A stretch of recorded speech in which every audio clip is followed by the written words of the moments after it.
Chapter 5:11. As soon as Ina's summoned creature appeared, the pendulum golem did not waste any time and immediately attacked. It raised its bronze staff, and a black screen of light appeared behind it. Shadows floated on the screen, emitting an aura of decay. At the same time, it pointed its chain-laden left hand at Brando, and a black ray of light flew towards him. "Be careful," Ina warned, "that's its barrier, destruction. This barrier will cause us to lose cards at a faster rate. That's an assassination spell. Can you deal with it?" Before she could finish, Brando had already displayed the mana drain spell.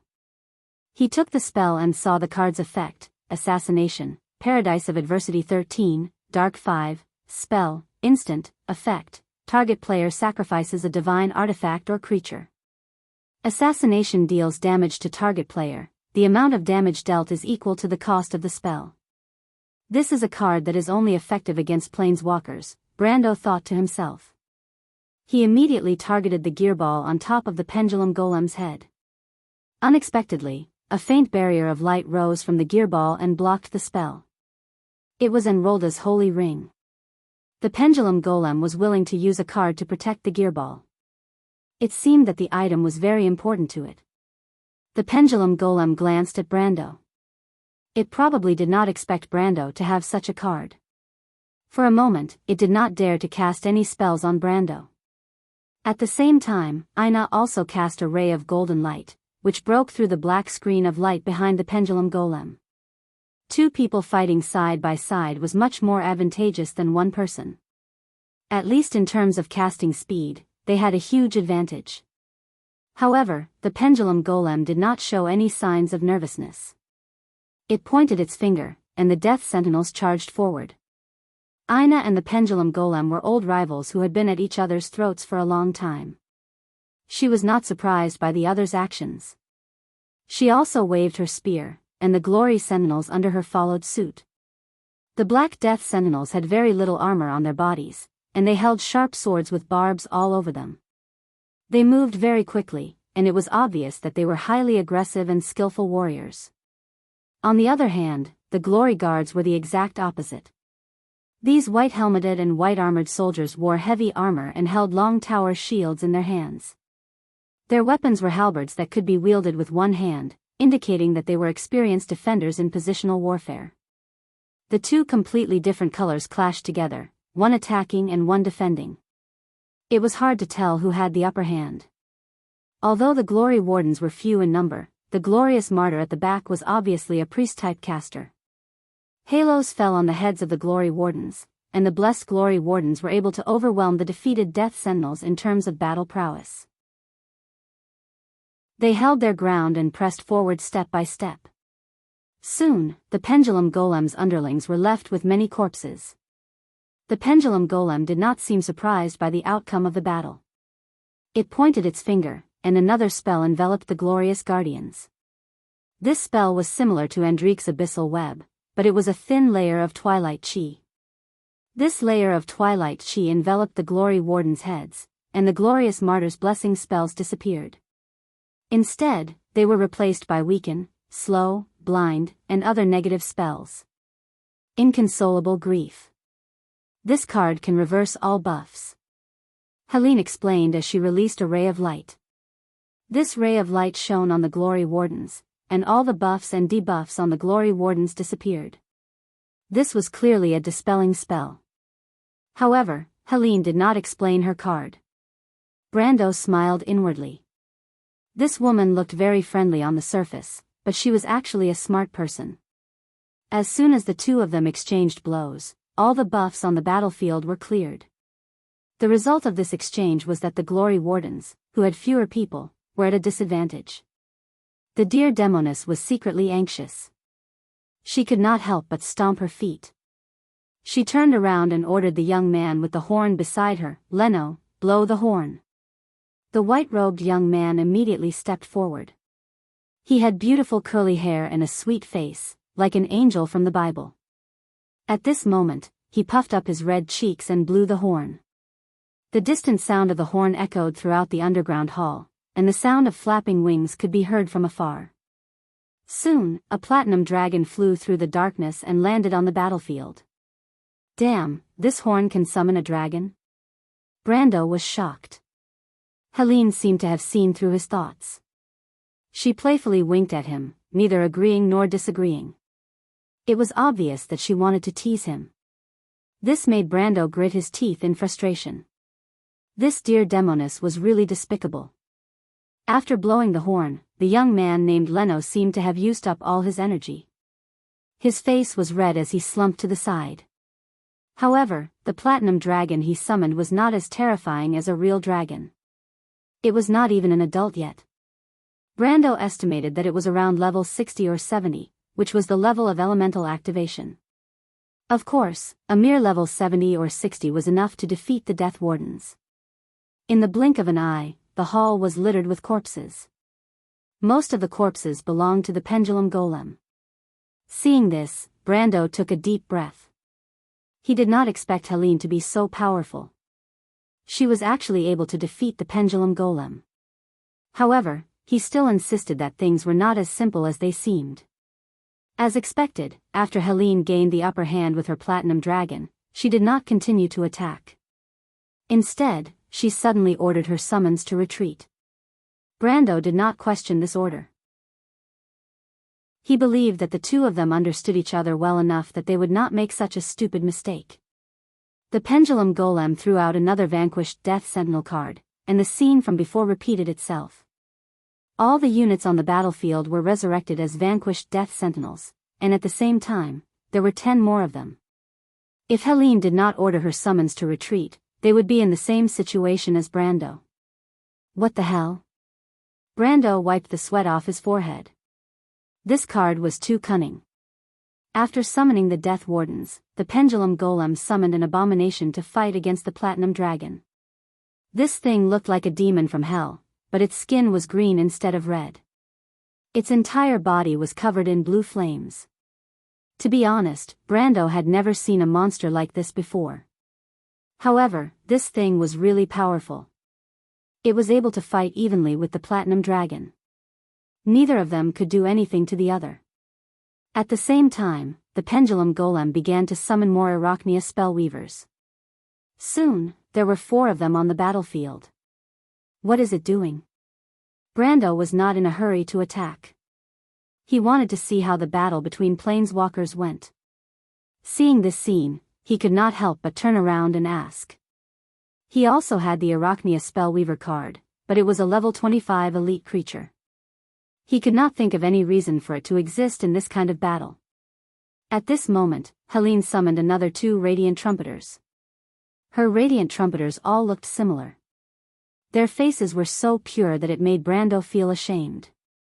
Hearing Brando's question, Helene turned around and answered, "It's filtering." Filtering? Converting dark element to gather light element. Without the pure paradise, you have to rely on such a stupid method to gather light element. Pitch black adversity is indeed incomplete. When it came to the dignity of a planeswalker, the pendulum golem could no longer remain calm. It sneered, "Aren't you the same? The pure paradise is more than enough to defend itself. You're just waiting for death." The two continued to argue, but their hands did not slow down. Helene used the radiant trumpeters to summon 2 more powerful creatures. A white elephant covered in armor, and a giant eagle shining with the light of the heavens. Brando finally understood. The radiant trumpeters seemed to be able to place planeswalker cards into the battlefield for free at the cost of being horizontal. It did not know any summoning spells. Even so, it was still very strange. For example, the Platinum Angel in his hand cost almost 100 to enter the battlefield. He could not afford it. However, if he had the Radiant Trumpeters, wouldn't he be able to summon them for free? He did not know how much the Radiant Trumpeters cost. Brando thought that if the cost was too high, then this card would be useless. With the ability of the Radiant Trumpeters, the Deer Banshee had a clear advantage over the Pendulum Golem. However, the Pendulum Golem had its own tricks up its sleeves. It summoned creatures that resembled metal beetles, and after a certain period of time, they would replicate themselves. These beetles were capable of unleashing powerful lightning balls. Every time the pendulum golem unleashed a volley of lightning balls, a large number of the deer demoness summoned creatures would fall to the ground. Just as the pendulum golem said, the deer banshee's cards were more than enough for defense, but not enough for offense. If this continued, it was only a matter of time before she was defeated. What are those lightning balls? Why are they so strong? After watching for a while, Brando realized the problem. The metal beetles summoned by the pendulum golem were not very strong. At most, they were only level 20, not even reaching the silver tier. In this kind of battlefield, they were the cannon fodder of the cannon fodder. However, the lightning balls they cast were ridiculously strong. They were not any weaker than a peak silver tier. Although some creatures had ridiculously strong attacks, they would not be able to surpass several tiers. From Brando's point of view, this was similar to his Dragon Knight tactics. The wind spirit spiders were also very weak creatures, but through the holy sword techniques, they were able to unleash attacks that were several tiers above their own strength. Those lightning balls are the pendulum golem's magic card. As long as there is a nightmare creature on the battlefield, it can duplicate a lightning ball. That is one of the pendulum golem's 2 trump cards. Brando did not have the time to ask what the 2 trump cards were. Instead, he asked, nightmare creatures? It's that kind of metal beetle. Their scientific name is the Nightmare Furnace Construct. It's a construct created by the Furnace of Adversity in Arachnia. So that's how it is. Brando finally understood. The way these metal beetles operated was similar to his Dragon Knight tactics. No wonder they were so strong. But at this moment, Elaine frowned again. Not only that, the nightmare creatures can also duplicate themselves by devouring light elemental particles. Oh no, there are already so many of them. If we wait any longer, we will lose for sure. She suddenly realized that the pendulum golem had hidden a portion of the nightmare creatures behind its back. Damn it, that wooden fish is playing this trick on me. The deer banshee cursed. Only 2 chapters for today. If you like this work, you are welcome to come to Chidian. Come to vote for me. Your support is my biggest motivation. Chapter 5:12. After grumbling bitterly, the deer demoness turned around and sighed. Her expression was a little gloomy. Actually, that pendulum monster was right. The pure white paradise is strong in defense but weak in offense. I have never won against it. Little guy, you've been watching for a while now. Isn't it time for you to make a move? Brando nodded. The green projection made his eyelids look like they were covered in a layer of fluorescent light. The data of the cards of fate quietly flowed on top of them. He placed his hand on one of the cards and gently pressed it down. He looked up and said, I can, but can you hold on for a little longer? Ina looked at him and said, then I'll try to reduce the number of nightmare furnaces. But the price will be high. She pointed her finger, and the platinum dragon flew towards the pendulum golem. Behind her, the abomination wielded its cold flame greatsword and slashed open her back. The platinum dragon let out an earth-shattering howl, but it still slammed into the ground. The pendulum golem did not dare to stop her. It could only let her be sucked into the nightmare furnaces. The difference between the nightmare furnaces and the platinum dragon was too great. In a single exchange, half of the nightmare furnaces were destroyed. But it did not come without a price. The devil who was burning with blue flames had already caught up to the platinum dragon. Golden blood flowed out from the wound on the platinum dragon's back, and it suffered another heavy blow. The abomination raised its 2-handed greatsword and plunged it deep into the wound. Cold flames engulfed its heart. The beautiful creature raised its head, and Brendel could see the unwillingness in her eyes. She turned around and bit the devil's muscular neck. Unfortunately, she had already lost her strength, and the bite marks slid down, leaving only a shallow wound. She then fell heavily to the ground, lying quietly like a mountain in the middle of a glittering golden lake. Ina, that young man gave you an impulse that you didn't normally have. But if you let the platinum dragon leave too early, it will only hasten your defeat. The pendulum golem said coldly. Brendel suddenly felt that the dear demon beside him was unusually quiet. He raised his head and looked at the big sister next door. He gritted his teeth. "I'm sorry," Brando said. "It's all right." Irene sighed. "It's that pendulum monster's rigid attitude that pisses me off. It's as if it can represent Master. Master isn't like that. The planeswalkers I know also have noble beliefs and perseverance. What's the point of having only calm calculations? He was nothing. I must teach it a lesson so that it knows where it is wrong." She clenched her fists as she spoke, and Brendel could see the unwillingness in her eyes that flickered with bright flames. For the first time, Brando felt that this lady was not so annoying. He placed his hand on his card once again.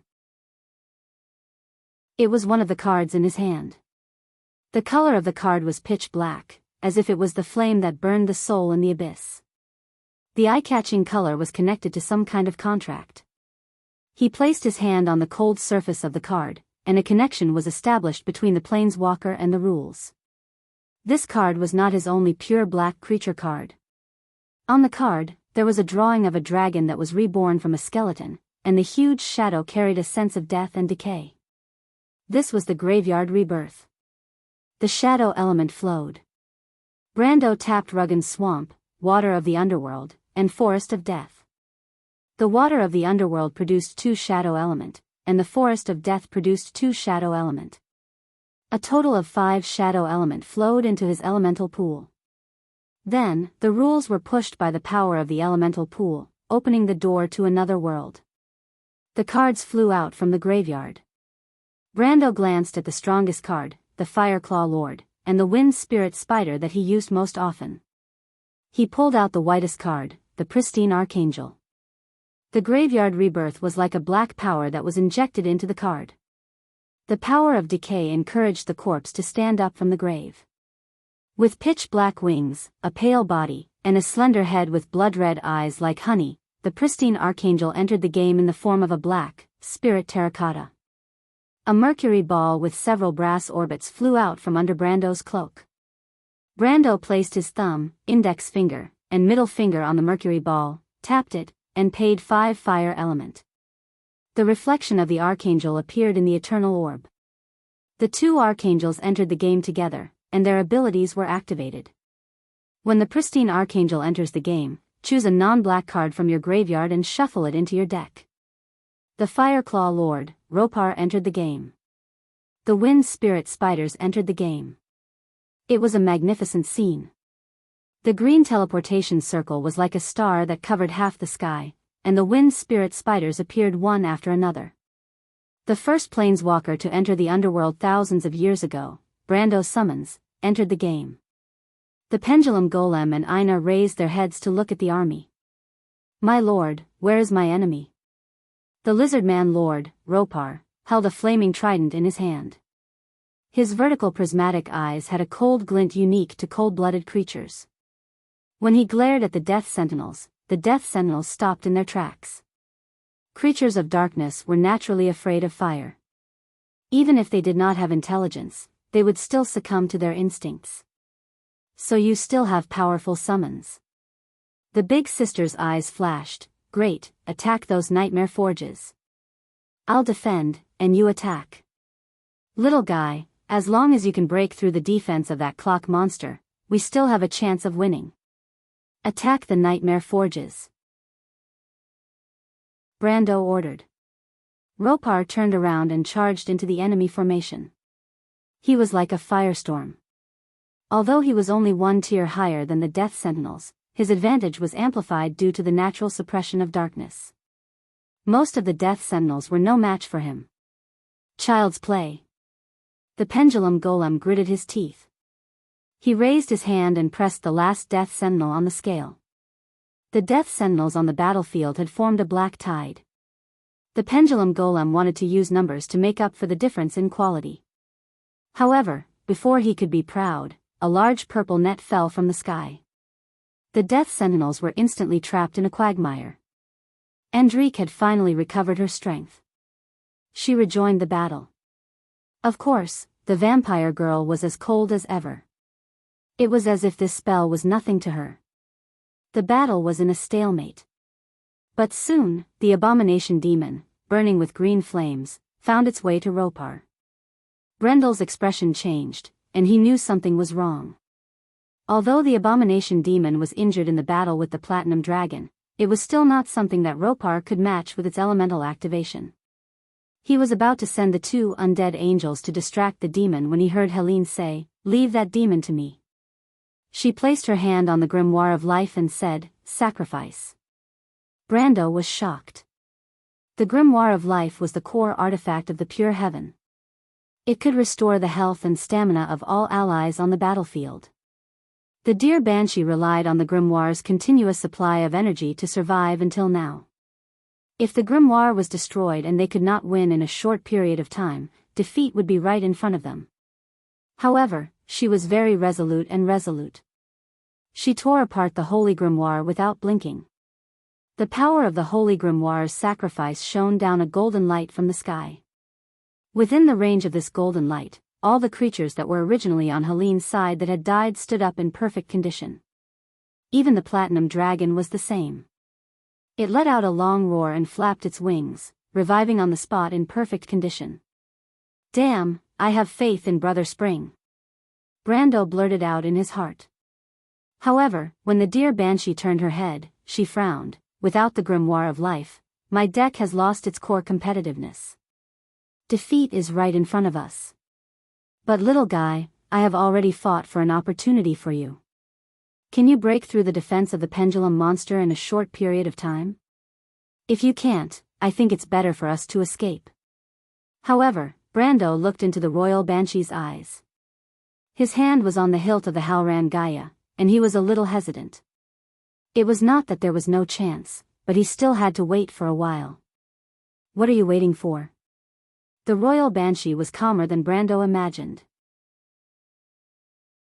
She saw through his thoughts as a planeswalker. "Are you waiting for a chance to draw a card? The next stage?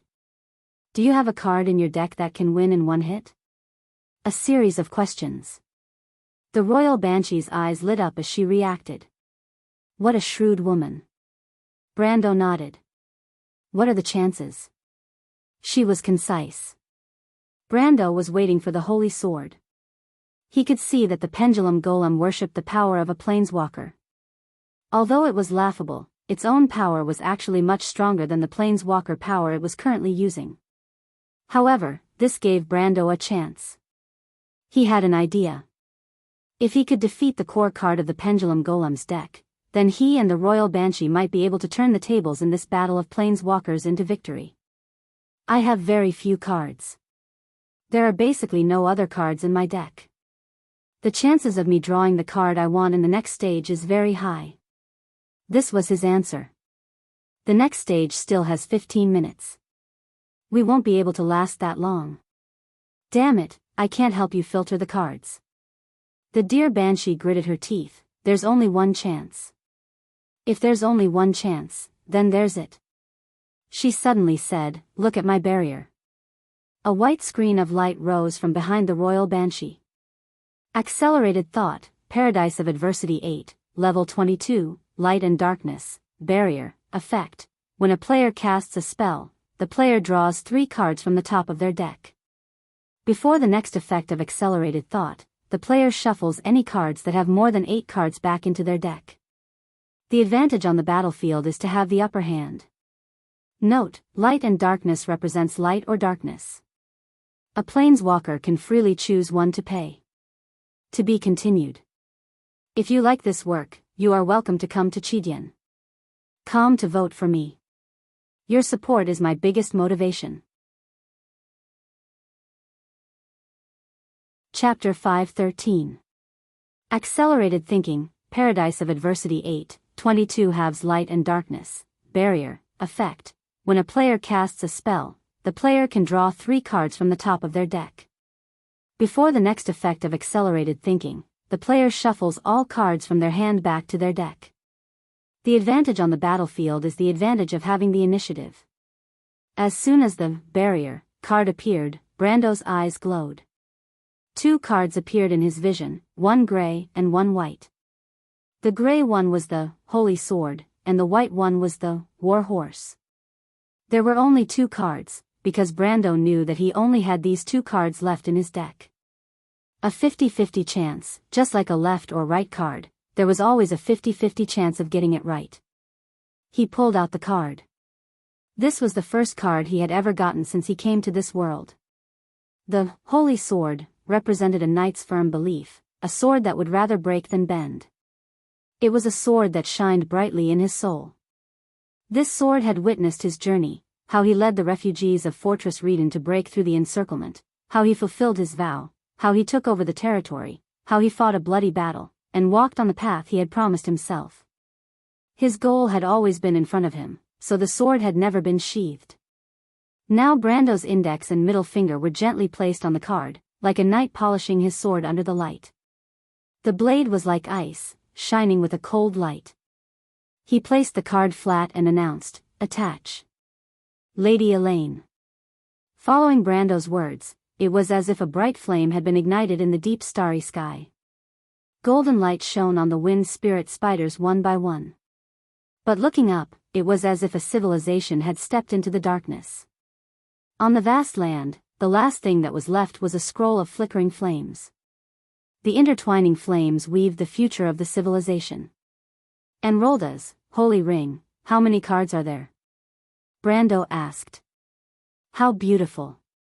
Aina looked up and praised from the bottom of her heart. Her eyes were as beautiful as the starry sky, especially when she smiled. "Enrolda's holy ring, there are a total of 4 cards in the Paradise of Adversity deck. I have 2 of them, and so does the pendulum monster." The siren seemed to know why Brando asked this question, so she answered in detail. "Shut up.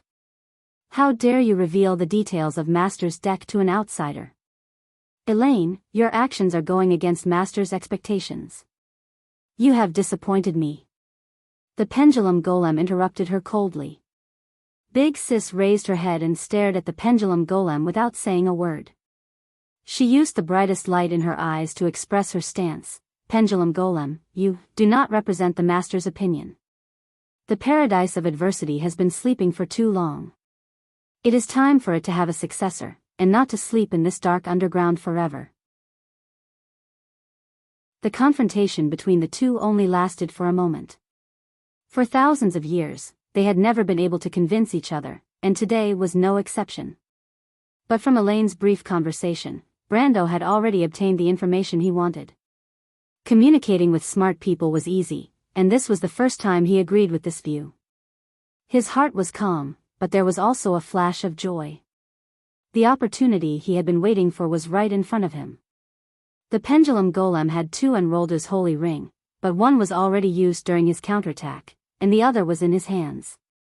Although he did not know how this card was attached to the crystallized letterer, Brando only needed to know the result. The holy sword had been ignited, and his target was the nightmare forges summoned by the pendulum golem. He wanted to destroy the cogwheel floating above the nightmare forges. But before that, Brando was cautious enough to test the waters. Even though he knew that the pendulum golem no longer had Enrolda's holy ring, Brando did not mind being more careful. There were 2 ways to gamble. One was to press forward like a gambler who had lost so much that his eyes were red. The other was to carefully weave a large net and slowly close the gaps in the net. He held Halran Gaia in one hand, and looked at the brilliant flames pouring down from the sky. 1 pillar, 2 pillars, a golden river flowed down from the dome. Along the pillars of light were flames that burned the ground. The nightmare forges that were touched by the flames sizzled. The defense of these nightmare forges was terrifying. A single pillar of light was not enough to melt their outer shell. But when 2, 3, or even more golden swords converged on a single point, the nightmare forges could only scream as they melted into molten metal. The golden flames illuminated the pendulum golem's face. It seemed to have felt the difficulty of the situation for the first time. It propped its bronze staff on the ground, and the pendulum under its cloak ticked non-stop, as if it was thinking of a problem. Finally, it gave the order, and dozens of defeated death sentinels left the front line. They even ignored the pursuit of Elaine's summoned creatures, and turned to the golden pillars of light. It was a magnificent scene. Creatures that were born in the darkness were like moths, rushing towards the golden flames one after another. In the blink of an eye, they were reduced to ashes. Because of the order, even if it was only for a moment, they had to stop the advance of the holy sword. A moment was enough. The pendulum golem had already retreated the remaining nightmare forges at the last moment. "You're crazy, pendulum golem. That's not how you use the cards of fate." Elaine couldn't help but frown. At the same time, she turned her head and whispered, "That wooden fish head is already in a mess. Little guy, work harder. Victory is in sight." This woman. For the first time, Brando felt that women were contradictory creatures. But he nodded. Now was indeed the time to work harder. "What do you know?" The pendulum golem looked at them coldly. "This is a planeswalker's chessboard. Every move has the most precise timing. Just like the flow of time, every minute, every second. This is the most beautiful art that Master has taught us for thousands of years. But you don't understand. Today, I will show you why this deck is called the Adversity deck." The pendulum golem's words made Brando raise his eyebrows slightly. He raised his head and looked at the pendulum golem's expression. It wasn't the kind of dejection that came from losing, but rather a determination that grew stronger as the battle went on. Brando frowned. This was not the expression of someone who was about to lose. Could it be that the pendulum golem still had a trump card? He didn't dare to be careless. The probing was already over. The pendulum golem even wanted to use creature cards to block his holy sword. This was undoubtedly the signal for the final attack. He raised his gaze, and the wind spirit spider followed suit. The golden sword in the air was aimed at the pendulum golem's cogwheel. One hit to defeat the enemy. I order my summons to press forward. At the same time, the dear demoness also gave the order to attack. The pendulum golem's expression was as calm as ever. It was as if it would never admit defeat until the very last moment. It raised its bronze staff, and the death sentinels fell one by one in front of it. At the same time, the Aronian spellweavers that had been drained of their energy stood up once again. The pendulum golem was regenerating the spellweavers and absorbing new light elements for it. The nightmare forges were growing again. Not good. Irene's eyebrows furrowed. It's sacrifice. This is the power of the Aronian furnace of adversity. This bastard is accelerating the cycle. It really doesn't want to live anymore. Hurry up and limit the number of nightmare forges it can summon. However, Brando couldn't stop now. The golden beam had already locked onto its target. He was focused on destroying the cogwheel. As long as the core was destroyed, the pendulum golem wouldn't be able to summon any more nightmare forges. Victory or defeat would be decided here. He didn't believe that the pendulum golem had any more tricks up its sleeve. The cogwheel dodged in midair, but the rain of steel was slowly extending. It was only a hair's breadth away from hitting its target. However, Brando didn't expect that a wall would suddenly appear between him and victory.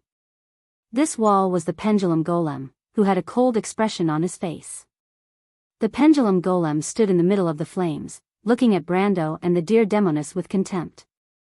But what really made Brando's eyes widen was that the pendulum golem had taken the initiative to dispel its magic defense, taking the hit with its health points alone.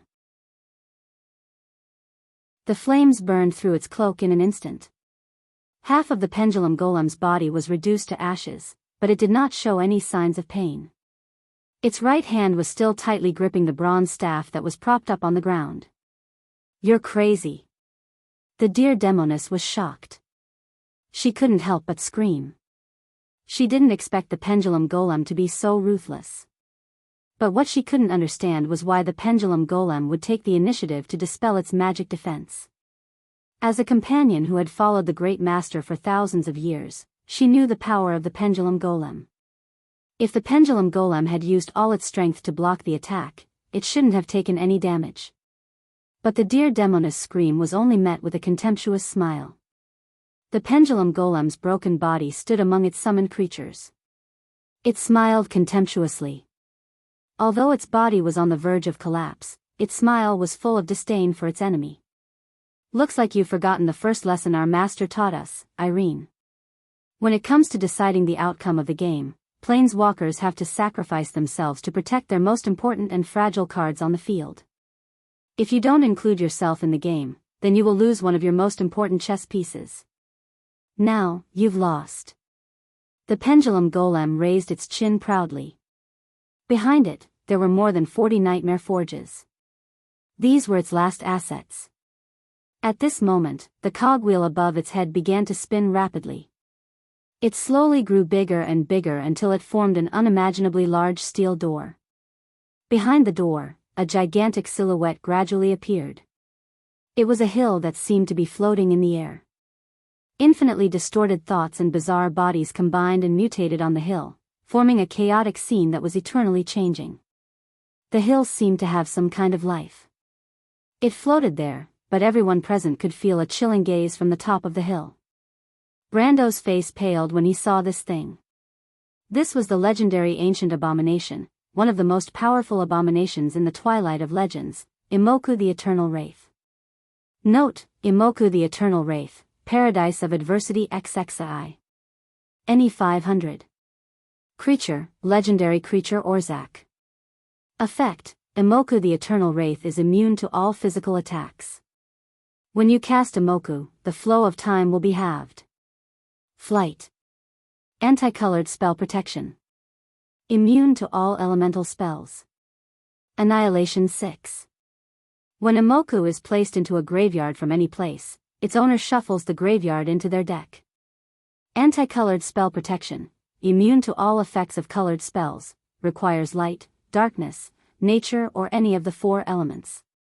Requires light, darkness, nature or any of the 4 elements. Requires light, darkness, nature or any of the 4 elements. Creature cards cannot deal any damage. Annihilation 6. Every time Imoku the Eternal Wraith attacks, 6 cards of creature, artifact, earth or any other permanent type will be removed from the target's hand. To be continued. If you like this work, you are welcome to come to Chidian.com to vote for me. Your support is my biggest motivation. Chapter 5:14. When the pendulum golem revealed its final trump card, Aina was trembling with anger. She glared at the pendulum golem. Very well, pendulum golem. But you don't have to remove your defenses. You damned bastard, do you not want to live anymore? Is your brain filled with water-retarded idiots? The pendulum golem's body emitted cracking sounds, but it still looked down at its companion. Elaine, this is the Planeswalkers' War. It has been going on since the beginning of the era. You must learn to respect it. This is the world my master has been searching for his entire life. Beings like my master would never use anything other than the laws of fate, because we are in awe of the laws of fate. It shook its head. I admit that my body is strong, but on this battlefield, I don't think I'm any different from you. You're crazy. Aina stomped her feet in anger. She pointed at the pendulum golem and screamed, very well, pendulum golem, you will regret this. No matter what, I will defeat you this time. I will trample your so-called false pride to the ground, you idiot. Planeswalkers, let us defeat this bastard together. Brando looked back at Aina. He more or less understood the source of her anger. The incomplete pendulum golem stood there proudly, but it was at the end of its life. Although the two of them had fought against each other for thousands of years, they were more like friends with different ideals than enemies who would not rest until one of them was dead. But Aina would never have dreamed that this damned pendulum golem was serious. She felt disheartened, but her heart was filled with an indescribable grief. She looked back at Brando with an apologetic gaze and said, Planeswalkers? Brando looked up at the sky, or rather, into despair. The giant shadow behind the door was a legend, one that had left its name in the amber sword. It was the destroyer of the Golden Lands, the undefeatable abomination of the dusk, and was a product of the same era as the divine people. Emrakul, the eternal trauma, could suffocate people with just his aura alone. We can't defeat eternal trauma. Brando understood what eternal trauma represented. I also have a Destiny Dual Ground card. It's a colorless divine artifact card that can affect the trauma of all ages. I can only give you half a minute, no, 20 seconds at most. Can you defeat that pendulum monster? Irene took a deep breath. You mean? Brando's eyes flashed. He couldn't help but look at the remaining creatures of the pendulum golem, 3 heavily injured demons, a few defeated death sentinels, and a bunch of nightmare forges. However, he was unable to deal with the 3 heavily injured demons, not to mention the 40 nightmare forges in the pendulum golem's hands. To be honest, running away and admitting defeat was the best choice. However, Brando found it difficult to speak when he saw the bright eyes of this big sister in front of him. I don't know. It's very difficult, and I'm not sure. He changed his words when he was about to say it. This was not what he wanted to say. It's all right. I'll leave it to you. No matter the outcome, I hope you can help me. I'll owe you one. She raised her head and looked at the pendulum golem, a bright flame dancing in her eyes. No matter what, I have to give it a try. This may be the last time, but I don't want to leave behind any regrets. I understand. Brendel nodded his head. Being trusted by someone always made him feel energized. He once again placed his hand on the card. The pendulum golem looked at the scene like a bystander. It did not say a word as it waited for Ina and Brando to make their final struggle. Under its control, Eternal Trauma and Moko entered the arena. Its aura filled the arena, and the soldiers on the field all paled. Only Andrique remained unmoved. Ina also looked at the pendulum golem one last time. She then threw the Destiny Dual Ground at Eternal Trauma. A golden halo enveloped her summons, and the giant creature. Brando realized that the halo could block vision, as if Ina and the terrifying creature had disappeared into another dimension. This was good. Brendel heaved a sigh of relief when the pressure on the stage disappeared.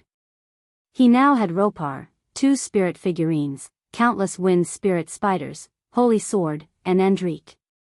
How to fight? That was the problem. He still had Sprint Drive, Golden Battle Flag, Rune Summoner, and Vampire Baron cards, but none of them seemed to be of any use. The most reliable card was Vampire Baron. Its ability should be able to complement Andrique's, but he did not have any dark element on him. A second had passed while he was thinking. He raised his head and saw the pendulum golem looking at him. Angels had the ability to fly, and could directly cross the battlefield. However, they were too weak. They were only level 20 elites, and could not be of much use. Andrique and Ropar did not have the upper hand against one demon. His only advantage was that the wind spirit spiders and holy sword's firepower was much denser than the nightmare forge's lightning balls. But he still had to face 2 more demons. Even if he counted himself in, he might not be able to turn the tables. Brando's expression did not change, but his mind was racing. He could not see any chance of winning, but time was running out. Forget it, Brando raised Halran Gaia, took a deep breath, and roared, attack. The dazzling golden pillar of light smashed into the nightmare forges, and at the same time, countless lightning balls exploded in the air. One by one, the nightmare forges turned golden red, exploded, and turned into a pool of molten iron. Golden lightning flashed in the sky, and the wind spirit spiders fell to the ground like rain. In this rain, the death sentinels, demons, and Brando's summons clashed. A golden light flashed across the battlefield, and Brando linked Sprint to Andrique and Ropar. The 2 of them clashed with a demon, and the power of the card instantly decapitated the demon. At the same time, Brando also met a strong opponent. The abomination that had fought with the platinum dragon and wielded a green flaming greatsword stopped him. This demon was at least close to the platinum angel's strength and level. It swung its sword, and the sound of the wind was ear-piercing. Brando did not dare to take it head-on. He took a step back and let the illusion of the 9 luminaries sword behind the wind sword catch the sword. The illusion was swept away and disappeared in the air, but the abomination's greatsword also paused. Brando, who had rich combat experience, seized this fleeting opportunity to activate charge. He stepped on the greatsword's blade and jumped over the demon's head with a somersault. Brando quickly moved in the air, and the 9 luminaries soared behind the wind formed 3 illusions at the same time. The 3 illusions all inherited all of Brando's combat experience. As they rolled in the air, they stabbed their swords into the abomination's head. But the abomination was not inferior to Veronica's level, and it let out a violent howl as it retracted its sword. It swung its sword upwards, and a series of clanking sounds rang out, and all of Brendel's illusions were knocked away. But at this time, Brando was already behind it. He raised the Halran Gaia and slashed at the demon's back with a roar. The demon had the element of steel, and the element power formed a layer of metal on the surface of its body. With the sharpness of the Halran Gaia, it made a loud sound like metal clashing with metal. The Halran Gaia bounced off and only left a shallow white mark on the demon's back. However, Brando's attack was far from over. The 9 luminaries soared behind the wind formed 7 illusions in succession. Clang, clang, clang, clang, clang. The 7 swords hit the same spot one after another. The last sword finally embedded itself in the demon's back. The demon's unique blue-purple blood splashed out, and the monster suddenly let out a miserable cry. "What the hell are you screaming for? I used to kill a character with 1 sword. I didn't expect it to be so troublesome to deal with now." Brando couldn't help but curse in his heart because he found that his sword was embedded in the demon's back and couldn't be pulled out. At this time, the second demon had arrived and raised its greatsword to stab at him. "Sir Overlord," Ropar reminded. This was the vampire girl's inquiry, meaning to ask if he needed help here. "Don't worry about me, you guys go kill that pendulum monster," Brando roared. With the 2 demons attracted to him, this was his only chance. He didn't let go of the sword hilt in his hand and took the attack from behind. With a squelch, the demon's flaming greatsword almost pierced through half of his body. Ah!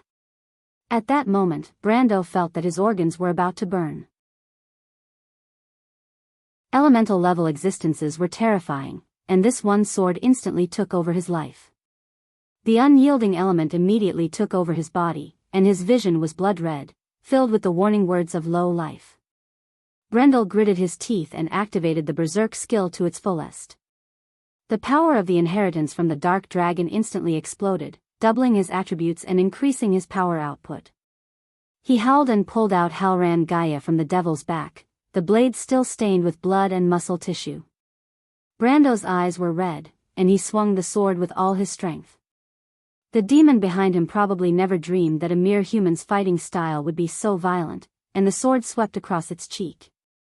The piercing skill instantly activated, and 9 luminaries soared behind the wind slashed 3 times in a row. The demon's face exploded like a smashed eggplant. It didn't have the iron element. The system notified Brando that he had received 53,460 EXP. This notification was laughable because Brando wasn't in the mood to care about it. He had taken care of his biggest threat with a single slash, but his body was already on the verge of collapse. He stood in the middle of the battlefield like a man of blood, dragging the Halran Gaia with one hand and drinking a bottle of No. 7 holy water with the other. The holy water could heal wounds, but it couldn't heal the weakness caused by excessive blood loss. Brando panted heavily as he watched the other demon turn towards him. Both were injured, and both were in a state of rage. But Brando didn't lose his mind. He slowly retreated, trying to distance himself from the demon. At the same time, his attention was on Andrique and Ropar. The 2 of them had already closed in on the pendulum golem, and victory was in sight. However, a black light flashed in the pendulum golem's hand, and another demon entered the battlefield. This demon looked exactly like the one Brando had just killed. This guy could even loot tombs. Brando's last glimmer of hope turned into despair. He had played all his cards, but he was still 1 step behind. At this point, he could only try his best and leave no regrets behind. At least he could give the dear Demoness an explanation. To be honest, he didn't feel any hostility towards the pendulum golem. At least the pendulum golem's perseverance had earned his respect. He couldn't blame anyone for being inferior. All that was left was the final struggle. Brando didn't want to leave any regrets behind. He looked at his hand. There was only the Vampire Baron, Rune Summoner, Silver Colt, and Golden Battle Flag left. The Vampire Baron couldn't be summoned, and the Rune Summoner's level was too low. The Silver Colt wasn't of much use either. But when he saw the Golden Battle Flag, he was slightly stunned. Speaking of which, he suddenly remembered that this card had been with him for quite some time. This was one of the cards that Tumen had given him. He had used most of the cards in that set, but it was funny to say that he had never used this card. Because this card was just too trashy. It required 5 light EP, but it could only upgrade all the summons by 1 level. What was the use of 1 level? It was no different from not upgrading at all. And 5 light EP was a huge cost to him. He didn't have many cards that could provide light EP. Usually, Brando wouldn't even look at this card.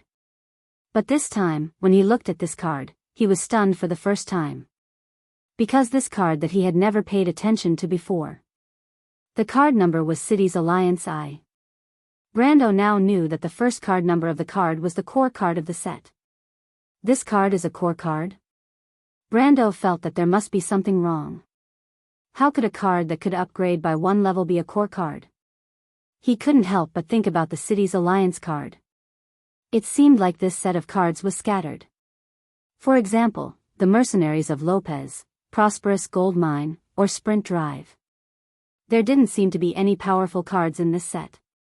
Forget about the Paradise of Adversity, this set couldn't even be compared to the Flaming Tribe or the Wonders of Creation. He was stunned, but it was a race against time. He didn't have much time to think. Whether or not this card was a core card, it could upgrade all the summons on the field by 1 level. That was enough. Brando didn't want to have any regrets. He took out this card and prepared to display it. But at that moment, the Pendulum Golem's poker face changed for the first time. It looked at Brando in disbelief. It couldn't even hold the bronze staff in its hand, and it fell to the ground with a clang. You! It roared unwillingly.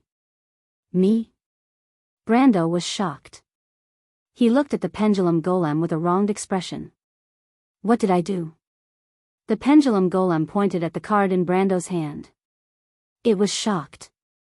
Secret rare card. How can you have a secret rare card? This is impossible. You're just an apprentice. If it wasn't for the Pendulum Golem's expression, Brando would have thought that it was toying with him. It was obvious that the Pendulum Golem had the upper hand, but now it looked as if it could see that he was about to lose. Even when Brando was at his most confident, the Pendulum Golem didn't have such an expression. He couldn't help but look at the Golden Battle Flag in his hand. He was confused. He couldn't tell how strong this card was. But Brando was a smart guy. He saw the Pendulum Golem's expression and knew that something was wrong. Even though he didn't know what the problem was, Brando still decided to display the Golden Battle Flag. And then, in that moment, a square flag with the emblem of a holy white city appeared in his hand, flickering with golden light. Brando held Halran Gaia in one hand, his body bathed in blood, and the Golden Battle Flag in the other. He stood in the middle of the battlefield, bathed in the light of the flag. For a moment, he looked like a general on the battlefield. But at that moment, a miracle happened. Wherever the light shone, Brando saw that all the summoned creatures, allies on the battlefield had changed. Ropar's body suddenly grew bone plates. These bone plates surrounded him, forming a full body armor with sharp fangs. The flame trident in his hand turned into a golden red halberd covered with mysterious runes. The Fireclaw Lord's body was covered in flames. Brando could tell at a glance that it was the sign of elemental awakening. High-level fire elemental awakening. At the same time, Andrique's evening dress turned into an even more luxurious princess dress. She was also wearing a matching battle armor. An exceptionally exquisite black breastplate and gauntlets. Her boots also turned into high-heeled iron boots. The vampire girl's eyes were green and red, burning with raging flames in her battle state. She had also awakened her elemental awakening. And the most ridiculous thing was the wind spirit spiders. Brando looked back, but there were no more spiders in the sky. It was clearly a swarm of wind spirit spiders flapping their wings. This was a type of pseudo-dragon. Even though they were only level 30, wasn't this number a little too ridiculous? And what was with the holy sword technique? Brendel looked on helplessly as the holy swords in the sky turned into golden dragon armor suitable for these pseudo-dragons. Brando was stunned. Could leveling up by one level have such a huge effect? Was it just a dream that he had been knocked out by that demon? Or did he open the Planeswalker system wrongly? But before he could take a look at the Planeswalker system, he heard a shocked howl. The flag of the Bully Man family. The alliance of the city. Planeswalker Tumen. Pendulum Master's face was about to crack. He stared at Brando with a murderous gaze. You are Tumen's apprentice. At this time, Brando was also stunned. Because he opened the Planeswalker system, in that moment, he understood the true use of the Golden Battle Flag. Because he saw that the Wind Spirit Spiders, Holy Sword, and Fireclaw Lord cards had turned silver, and Andrique's card had turned into a sparkling gold. At this moment, there were only 10,000 voices echoing in Brando's mind. F***CK, so this is what leveling up means. F***CK, this doesn't make sense. F***CK me. What a tragedy. I don't know why I thought of the Turing test when I was writing, but I wrote Tumen as Turing. I immediately kneeled. I'll change it now. Also, this chapter has a lot of words, I can't guarantee there will be more at night. Finally, there's a problem with the explanation of the anti-colored spell. It should be to avoid being the target of the colored spell, and be immune to all colored damage effects. To be continued. If you like this work, you are welcome to come to Chidian.com to vote for me. Your support is my biggest motivation. Chapter 5:15. The golden battle flag fluttered in the underground hall. The dazzling radiance on the golden flag not only dispelled the surrounding darkness, but also washed away the shadows like the first rays of the morning sun. It even outlined the fine lines of the silver magic formation on the marble floor. Andrea, Ropar, the pristine angel, and the wind spirit drake were bathed in the light. They witnessed the pendulum golem's last line of defense crumble like a dark border disappearing in the light. But the true victory was not Brando's final attack. The pendulum golem still had the strength to fight. The level 60 to 70 abomination demons still had the upper hand against Ropar and Andrique, who had just awakened their elements. But the pendulum golem had already collapsed. It was like a shaky building collapsing with a loud crash. Bathed in the holy light, the pendulum golem squinted its eyes. It suddenly felt that the entire world was deviating from its original path. And in this deviation, it fell heavily to the ground. Brando witnessed this scene. At that moment, he suddenly understood that the pendulum golem could not hold on any longer. It was only relying on its stubbornness to defend its final door. But this stubbornness finally collapsed when it realized that it could not reverse the situation. The sword-wielding demons burst into flames in front of Brando's army of summons.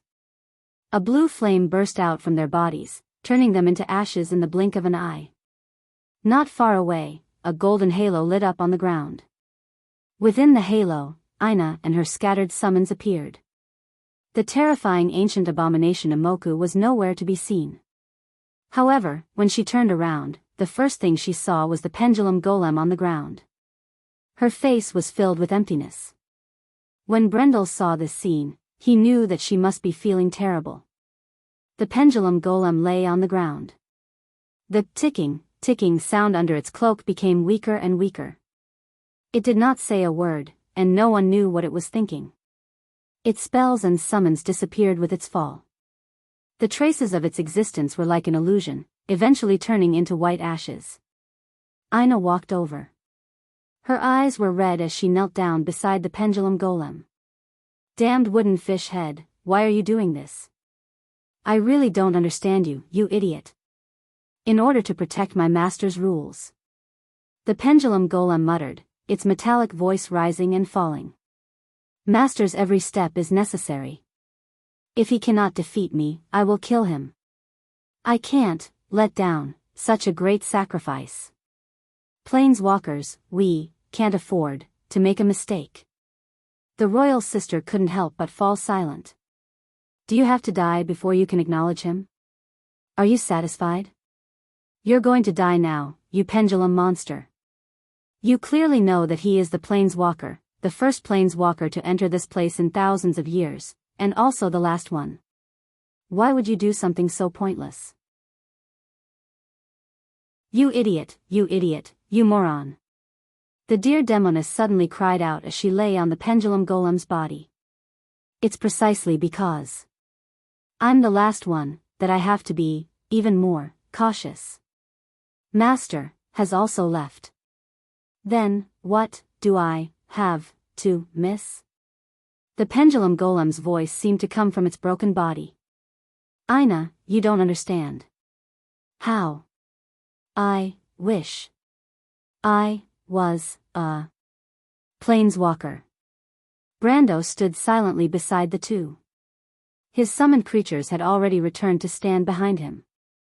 Although he had defeated his opponent, for some reason, Brando didn't feel the slightest bit of joy. This victory was an accident. Brando himself wasn't prepared to accept this victory.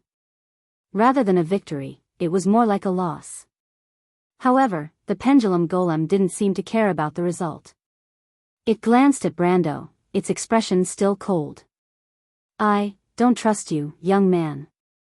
You don't know what a real planeswalker is like. But I hope you won't disappoint me. It shook its head, let out a final sigh, and then became silent. For a moment, only the sound of the dear-bodied banshee crying could be heard in the hall. After crying for a long time, the banshee finally calmed down. She lowered her head and thought for a while, then turned back to look at Brando. The frivolous expression from before had already faded from her face. You must want to know something, right? She asked. Brando first shook his head, then nodded. It wasn't that he hadn't seen similar scenes in the game. Won's main storyline was about civilization fighting against fate. The ancestors created history step by step, not through laughter, but through blood and sacrifice. He had seen too many of such heavy storylines. But after thinking for a long time, he finally asked, You actually want to save it, right? The banshee didn't speak. After a while, she replied, I'm sorry, I didn't want to use you. I'm not blaming you for that, Brando shook his head. It's fine. When the banshee heard that it was fine, she suddenly felt a little warm in her heart. She looked at this human again, and felt that her feelings were understood. This made her feel a little better. But her companion who had accompanied her by the river of time was now lying beside her, no longer having thoughts. Once, when she saw this old-fashioned face, she remembered the time when she was still adventuring with her master. It was so clear that it was like yesterday. But now, this last nostalgia was gone. The banshee couldn't help but fall silent again, as if she was choked with sobs. After a long time, she said with some difficulty, I've made a fool of myself in front of you, little one. Now, can you tell me what happened here? Brando nodded, then asked, This tomb, this underground hall, and the magic circle on the ground, and your master is the planeswalker Kelsey, right? Helene nodded. The pendulum monster and I are master's summoned creatures. We were once cards of fate. Master brought us to travel through several worlds, starting from a place called Donder Cash, the kingdom of Hyarza. The pendulum monster was Master's first creature card. It followed Master much earlier than me, but I was Master's most capable assistant. Because when it comes to planning, I was much better than that wooden fish head. The banshee seemed to be reminiscing about the past, and couldn't help but smile proudly as she said this. Traveling wasn't always the same. We experienced many interesting things. There were battles, love, and friendship. But as Master traveled from one world to another, time passed, and Master became older. Traveling was no longer as simple as it was at the beginning. Our opponents also became stronger and stronger. Master seemed to be searching for something. But both of us didn't know what it was. It knew more than me. Master seemed to be fighting against a powerful existence. In the end, we came to this place, Woned. After an earth-shattering battle here, Master stayed here. From then on, they worked on the magic circle below us. It took a total of 10 years before it was finally completed. The tomb outside was just a cover to hide the work below. The owner of the tomb was a noble. I remember that he was a very interesting young man. But after a few decades, he died of an illness and was buried in this tomb. Brando listened attentively. He knew that Woned was just a general name for the world in which the game was set. But in fact, the Amber Sword's worldview was beyond imagination. Although since the beginning of the Second Era, people had always known that there were other worlds behind the fog behind the dark forest. Those were worlds that were as big as Woned and were guarded by Martha. But other than planeswalkers, no one could travel between these worlds. So legends were just legends. And then? Then Master chose to hibernate here. Master did not die because his lifespan ran out. In fact, a planeswalker's lifespan is almost endless. Because he was too injured, he had to choose this place as his final resting place. Before he could rest, Master gave me and the pendulum monster life, allowing us to become physical beings with a part of his power. But after all, we were not real planeswalkers. Master's final task was to guard this underground hall and not let any mortals enter. Until one day, someone with his power appeared. And this person, Ina raised her head and looked at Brando. Is you? Me? Brando thought that it could not be so coincidental. The so-called quests in the Amber Sword all required certain conditions to trigger. Especially the player's experience. For example, if a player from Madara went to find Amandina with a letter from her father, even if they found her, she might not necessarily follow Madara's side. Because of the NPCs themselves and some other factors, they were selective in how they carried out the quests. But he felt that perhaps this was not a coincidence. If it was not for the cards of fate, he would not have come here. And if he was not a planeswalker, he would not have any interest in the cards of fate. So there was fate in the world, and some coincidences were not really coincidences in the long run. So then, what is the purpose of this hall? We don't know exactly what it is used for. But Master was very cautious about it. I only know that in order to build this hall, other than Master, there were two other powerful beings who sacrificed their lives. Ina thought carefully and replied. Two powerful beings, were they planeswalkers? No, Ina shook her head, but I have seen one of them. She was very powerful, not inferior to my master. Brando sucked in a breath of cold air. An existence that was as powerful as a planeswalker, what kind of concept was that? If Kelsey could summon the projection of Imoku, the eternal trauma, his strength would have far surpassed any of the powerful beings that Brando had seen in his 2 lives.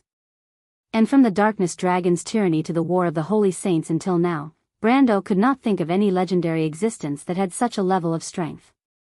Unless it was the Darkness Dragon himself, but the Darkness Dragon was not a woman. Taking 10,000 steps back, what was the point of sacrificing 3 existences of Kelsey's level to construct a hall like this? Brando did not think that it was just to leave behind the inheritance of the paradise of adversity. There must be some secret hidden below. But looking at Ina's expression, it did not seem like she was lying to him. Maybe they really did not know what was below. Can you remember when you came to Woned, which era was it? Brando thought for a while and asked again. Ina thought carefully for a while. This period of history was quite old for her, and it was not easy to remember. Well, I don't know if their method of counting back then was the same as the one you are familiar with now. When we came to this world with Master, according to the local method of counting, it should be the year 540 Orcus.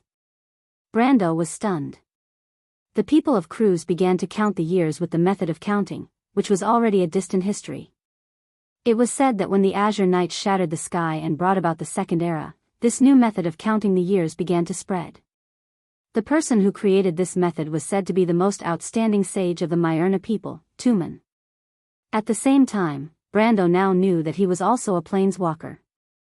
But this theory was not very tenable, because according to the research of scholars, the new method of counting the years was recorded much later, and could only be traced back to the era of the War of the Holy Saints. But no matter which one it was, he had never heard of a method of counting the years like Orcus 540. Well, I admit that I have never heard of such a method of counting the years. Brando sighed and shrugged. He thought for a while and said, then in the history of that time, are there any famous people you know? The woman who came here with Master is one of them, but I don't recognize her name. There was another person at that time, and you should know this person. He was also a planeswalker like Master, but much more powerful than Master. Little guy, you have inherited this person's legacy. Tumen. Brando almost jumped up. Tumen. Martha above, when you came to Wonde, it was the era when Tumen was still alive? How many years ago was that? It should be about 3,000 to 4,000 years ago. Wait. If I remember correctly, the darkness dragon Odin wasn't dead at that time, right?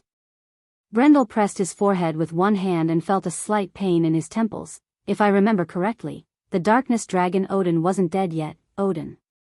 Aina looked at him and said, I have heard of this name. Correction of a mistake.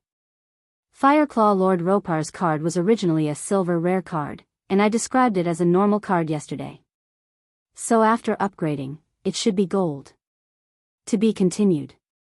If you like this work, you are welcome to come to Chidian. Come to vote for me. Your support is my biggest motivation.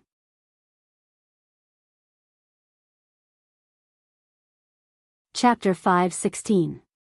Tumen said that they had a supreme leader in the north, and he and the powerful woman followed him. That person was called Odin. They had been fighting against the cultists and the demons that had spread from the scorching hell to the surface. These people were also my master's enemies, so my master agreed to join the war. The war lasted for decades, until the last Great War. That should be the last few wars between the Dark Dragon and the cultists. At that time, the Twilight Dragon had been defeated by the Azure Knight in the sky, and the power of chaos had been restrained. After the war, Odin unified the whole of Wonde. The people who sacrificed their lives thought that they had gained hope, but they did not expect that the dark and cruel rule had just begun. Orthla suddenly said in Brando's mind, as if she was a little emotional. If not for that, there would not have been the War of the Holy Saints, and there would not have been the Four Sages. Because of one person, countless people died in vain. He was once a hero, and I have no reason to hate him, but I still can't forgive his actions. Brando nodded silently. He knew this part of history. The Azure Knight shattered the sky and brought about the Second Era, but the first 10 centuries of the Second Era were still covered in darkness.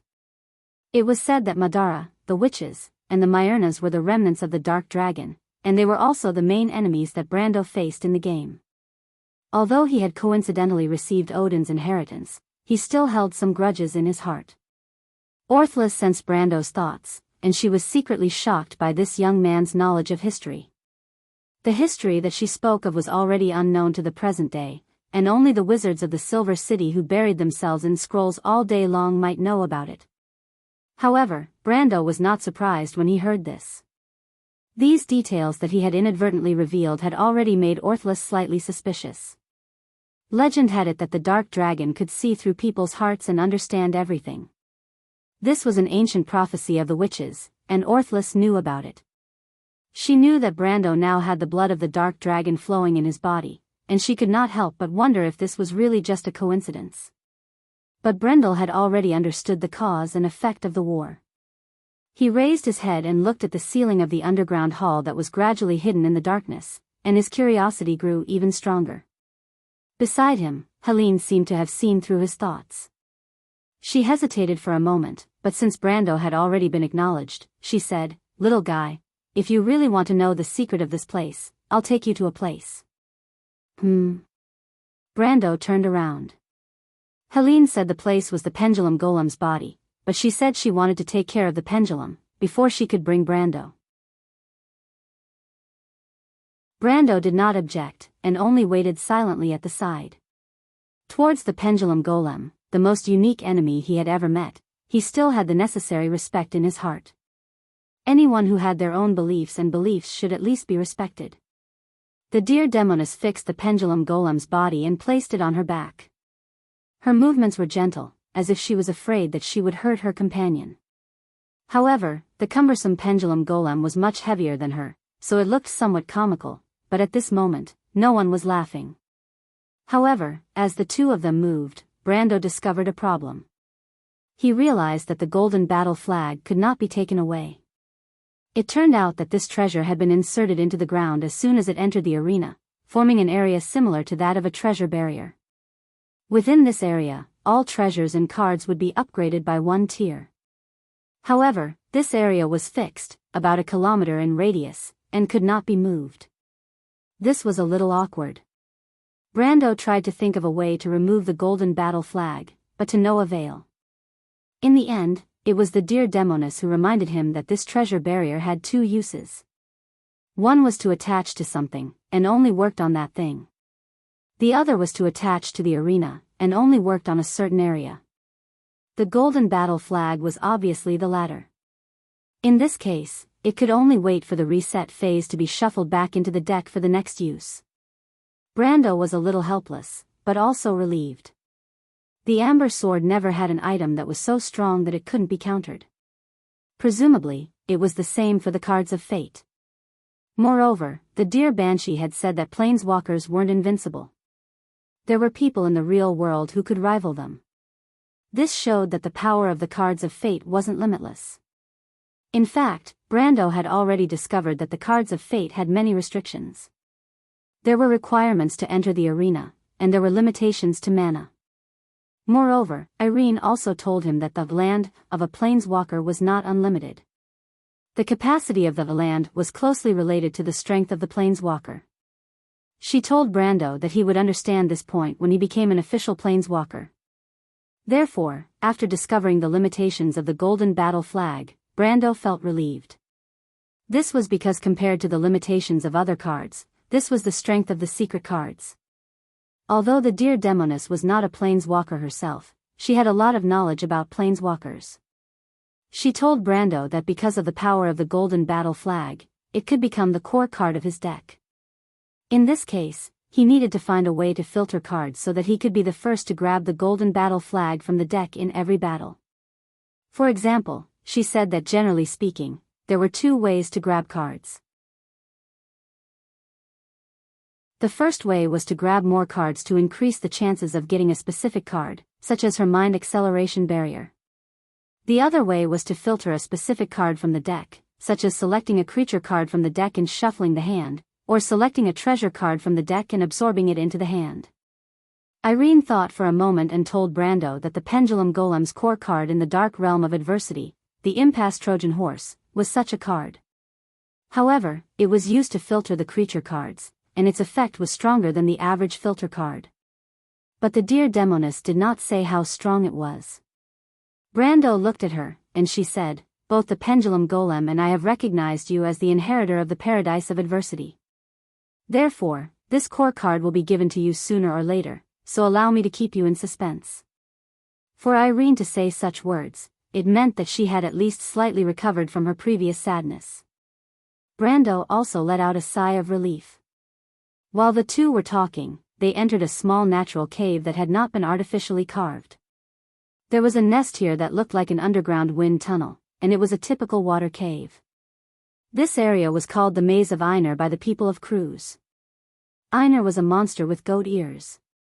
According to legend, it was the servant of the goddess of earth, and it enjoyed building mazes. However, even the most complicated place would lose its mystery after thousands of years of exploration.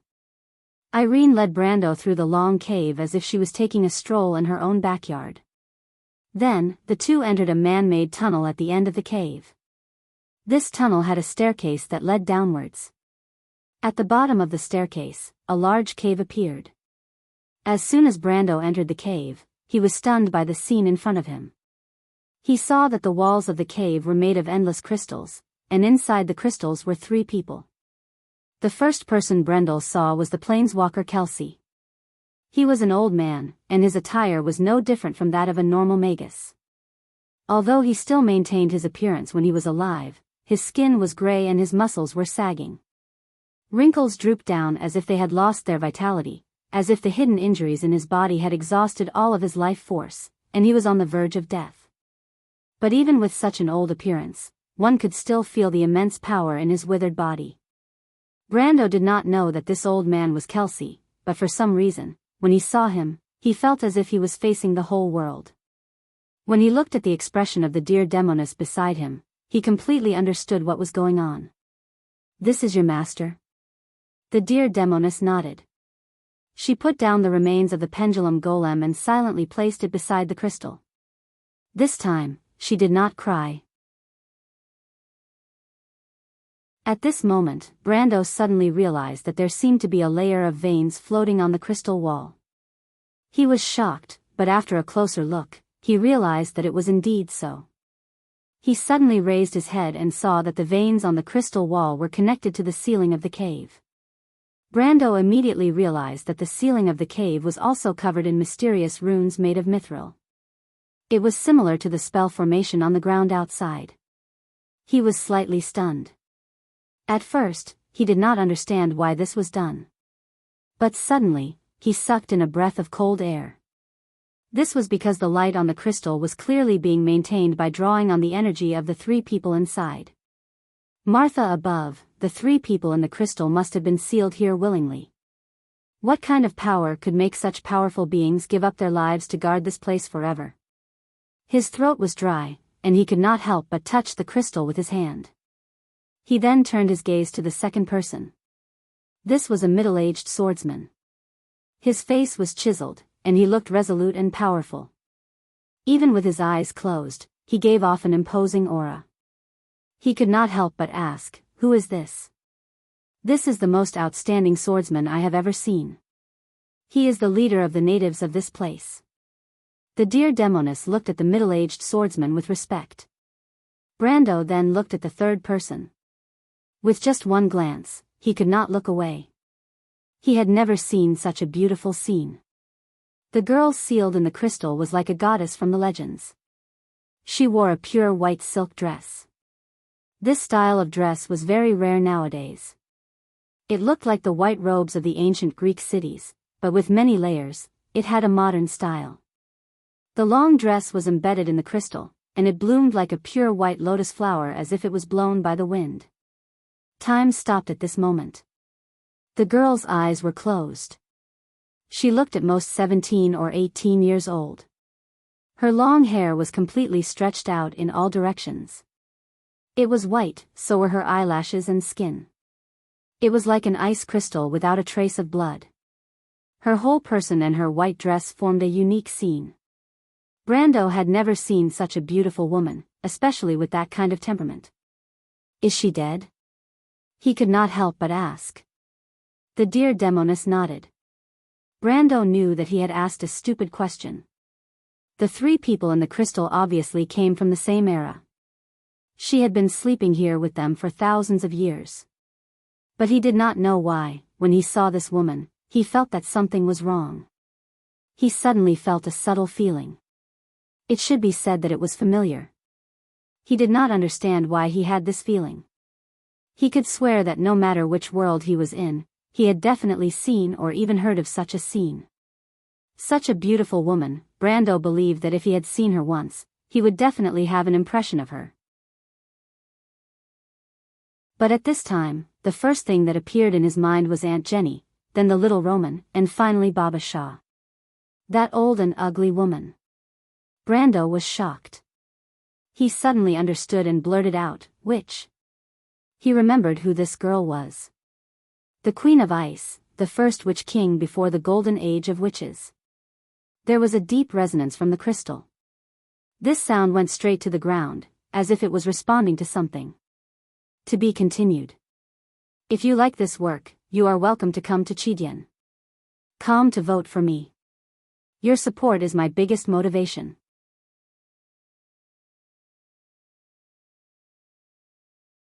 Chapter 5:17. As the fire burned, the charcoal occasionally crackled, and the light dimmed a little.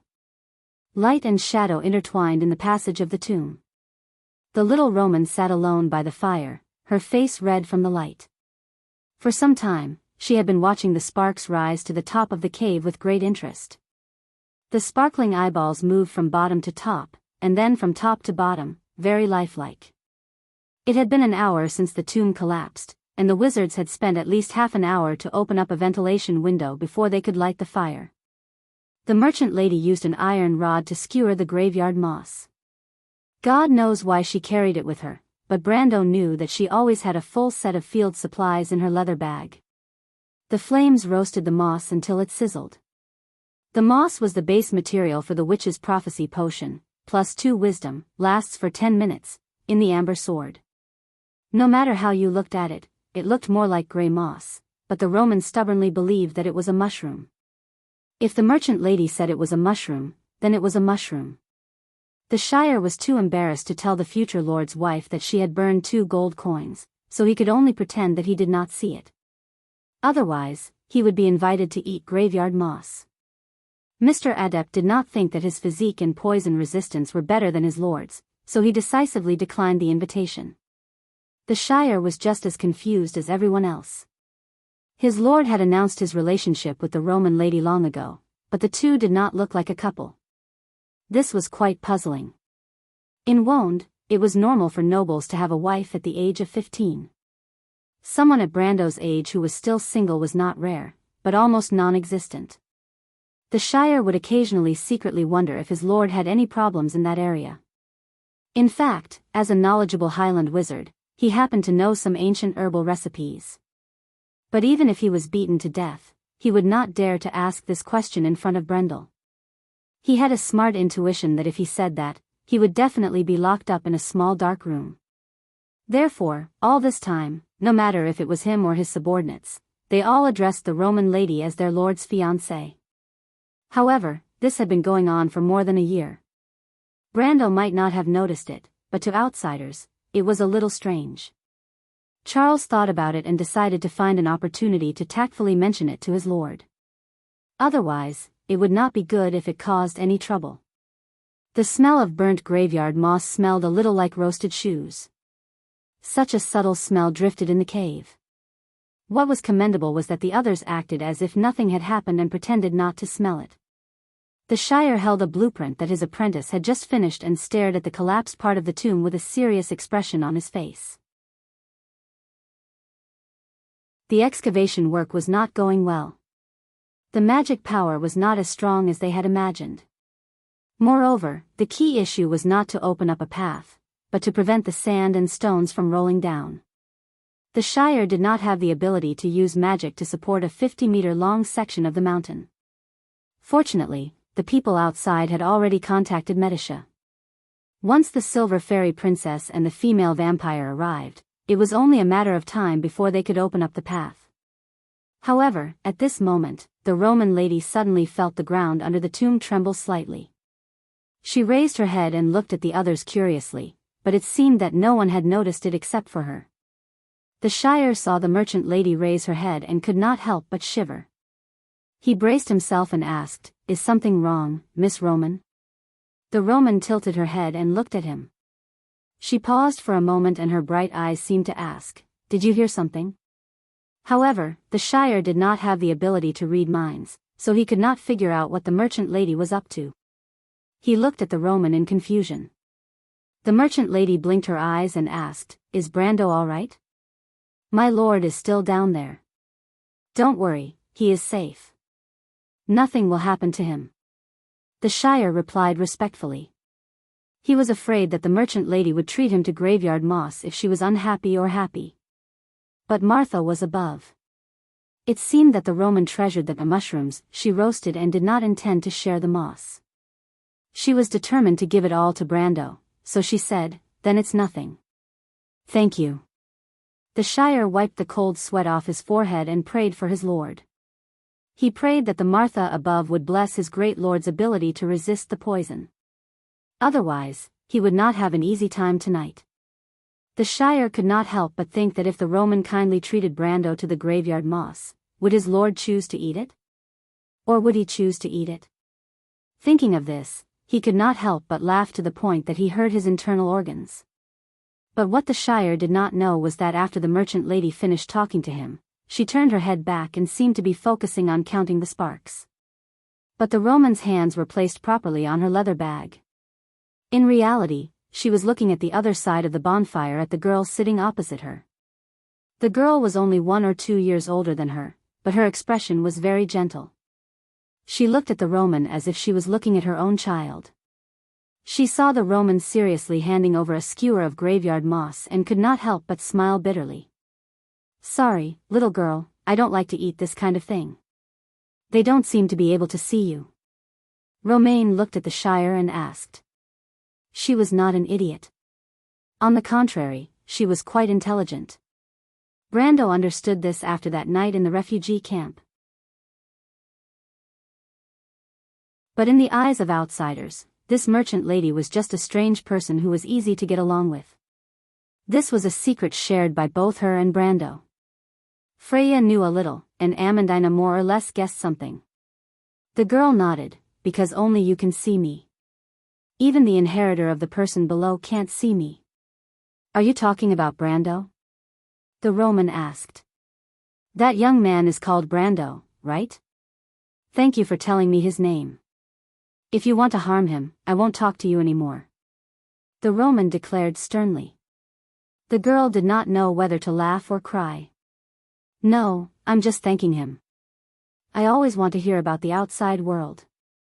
Besides, he brought you here, so I'll only be thanking him." "Then why am I the only one who can see you?" the merchant lady asked curiously.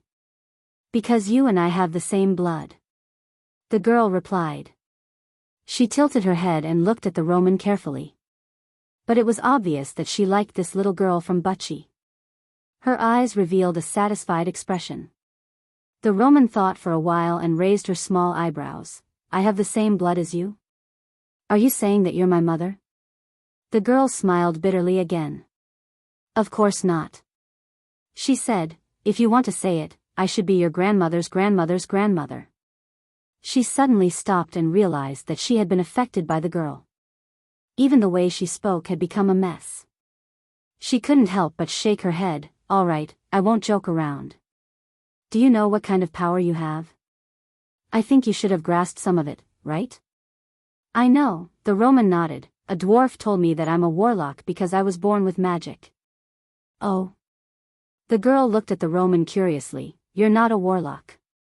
You're a witch, and a natural one at that. You have the blood of the Witch of Fate flowing in your veins, and your constellation is the daughter of the harp. But after today, it won't be like that. From today onwards, your constellation will be the Witch King." The Roman didn't quite understand, but the dwarf clearly said that I'm a warlock. The merchant girl thought for a while, "And I think that warlock sounds more powerful. The first Witch King before the Golden Era, the creator of the 13 witch bloodlines, the spouse of the dark dragon Odin, she rarely met a worthy opponent in her lifetime, and she didn't think that there was anyone who could defeat her. But until today, the Queen of Ice had to admit that there were some people in this world that she couldn't defeat." What did he mean by, "and I think that warlock sounds more powerful"? If it was one of her 13 subordinates who dared to say that to her, she might have cast a spell and sent that person into the ice labyrinth to suffer for eternity. However, her temper was much better now. Besides, she might not be able to do anything to her descendant. Most importantly, there was not enough time. She was overjoyed to be able to meet a true successor before her power was about to be exhausted. The first Witch King had no choice but to coax, "Don't worry. Even if you accept my legacy, you will still retain your warlock abilities." When the girl said this, she wanted to bang her head against the wall. It was clearly the innate ability of the Witch of Fate, but she had to say that it was the power of a warlock. Moreover, she couldn't refute it. After all, warlocks were the archenemies of the witches. What was she saying? If it wasn't for her image, the legendary Witch King would have burst into tears. She was the one who personally gave the right to become the Witch King. This was something that many people couldn't even dream of. But she had to coax and lie to this little girl. This was a complete disgrace. The Roman thought about it carefully. As a merchant, she had to be careful with her spending. But in the end, probably because she felt that it was a win-win situation, she nodded cautiously. "Good child," the Witch King said weakly. Even the novelty of seeing her descendant after countless years had disappeared. She stretched out her hand and tapped the Roman's forehead. The merchant girl instantly felt countless knowledge surging into her mind. "I'm almost out of power, so I can't help you much. But the knowledge I give you will be of great help to you one day." The girl sighed. "Maybe it's fate. You happen to be a witch of fate. This knowledge will gradually come into play as you grow. But the key is that you have to remember that the Witch King's mark I gave you is the only mark to open the treasure of the Witch Kingdom. One day, you will unify the 13 bloodlines. This mark will play a huge role. Do you understand?" Roman felt dizzy. She held her head and nodded, not fully understanding. The girl couldn't help but sigh when she saw her like this. She didn't know if it was a blessing or a curse for her only successor to be like this. But whether it was right or wrong, the first Witch King didn't want to stay here for a moment longer. She was afraid that the little girl would come up with another idea and choke her half to death. She felt that her limited dignity couldn't withstand such a torment. She retracted her finger and paused for a moment. Then, she disappeared into the tomb. Roman was left looking left and right, unable to figure out what was going on for a moment. To be continued. If you like this work, you are welcome to come to Chidian. Come to vote for me. Your support is my biggest motivation.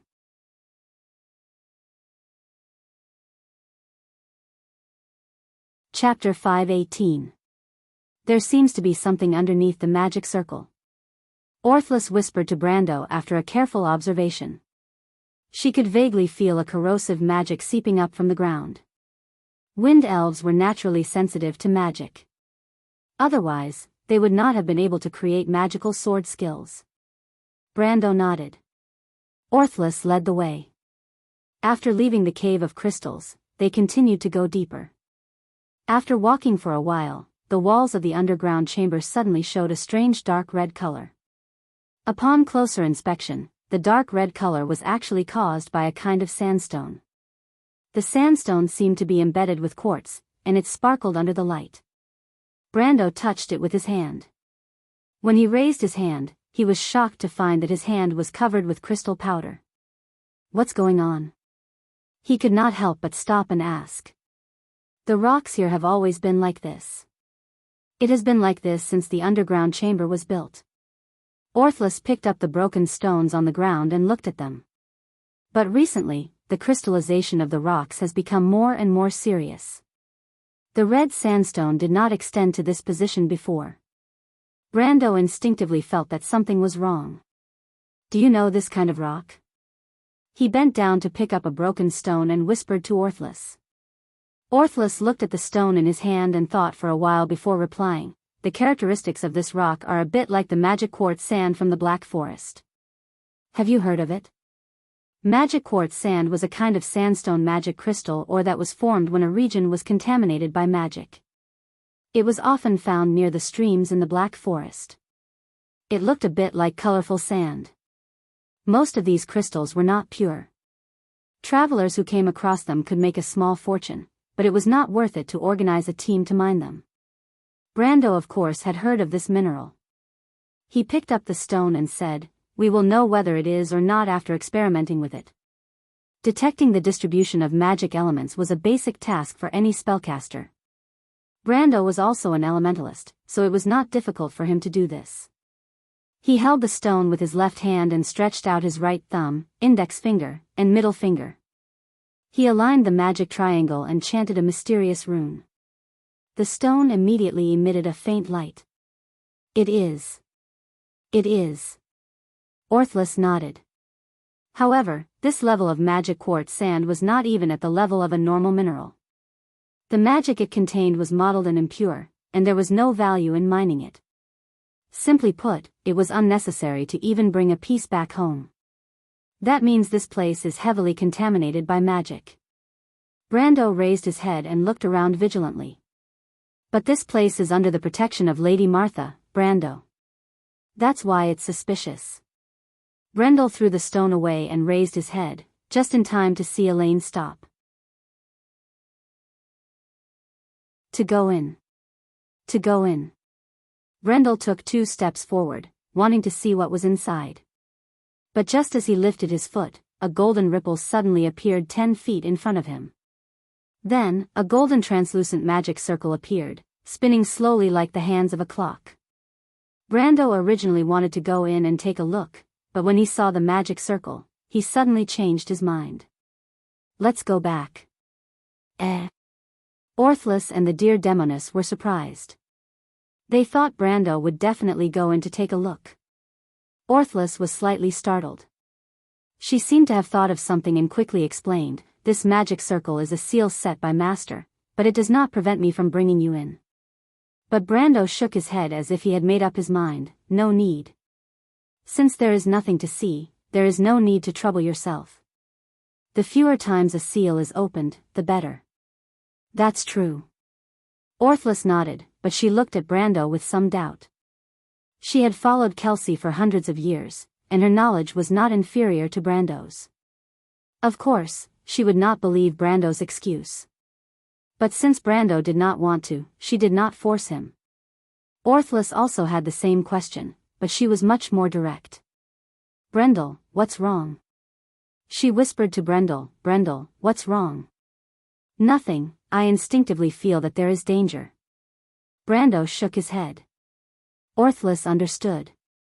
She knew that Brando trusted his own judgment. Although most young people his age did not have such experience and judgment, Orthless knew that Brando was an exception.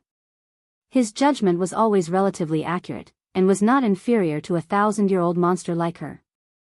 On the other hand, the reason Brando did not want to go in was very simple. That was because the magic circle was the same as the seal outside.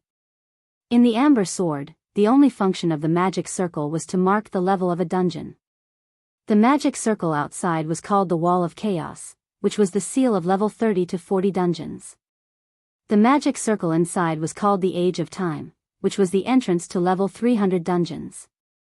So when Brando saw the seal, he decisively gave up on the idea. He thought that he had not lived long enough.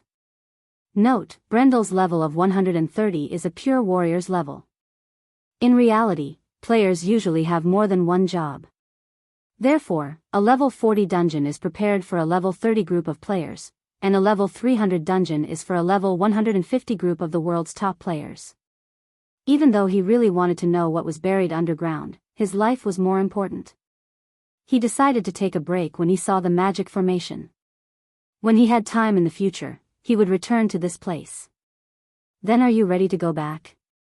Ina suddenly asked. "But I can't directly send you back to the surface. You may have to wait for your companions to dig a path." "It's okay." Brando did not mind. He smiled. "I have some questions about planeswalkers that I want to ask you. Then let's go back to the hall." Ina nodded and looked into the depths of the cave. "Actually, I don't really like it here." "Me too." Brendel took a deep look at the level 300 magic formation and nodded. Time passed much longer underground than on the surface. It was as if the little Roman had unknowingly obtained a huge secret. The Shire was very busy, and it was not easy to wait for the great silver elf princess and the vampire trap. It took them 3 to 4 hours to finally open a path, and then almost the same amount of time to dig into the tomb. At this time, Brando had already gotten most of the answers he wanted to know from Ina. Last question. The information he got from Ina was completely different from Tuman's. It should be said that it was more detailed, plain, and rich in details. Brando only now understood that planeswalkers were not separated from Wone's history. They had always existed, and once fought with the ancestors against the Twilight Dragon, and even played the role of a leader. Brando even learned that the Darkness Dragon Odin was once a planeswalker. This information was beyond his expectations, but it seemed to be within his expectations. With the Darkness Dragon's strength, it was possible for him to become a planeswalker. Moreover, the darkness dragon often led his dark army into battle. It was hard to say if there were no summons among them. It was just that history was too long ago, and it was impossible to verify. The only thing that puzzled Brando was that when Odin spoke to him in the sealing stone fragment, he did not mention a single word about planeswalkers. He did not know if it was because the inheritance was not complete. However, with so many planeswalkers, it made him wonder how many planeswalkers there were in this world. He could not help but ask this question. Lady Aina, you once said that I was the last one. Then can you tell me, how many planeswalkers are there in the world today? The dear Demoness seemed to have expected him to ask such a question. She sighed and said, in the earliest era of the planeswalkers' history, that is, the Earth slate was still in Ebabel Fortress. It had not been stolen by the traitor of the gods, Hodel, and was lost. The planeswalkers formed a council, and this council had a total of 43 members. Later on, when the Twilight Dragon came, most of the planeswalkers withered away in the war where the gods fell. Until the darkness of the ancient epic prophecy descended upon the earth, only 13 planeswalkers' inheritances remained. My master, Kelsey, was one of them. As far as I know, most of these 13 inheritances did not end well. 3,000 years ago, there were only 6 left. And among these 6, there were almost no true inheritors. Therefore, if I am not wrong, among this generation of planeswalkers, you may be the only inheritor. You're saying that I am the only planeswalker left? Brando was speechless. He could not believe that such a powerful planeswalker would wither away to this extent. Not necessarily. It is possible that there are a few old farts that still exist. However, the number of inheritors of planeswalkers is decreasing. This is an undeniable fact. Ina shook her head. I don't know why, but the requirements to become a planeswalker are extremely harsh. Most people can't even come into contact with the laws of cards. Among them, there are a few who can cross this boundary, but most of them stay at the apprentice level their whole lives. Stay at the apprentice level? Brando frowned. He himself had not broken through the apprentice level yet. But just as he was about to speak, he saw Ina raise her index finger to her lips and say, "Shoo." Brando turned around. He and Ina had been staying in the tunnel not far from the tomb above. Now that they had quietened down, they heard the sound of shovels digging from above. Your companions are here, Ina said softly. All right, let's stop here. I don't want others to see us. Brando was slightly startled. Only then did he realize what Ina meant. Aren't you coming with me? Lady Ina? He could not help but look at her in surprise. But Ina only smiled at him. She took 2 steps back and stood in the darkness. Those eyes that seemed to be able to speak flickered with an indescribable brilliance. Brando had seen the determination to never give up in those eyes, but now there was only gentleness and hope. At that moment, Brando understood that she was really going to leave him. P.S. I drew some pictures in the afternoon to change my mind, so the update is a bit late. I drew some pictures of Amber's characters, mainly because the starting point is not very convenient. If I have time, I will put it in the public chapter.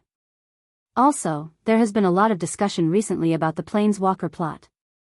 Some people may think that this has nothing to do with the main story, but that is not the case. This plot is one of Amber's main stories, so I had to write this part. However, the plot doesn't progress as fast as everyone thinks. It will still be gradual. To be continued. If you like this work, you are welcome to come to Chidian. Come to vote for me. Your support is my biggest motivation.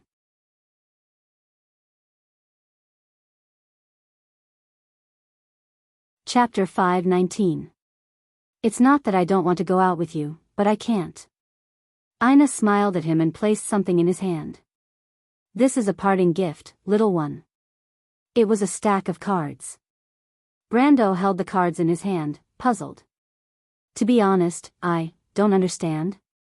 Of course, he hoped that Ina would go with him. She had not seen the outside world for thousands of years. She was smart and had no one to rely on. She would be a great help. Brando had a 90% chance of getting her to join his side. Ina's strength was only slightly weaker than the pendulum golem, but she was definitely one of the strongest beings that Brando had seen so far. At the very least, she was on par with Andesha in the Calamity of Wolves. Ina smiled and did not say anything. She turned around and tied up her hair, revealing her smooth back. Between her smooth shoulder blades, Brando saw a ghastly wound. It did not look like it was caused by an external force, or rather, it grew from the inside out. What was even more shocking was that there were crystals growing out of the wound. These crystals separated the skin, similar to what he saw on the pendulum golem and the crystallized boss in the sarcophagus. What's going on? Brando was shocked. As you can see, the quartz sand below seems to have an infectious property. If you stay here for too long, the body will start to crystallize. Ina let go of her hair and turned around to look at him. She smiled and said, "I saw that young noble with my own eyes. When all his internal organs crystallized, he slowly weakened until he died. But even if he died, the crystals would not stop growing. In the end, they would become what you saw." Brando was silent. This strange symptom was similar to the half-crystallized monsters he saw in the crystal mines in the dark forest, but it was not as serious and severe. Crystallization was caused by the contamination of mana. It was like a layer of crystallized shell on the skin, but Ina said that it was more like a parasitic state. Even if the host died, the parasitic state would not end. He suddenly thought of the larvae of parasitic wasps in the natural world, but the thought made him shudder. He could not help but stop thinking about it. He was silent for a long time before he asked, "Is there no way?"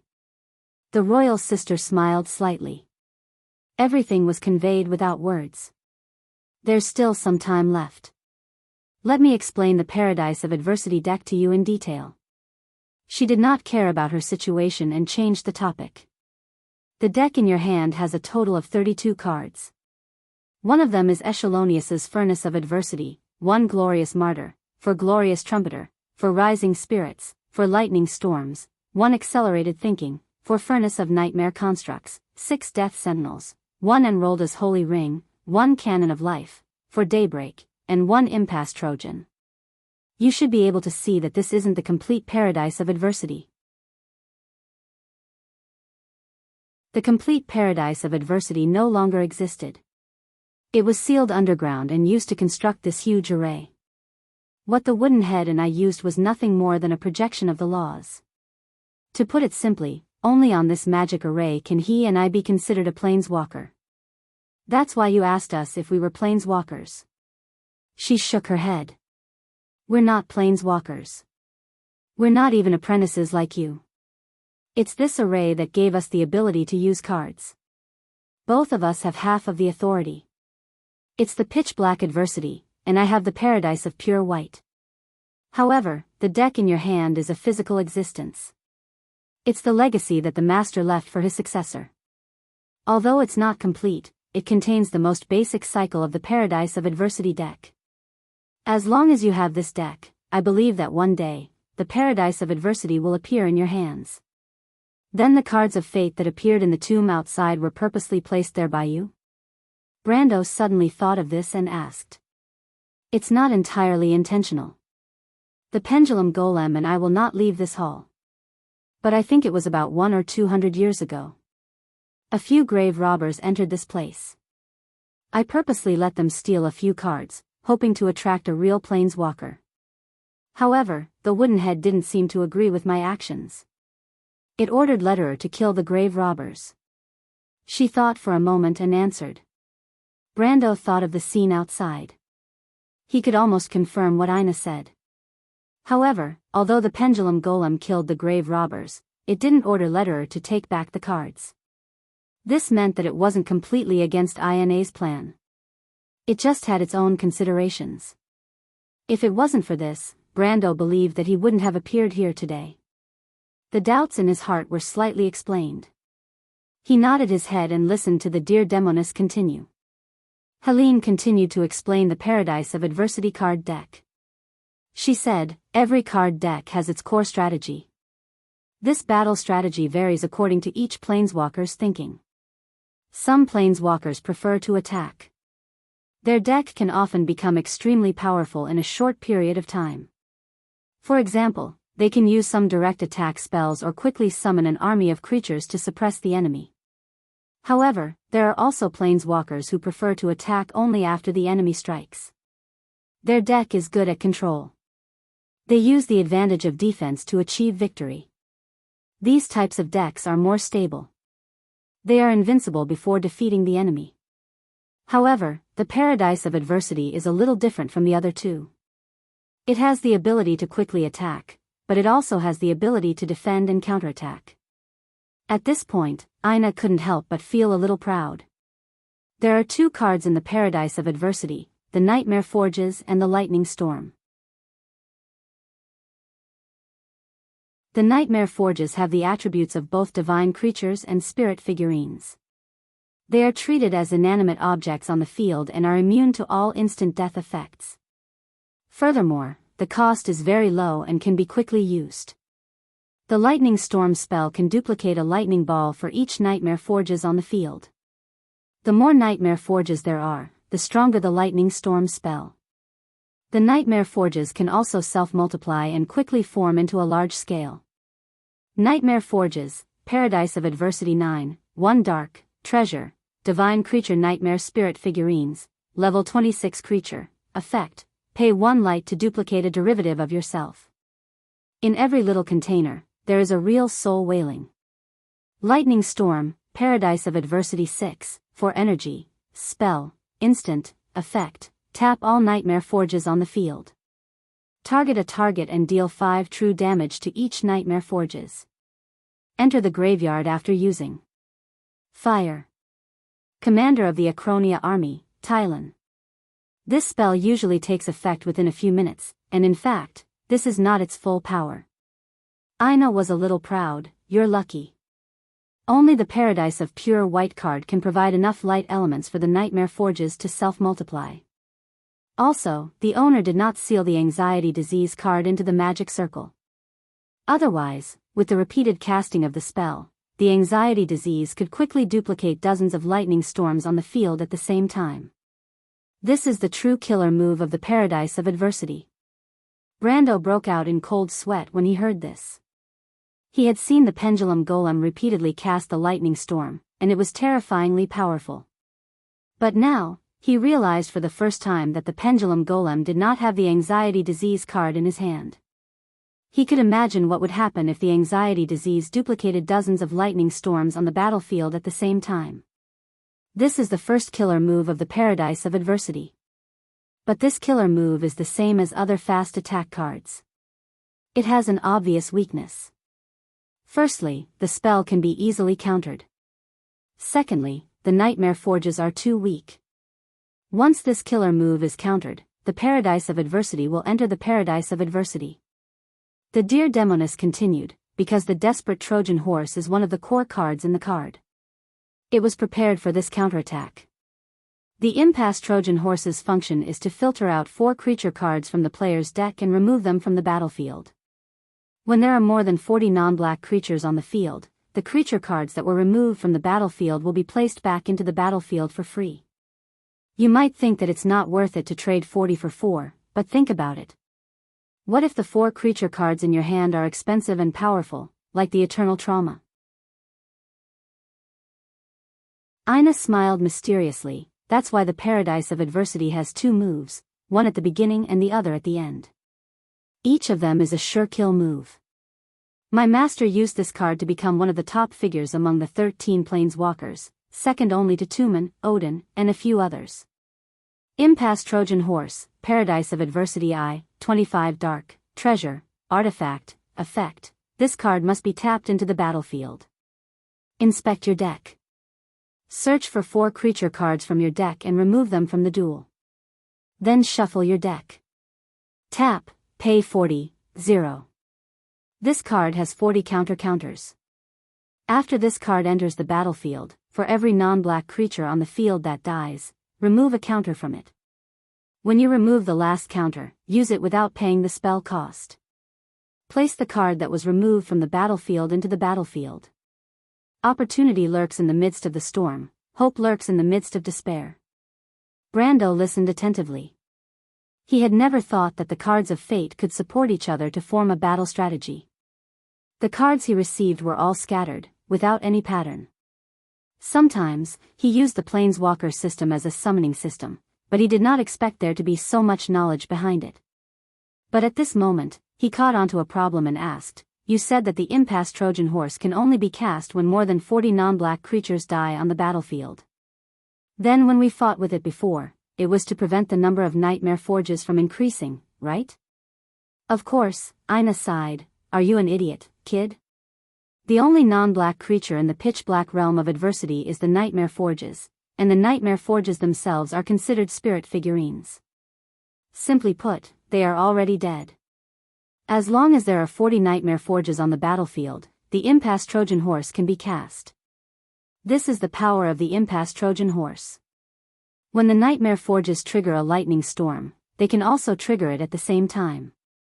Then if we kill the nightmare forges, wouldn't they be considered as having died on the battlefield?" Brando asked again. "Death is death, destruction is destruction. Have you ever seen a dead person die again?" Brando suddenly understood, but he rolled his eyes at Ina's ridicule. Who was born knowing these things? The Planeswalker system itself was very strange. But at this moment, he thought of another problem. The Paradise of Adversity's combination of black and white seemed to be very powerful, but it was still not a match for Tumen. He could not help but think of the first time he met Tumen. He did not feel that he was that strong. He thought for a moment and could not help but ask, "Is Tumen that strong?" Ina looked at him and said, "Of course, Tumen was one of the top planeswalkers at that time. I don't know much about his all-in-one, but the power of the Radiance set of the 5 color cards is unimaginable." You have seen the core card of the Alliance of States, the Golden Battle Flag. You have to know that most of the summoned creatures in the Alliance of States card set are in group form. With all kinds of alliance effects and the Golden Battle Flag, do you think this card set is just average? You have to know that this is only Tumen's defensive card set. His 5 color cards complement each other, just like the black and white of the Paradise of Adversity. As far as I know, there are not many planeswalkers who are a match for his card set. Damn. Ina's words made Brando curse in his heart. The Golden Battle Flag card was indeed a bit overpowered. He was speechless when he thought of how such an overpowered card was only used for defense in Tumen's 5 color cards. It was as if the benevolent-looking old man in the underground auction house had suddenly become taller and bigger. However, when Brando was speechless, Ina continued, "Also, don't be happy too early. Although the Paradise of Adversity has a basic cycle, there are still a few flaws in this card set." "You mean, the lack of strong creatures is why the desperate Trojan horse can't be used?" Brando immediately reacted. Kelsey had the Eternal Wound, but he didn't have the ability to seal the rules of this thing. Well, this is only one of the problems. Strong creatures can be slowly collected. But second, you lack the means to filter cards because the Paradise of Adversity's 2 core artifact cards, the Grimoire of Life and the Desperate Trojan Horse, each only have 1 card. How to find them from the deck to your hand depends on luck. In fact, your Golden Battle Flag is the same. Third, you lack a stable means to pick up Graveyard. You have Graveyard Resurrection and Archangel, but these are not enough. Archangel can only be used to maintain the number of living cards. After all, they can only be reset into the game once a day. Graveyard Resurrection will be attached to the revived card and can only be used once. To put it simply, you lack the conditions to carry out the graveyard cycle on the battlefield. Most of the spell cards in the Paradise of Adversity will enter the graveyard after being used once. Most of the creature cards also involve the effect of sacrifice. The Desperate Trojan Horse requires a dead card. This means that your graveyard will maintain a considerable number of cards during the battle. If you can't fish out these cards at the right time, you will lack the ability to last. Lastly, your land cards are far from enough. Because land cards are the core power of a planeswalker, they are usually not easily given to others. For example, I won't give my master's land card to you. It is now the power that maintains the operation of this magic circle. So you have to find a way to expand your elemental pool. As far as I know, your current elemental pool is barely able to operate the basic cycle of the Paradise of Adversity cards. Do you understand? Ina lowered her head and asked. Brando nodded. The last time Tumen taught him these things, he didn't have much time and didn't explain many things in detail. However, the advice that Ina gave him was undoubtedly precious. Some of them were also deeply felt by Brando. For example, he never felt that he had enough of the land cards. The two of them talked for a while. At this moment, the digging sound above was getting clearer and clearer.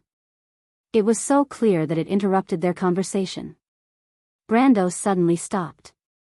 He realized that the time to leave was very close. He calmed down and thought for a while. He couldn't help but ask again, "Are you really not going out, Miss Ina? This place doesn't have any restrictions on you. I can ask someone to help guard this ancient tomb outside. The wound on your back is not completely incurable. At least I know of a miracle that can heal it. Remember, little guy, planeswalkers don't believe in gods because they are the masters of their own destiny." Ina smiled and patted Brando's shoulder, "But I am very satisfied that you can think this way. Speaking of which, I should be the one thanking you. But at least for now, I will not leave this place. There is not much time left. I can answer one last question. Do you have any other questions about the fate of a planeswalker?" Brando was silent. He looked into Ina's eyes and knew that he couldn't convince her. He thought for a while and asked, "How can I become a real planeswalker?" "If you want to become a real planeswalker, it is not easy. First, you must have your own rules." Ina looked at Brando and became serious. "I heard you talk about the concept of your card deck. Although I don't know what dominating all classes means, but since you are starting from your own ability, then you should have as few creature cards as possible. Maybe you should think about your card deck from the direction of abilities and magic. This is my suggestion. For a planeswalker, having more cards is not better, and having a bigger territory does not make you stronger. The most important thing is still your own rules. Among the many planeswalkers I have seen, there is no lack of people who have countless cards and land cards, but in the end, they were unable to leave the apprentice stage and enter the ranks of official planeswalkers. My master became an official planeswalker at the age of 45. He is considered to be the most talented planeswalker in history. Little guy, I hope that you can reach this step as soon as possible.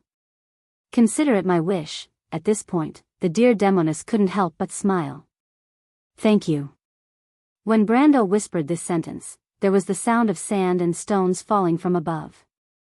The two of them raised their heads and looked in the direction of the tunnel. They saw the Fireclaw lizard man Lord Ropar coming down with a trident in his hand. His stooped tall body looked a little funny in the narrow cave, but Brando thought that with the vampire girl Andrique's personality, she would never come down to inform her master. Sure enough, Ropar stood on top and bowed slightly to him, saying in a low voice, "The Shire has already dug a passage, my lord." Brendel turned back to look at Elaine. He could see the determination in her eyes that held a hint of a smile. "Go," Wuxia said with a smile, as if she was encouraging him, "the Paradise of Adversity will go further. Take it with you, and one day, I hope that after countless years, there will be someone who will be able to tell you about my master's legend. Don't let me down, little one." Brando pursed his lips. "I know of a place that has a similar crystallization disease." Brando thought of his past adventure in the Amber Sword, but he was not sure if there was a connection between the two, but he still said, "I will find a way to go there and find a solution." "Because you are right, Ms. Ina, you have to take your fate in your own hands." The female deer-bodied Demoness smiled without saying anything. After Brando finished, he turned and nodded to the lizard man lord and was ready to leave. But he didn't expect Ina to call him from behind, "Wait a minute." Brendel felt the dear Demoness take a step behind him, and he thought she had changed her mind. But when he turned around, Brando was shocked to see Ina, who was almost a head taller than him, suddenly lowered her head and bit his mouth. He didn't have time to react at all, and a pair of cold lips pressed against his. At that moment, he and Ina were face to face, eyes to eyes, as if they could touch each other's innermost souls. Brando was surprised, and Ina was teasing him. Not only that, she also used her strength to force his mouth open. The tip of her tongue slipped in instantly, and as if a tremor, it licked the tip of his tongue and entwined with his tongue. Brando couldn't dodge in time and was completely caught. He could only passively smell the sweet, goddess-like scent of the other party. At that moment, he was not only shocked, but also out of his state. Brando wasn't shocked that he was kissed, but that he was kissed by force, this hateful female bandit. His male chauvinism instantly gained the upper hand. Of course, he couldn't let this woman take advantage of him. He hugged her waist and wanted to fight back, but he didn't expect that the dear demoness had already slyly retreated and looked at him with a smile. Then I'll wait for your good news, little guy.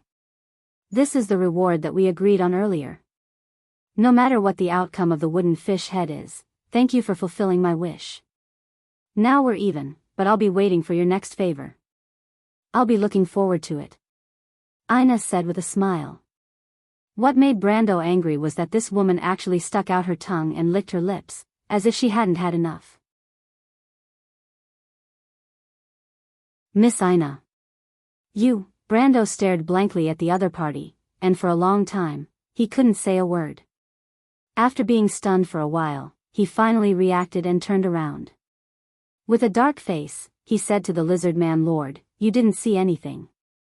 "Yes, my lord," Ropar, the lizard man lord, seemed to be very honest as he replied, "I won't tell the county." "Damn, if I didn't say it, you were going to blabber?" Brando suddenly sweated. "Also, this bastard, tell the county what's going on. Shouldn't they hide it from the Roman? How fond of gossip was that fellow in the Shire?" Brando suddenly felt the need to properly discipline his mage servant who had too many strange ideas. However, he could vaguely hear Orthlis gritting her teeth as she scolded him. "Shameless. Brando, go wash your mouth before talking to me. Cards that have already appeared will not appear again. Glorious Martyr, Paradise of Adversity 4, 32 Light, Creature, Glorious Descendant Monk, LV 52 Creature, Effect, sacrifice the Glorious Martyr to restore the user's maximum HP. Life is eternal. Radiant Trumpeter, Paradise of Adversity 7, 10 Light, Creature, Glorious Descendant Trumpeter, Level 39 Creature, tap, pay 1 dark, and choose a creature card from the holder's hand to enter the field.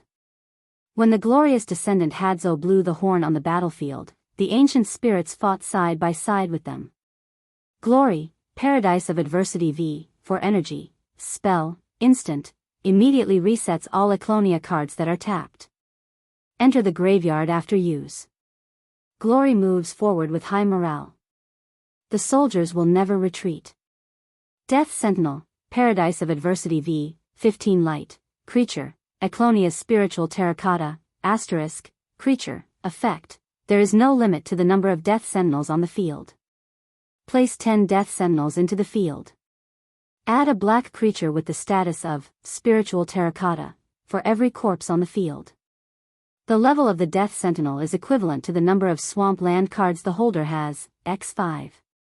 In the depths of the soul, the flame still burns, symbolizing the flame of vengeance. Sacred Tome of Life, Paradise of Adversity 2, 25 Light, Treasure, Divine Item, Effect, every time the holder uses a spell, restore 10 HP and 10 stamina for the holder and all creatures and allies on the field. Move the Sacred Tome of Life out of the battlefield and shuffle all the cards in the graveyard back into the deck. After the Sacred Tome of Life is moved out of the battlefield, there are 30 counters on the card. Every 24 hours, 1 counter will be removed from the card. When you remove the last counter, shuffle the Sacred Tome of Life back into the deck. The Sacred Tome of Life cannot be destroyed. If the Sacred Tome of Life enters the graveyard, shuffle it back into the holder's deck. To this day, no one has been able to guess who created this supreme treasure. Daybreak, Paradise of Adversity 12, 1 light and 1 dark, spell, instant, effect, add 6 light to your mana pool. For every breaking dawn in your graveyard, 3 darkness will be added to your mana pool. Enter the graveyard after use. Daybreak, the light shines. P.S. I wanted to post it separately, but this is actually a continuous content, so it's not convenient to do it separately. I might as well post it together, and the word count will only increase. That's all for today. I'll update earlier tomorrow. To be continued. If you like this work, you're welcome to come to Jianghu to vote. Your support is my greatest motivation.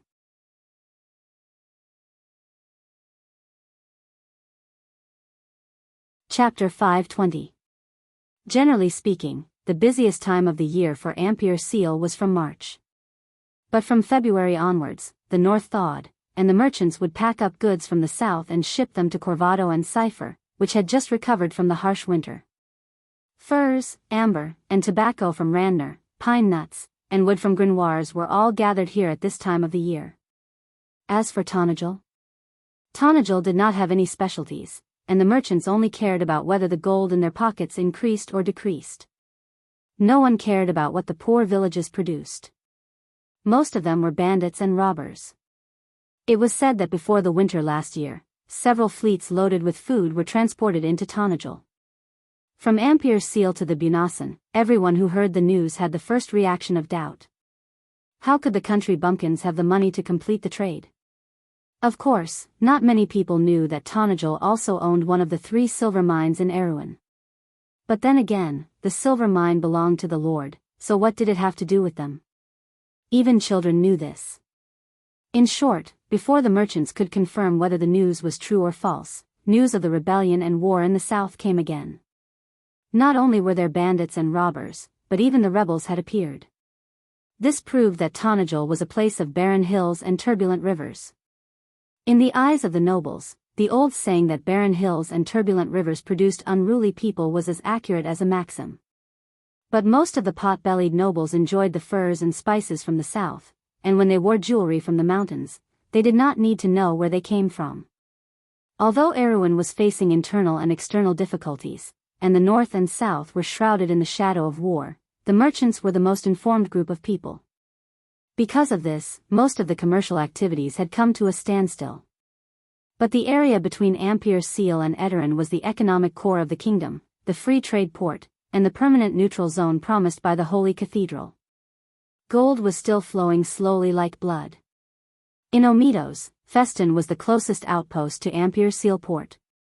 Surrounded by mountains, the chill in the forest had yet to dissipate. The pine trees had just shaken off the snow on their needles, and the icy water from the thawing of Arec's green mountains formed a gurgling stream that flowed through the forest. A group of riders passed through the forest, and birds flapped their wings and flew from the branches on both sides of the road, dropping a few feathers. Maynard was patrolling the area with her knight subordinates. Most of the first batch of Knight Academy sergeants were now able to hold their own. Behind her was Freya. Half a year ago, she was still a country girl, but now she was wearing a knight's armor. Her face gradually gained the dignity of a soldier, but she still tied her hair up like before. The mark on her forehead from the last competition was still there, but it had faded a lot. She wore the Lionheart sword at her waist. The princess had told her not to draw it unless it was necessary, so she used an ordinary steel sword. The knight girl with 2 swords looked a little funny, but Freya did not feel that there was anything wrong with it. In the militia, every sword was a precious asset. If possible, she would probably carry a few more swords, as if it would give her a sense of security. In fact, it was the same mentality as people who were afraid of being poor would save their money whenever they had the chance. However, the knight girl at least understood that it was ridiculous for a knight to carry 5 or 6 swords. Besides, horses would not be able to take it. During the training period in the academy, everyone could receive a new sword every month. This was because the intensity of the training was too high, and there were not many people who were willing to take care of their swords seriously. Most people would change their swords in a year. However, every time Freya received a sword of her own, she carefully stored it in a box under her bed. Now, she had 6 swords. This was an old joke in the academy. When Maynard found out about this, she called her over and gave her a good scolding. Freya was frightened. She honestly admitted that she wanted to give these swords to the militia when they returned to Buchi. This way, they would be able to better protect their homeland. After hearing this answer, Maynard was silent for a while. In the end, she did not say anything. The Valkyrie from Buchi continued to do as she pleased, preparing for her militia. This matter was quite famous in the academy for a period of time, and even the princess had heard a little bit about it. However, when Freya was recognized by the Lionheart sword, no one mentioned it anymore. Today, Freya's expression was slightly nervous. This was the first time she had left the academy to carry out a mission so far away from the academy. Although she had gone through real battles in Buchi, when she thought about how an insignificant existence like herself had to bear the heavy responsibility of protecting the princess, the future goddess of war felt a little nervous. She always felt that the wind and grass in the wind were enemies. Beside her, although Maynard was also very serious, she was calm. The knight's sharp gaze pierced through the forest like an arrow. Finally, she realized that something was wrong. She looked at Freya, then looked again. Finally, she could not help but ask, "Freya, what are you doing?" Ah. The girl reacted and hurriedly replied, I'm here. Is there anything to be nervous about? The knight asked unhappily. I didn't. Her voice was trembling. The riders all laughed softly. Breton could not help but shake his head in amusement. He was someone who had killed his way out of Buchi with Brando and Freya. Although he did not take the same route as Brando, the guards had also killed their way out. In Buchi, he used to like this girl, but in the end, he realized that her thoughts were not with him. Now, after the training and growth, the two of them were just comrades. Even his hostility towards Brando had lessened a lot. After so many things had happened, Breton felt that he had matured a lot. The superficial competitiveness of the past seemed a little childish now. It was as if the passion of youth had turned into another kind of hidden emotion. It had become deep and stable, and was connected to the fate of the kingdom. Beside him, most of the youths had the same thoughts. The knight laughed softly, and even Maynard could not help but find it funny. The knight's expression softened slightly. She did not know why Freya looked so frightened in front of her, as if she would eat her up at any time. She shook her head and said, "Freya, you are a soldier. You need to learn to be calm and collected. This is just a routine patrol. If you really go to war, won't you be so nervous that you won't be able to walk?" The knight laughed again. "If I really go to war, I won't be so nervous." Freya hurriedly nodded her head, but she was criticizing in her heart. Unexpectedly, Maynard seemed to have seen through her thoughts and said, "That's true. Unlike the others here, you and Breton have seen real battles. But there's nothing to worry about. Her Highness is very safe. This is a neutral zone promised by the Holy Cathedral. No one dares to start a fight here. Then why do we have to go out on patrol every day?" A knight did not understand. This is to maintain the basic vigilance of a soldier. If a soldier cannot sense danger, then the kingdom we protect will be in danger. Maynard turned her head and replied coldly. The knight was slightly startled, as if they had just understood. But Maynard turned her head and looked at the forest in the distance. There was no war here, but the real war had just begun in another place. Behind the layers of forest, Viscount Ding's villa was located in a secluded valley. Magadal had used her connections with the Holy Cathedral to arrange for the royal faction to stay here and receive the generous hospitality of the owner. This place was far away from the bustling city, and was like a different world compared to Ampere Seal. The nun princess knew what kind of place her close friend liked. Besides, under the current circumstances, she also felt that Griffin needed some peace and quiet. Griffin indeed needed some peace and quiet. She silently watched from behind the window on the second floor of the villa as Duke Arek's carriage passed through the gate and slowly stopped in the courtyard surrounded by pine trees. This was the first meeting between the two parties, and it was related to the fate of the kingdom. But to put it nicely, she could not really control the fate of the kingdom. To put it bluntly, it was not up to her to decide. Griffin lowered her head, and the tips of her silver hair fell past her ears and down to her cheeks. She was not old, and a layer of cute fine hair could be seen at the edge of her face. But it was on this pair of delicate shoulders that she had to bear an unimaginable burden. Griffin took out a letter from her bosom and carefully read it before putting it away. I don't know what you are resisting, but I am willing to do my best for Erewhon and people like you. You are the one who gave me confidence and strength, Mr. Knight. Duke Arek's envoy had arrived late. The arrogance of the nobles made her deeply aware of her own weakness. But anger would not help. This was not an era that could be changed with just a wish. Griffin knew that she had to give up something. She turned around and ordered her maid, "Tell Arek that I don't want to see him today." But the maid was a little afraid. Griffin had never been willful since she was young. Although she did not understand the politics of those big shots, she knew that the decision of the princess at this critical juncture would deeply anger some people. She could not help but carefully persuade her, Lord Fleetwood, Lord Makarov, and the others, but Griffin looked at her coldly. There was no trace of willfulness or dissatisfaction in her silver eyes, only calmness.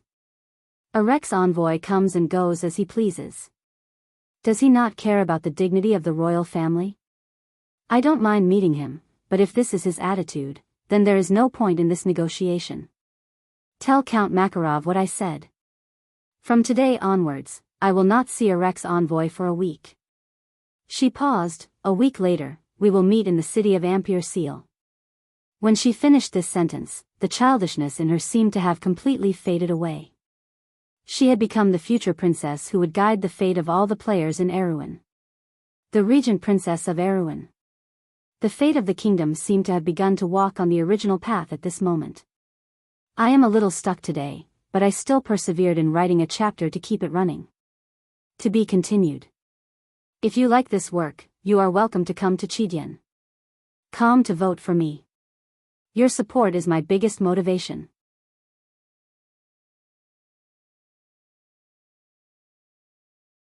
Chapter 521.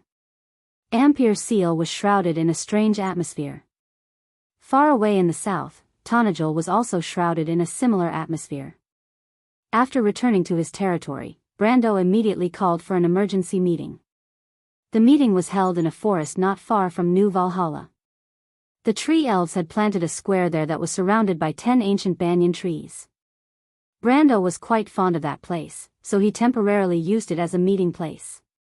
Because he had informed them beforehand, he had gathered almost all of his core members, including those who had followed him since Fortress Reden. Gaspard, Terran, Mano, Reto, and Badam were all members of the Red Bronze Dragon mercenary group. Even though Gaspard was the captain of the Fortress Reden security cavalry, he had also joined the group since Fortress Reden. Only Terran was a little special. He was originally the sergeant major of the White Mane Infantry Regiment, but because of various reasons, he joined the group. In the eyes of the world, he was a traitor. Brando stood under an ancient banyan tree and looked at these people. He couldn't help but sigh in his heart. There were a few familiar faces in the Red Bronze Dragon mercenary group that he couldn't see anymore. A few of the older members had passed away due to illness during the long migration, and most of the remaining members had died during the Second Tonajul War.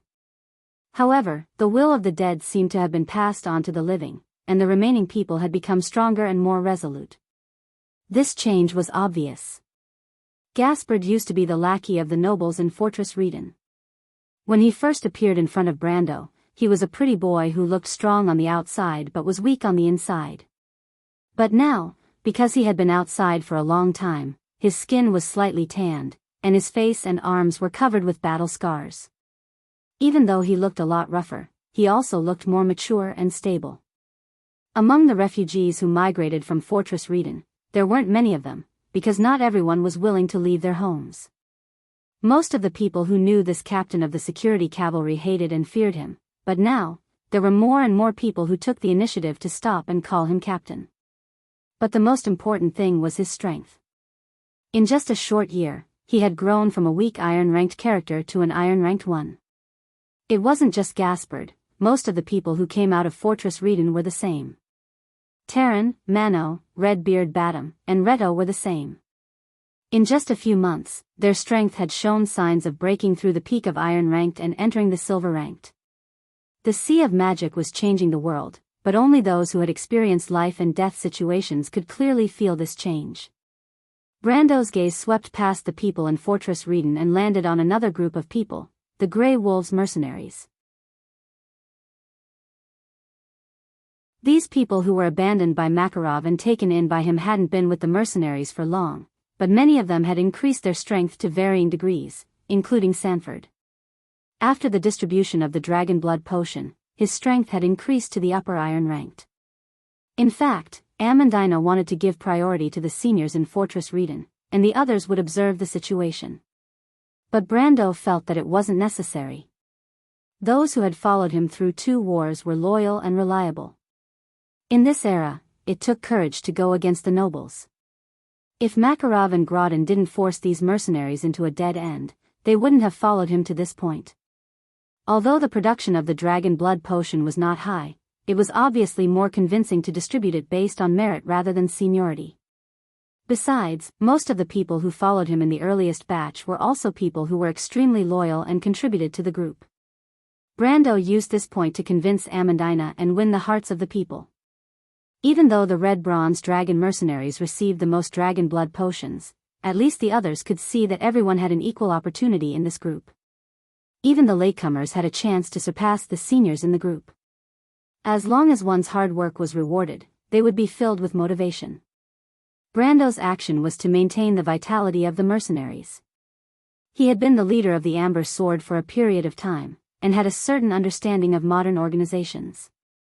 Compared to the nobles of this era, his vision was naturally much more advanced. In the eyes of this noble lady from Bragg's, her lord's suggestion had an astonishing effect that she didn't expect at all. The people's hearts were more stable and cohesive. This change was within her expectations, but she could faintly feel that there was something more in the mercenaries. Like a soul, everyone became more motivated. The new members were working hard, and the old members felt a sense of crisis. Even she was affected by the atmosphere and became more energetic during the day. This change was subtle, and it formed a virtuous cycle in the ABs. Amandina, who had learned about the arts of the emperor from the ancient inheritance of the Nesson family, was secretly shocked. She knew that this kind of atmosphere was something that many nobles and even monarchs couldn't achieve, but her lord seemed to have done it with just a wave of his hand. Amandina thought about it carefully. Even though she had always been conceited, she couldn't help but admit that she couldn't do it. She always had to consider loyalty and not justice. She felt that she couldn't understand why Brando could always ignore this point. Was her young lord not afraid of nurturing talents for his opponents? It was a common thing to change sides in this era, and almost all nobles had a headache over how to maintain the loyalty of their subordinates. But Brando never cared about it, and his mercenary group was the most loyal and cohesive one she had ever seen. Brando's reply to her was, "If you have a fair and good system, why would you worry about the people in the system going elsewhere? Loyalty isn't because of praise or favoritism, but because the group is worth it. I am confident that this group is the best choice for those who follow me. I maintain this system, and the others are loyal. It is because I have such confidence in this group that everyone can trust and rely on it." Amandina didn't quite understand Brando's understanding, but she still remembered the calm and confident manner her lord had when he said this sentence. She had never seen such calmness and confidence in any noble before. "If they come, I will welcome them. If they leave, I will not stop them." She felt that perhaps only such a mind could create such a unique group with such charm. It was a group where everyone, even someone as vile as Gaspard, could find a place for themselves. Amandina slowly walked into the banyan tree square with these thoughts in mind. She couldn't help but raise her head to look at Brando, who was not far away, and happened to meet the young lord's gaze. "There are more and more girls around my lord. Even the boys like Mephistopheles look cuter than me." Amandina didn't know why, but a strange thought suddenly flashed through her mind. Her heart that had calmed down because she didn't want to compete with the little Roman began to fluctuate inexplicably again. Maybe there is a chance. Brando was half leaning on the banyan tree, and when he saw Amandina enter, he couldn't help but smile. Of course, he noticed Amandina's gaze, but he only thought that she was reminding him to pay attention to his appearance as a lord and a noble of the kingdom. He could almost imagine Amandina's tone when she said this, and when he thought of Amandina's serious look, he couldn't help but smile. Amandina was always so serious, but there was also a special kind of cuteness in it. Brando couldn't help but comment on the girl, but he quickly reacted and hurriedly shook his head to throw this thought out of his mind. It seemed that ever since he was kissed by the dear demoness who had the same name as the goddess of fate in the tomb, something strange in his heart became restless. Speaking of which, the current Brando was only 19 years old, almost 20 years old, and Sophie in his previous life was still a high-ranked sorcerer. Therefore, at this moment, he was still somewhat ignorant of the feelings between men and women, and was filled with the curiosity of a teenager. He patted his head to clear his mind, and his gaze moved from Amandina to the others. At this moment, the people on the field entered one after another, and almost everyone was present. Brando only then noticed that his subordinates had unknowingly formed such a large group. Scarlet, Mephistopheles, Medisha, and the new vampire girl Andrique were beside him. A little further away, there was Ropar, the Shire and its fire-claw spearman, as well as the fire djinn who was communicating with a group of wind spirits and light spirits. These guys were all creatures of the elemental realm, and although they almost didn't interact with each other in this realm, they could still be considered to have a common language. Then there was Coden, Carglaise, Maria, and the young officers of the White Lion Infantry forming a circle. These people's experiences in the dark forest had cultivated a comrade-like relationship with each other. The two pristine archangels stood together with the Roman. They were now almost exclusively the Romans' personal bodyguards, and the aura of death on their bodies had disappeared. In fact, on the way back, Brando had summoned the Book of Life and Death, and removed it from the battlefield to retrieve all the cards from the graveyard. Currently, the Book of Life was on cooldown, and the graveyard resurrection cards were also removed from the attached state and returned to the deck. Brando did this mainly to prepare for the trip to Ampere Seal, but he also knew that he might not be able to use the Book of Life for the entire trip to Ampere Seal.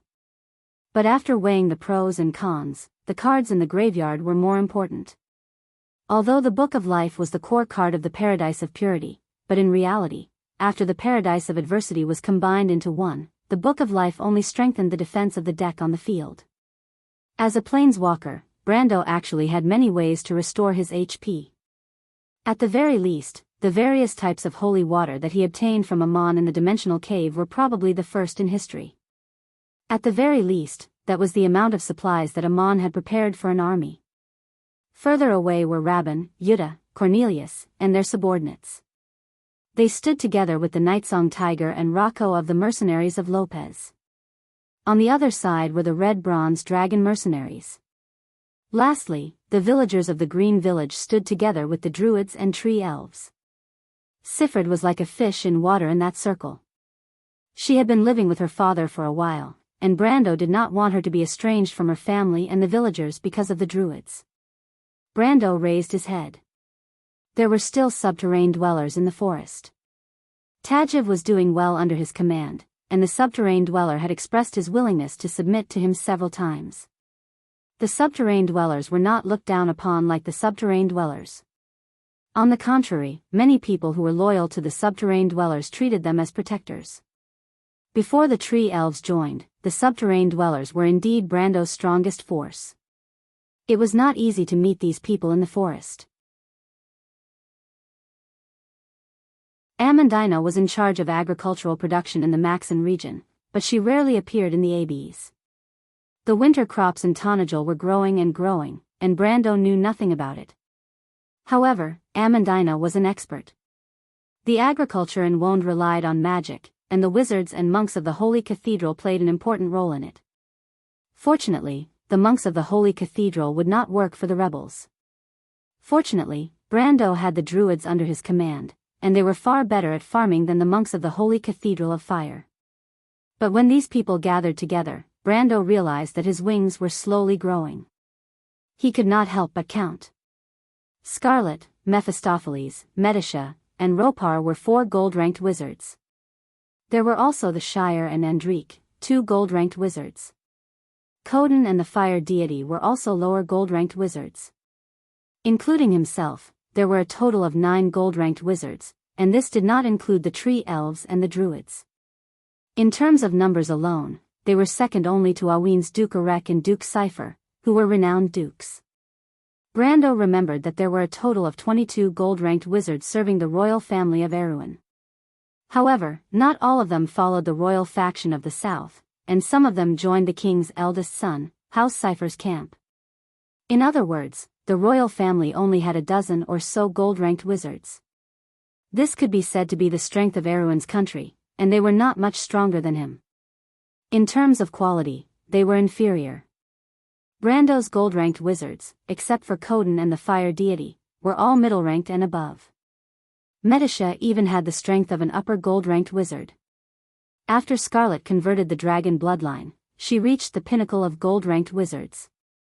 After the trap vampire received the sacrifice, he was elemental awakening, and was only a step away from breaking through the elemental barrier. In Wond, elemental awakening was recognized as the strength of an elemental wizard. Further down, the silver and iron-ranked wizards were also fully fledged. Brando counted 3 of them, the mercenaries of Lopez, the pristine angels, the fire-claw spearmen, Carglays, and his little lover, Maria. Then there was the mercenary corps and the Tree Elves alliance that came out of the Black Forest with him. There were hundreds of them, and the leader of the Fireclaw army, Vern, had reached the pinnacle of silver, and was about to reach the strength of a gold-ranked wizard. It was worth mentioning that Brando's own Garuru rock beasts had hundreds of silver-ranked black wolves, which were also a hidden force. Below the silver-ranked, the red-bronze dragon mercenaries were the main force, and a large number of iron-ranked wizards formed the backbone of the army. Below them were Uriel, the old dwarf Odom, the wind spirit drake, the cave dwellers, and the shadow beasts. Even the alchemist Tamar had recently reached the strength of an iron-ranked wizard. Other than a few who acted cute and were purely civil servants, such as Roman and Amandina, Brando's forces were almost full of talents. The only shortcoming was that they lacked the highest level of combat power. The princess's side at least had Buga and Fleetwood who were elemental awakened, and the hidden elemental awakened power of the royal family of Covardo would definitely be more than that. As for the duke's side, Arek had 2 elemental awakened retainers, the duke's army in the north had 3, Viro had 1, and Karsuk had 2, one of which was a wizard. Compared to these forces, Brando's top combat power was a little lacking. Other than the Ash Sword Saint, but Greysword Saint Mephistopheles was still not considered a member of his group after all. If Brando wanted to win the battle at the elemental awakened level, the only thing he could think of was the golden battle flag. Although there were many restrictions, as long as he placed it on the battlefield, he would at least have the strength to contend with Erewhon and the other dukes. At this time, the noisy scene had quieted down. Everyone was present, and everyone's eyes were looking in this direction, waiting to see what this exceedingly young lord wanted to say to suddenly gather them. At this time, Brando recovered from his thoughts. His gaze slowly swept across the audience, and in a short moment, his thoughts became clear again. First, let's talk about the recent events. Brando first looked at Amandina. What he wanted to say next was about the trip to Ampere Seal. But it was not time yet, and he needed to prepare. This matter was related to the entire group and the future of the territory. Brando thought that it was time to let these people who followed him understand his thoughts. What was Erewhon's future? He did not know how many people would agree with this, but after a period of subtle influence, Brando also wanted to see the results. How many people had the same ideals as him, and how many people wanted to save this ancient kingdom that had once written its glory on its flag? My sword points forward, the first generation of nobles of Erewhon trace back the ancient glory, and advance along the path of the ancient sages.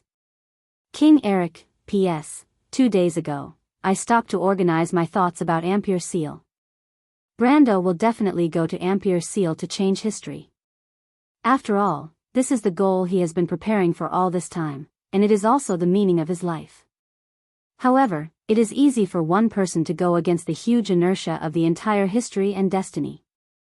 The difficult thing is how to bear the pressure and responsibility that comes after the change.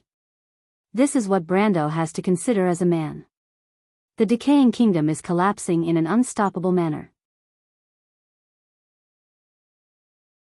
Can Brando protect everything he wants to protect under this collapsing edifice, and build a new Erewhon from the ruins? I hope to experience this completely different future with him. To be continued. If you like this work, you are welcome to come to Chidian.com to vote for me. Your support is my biggest motivation.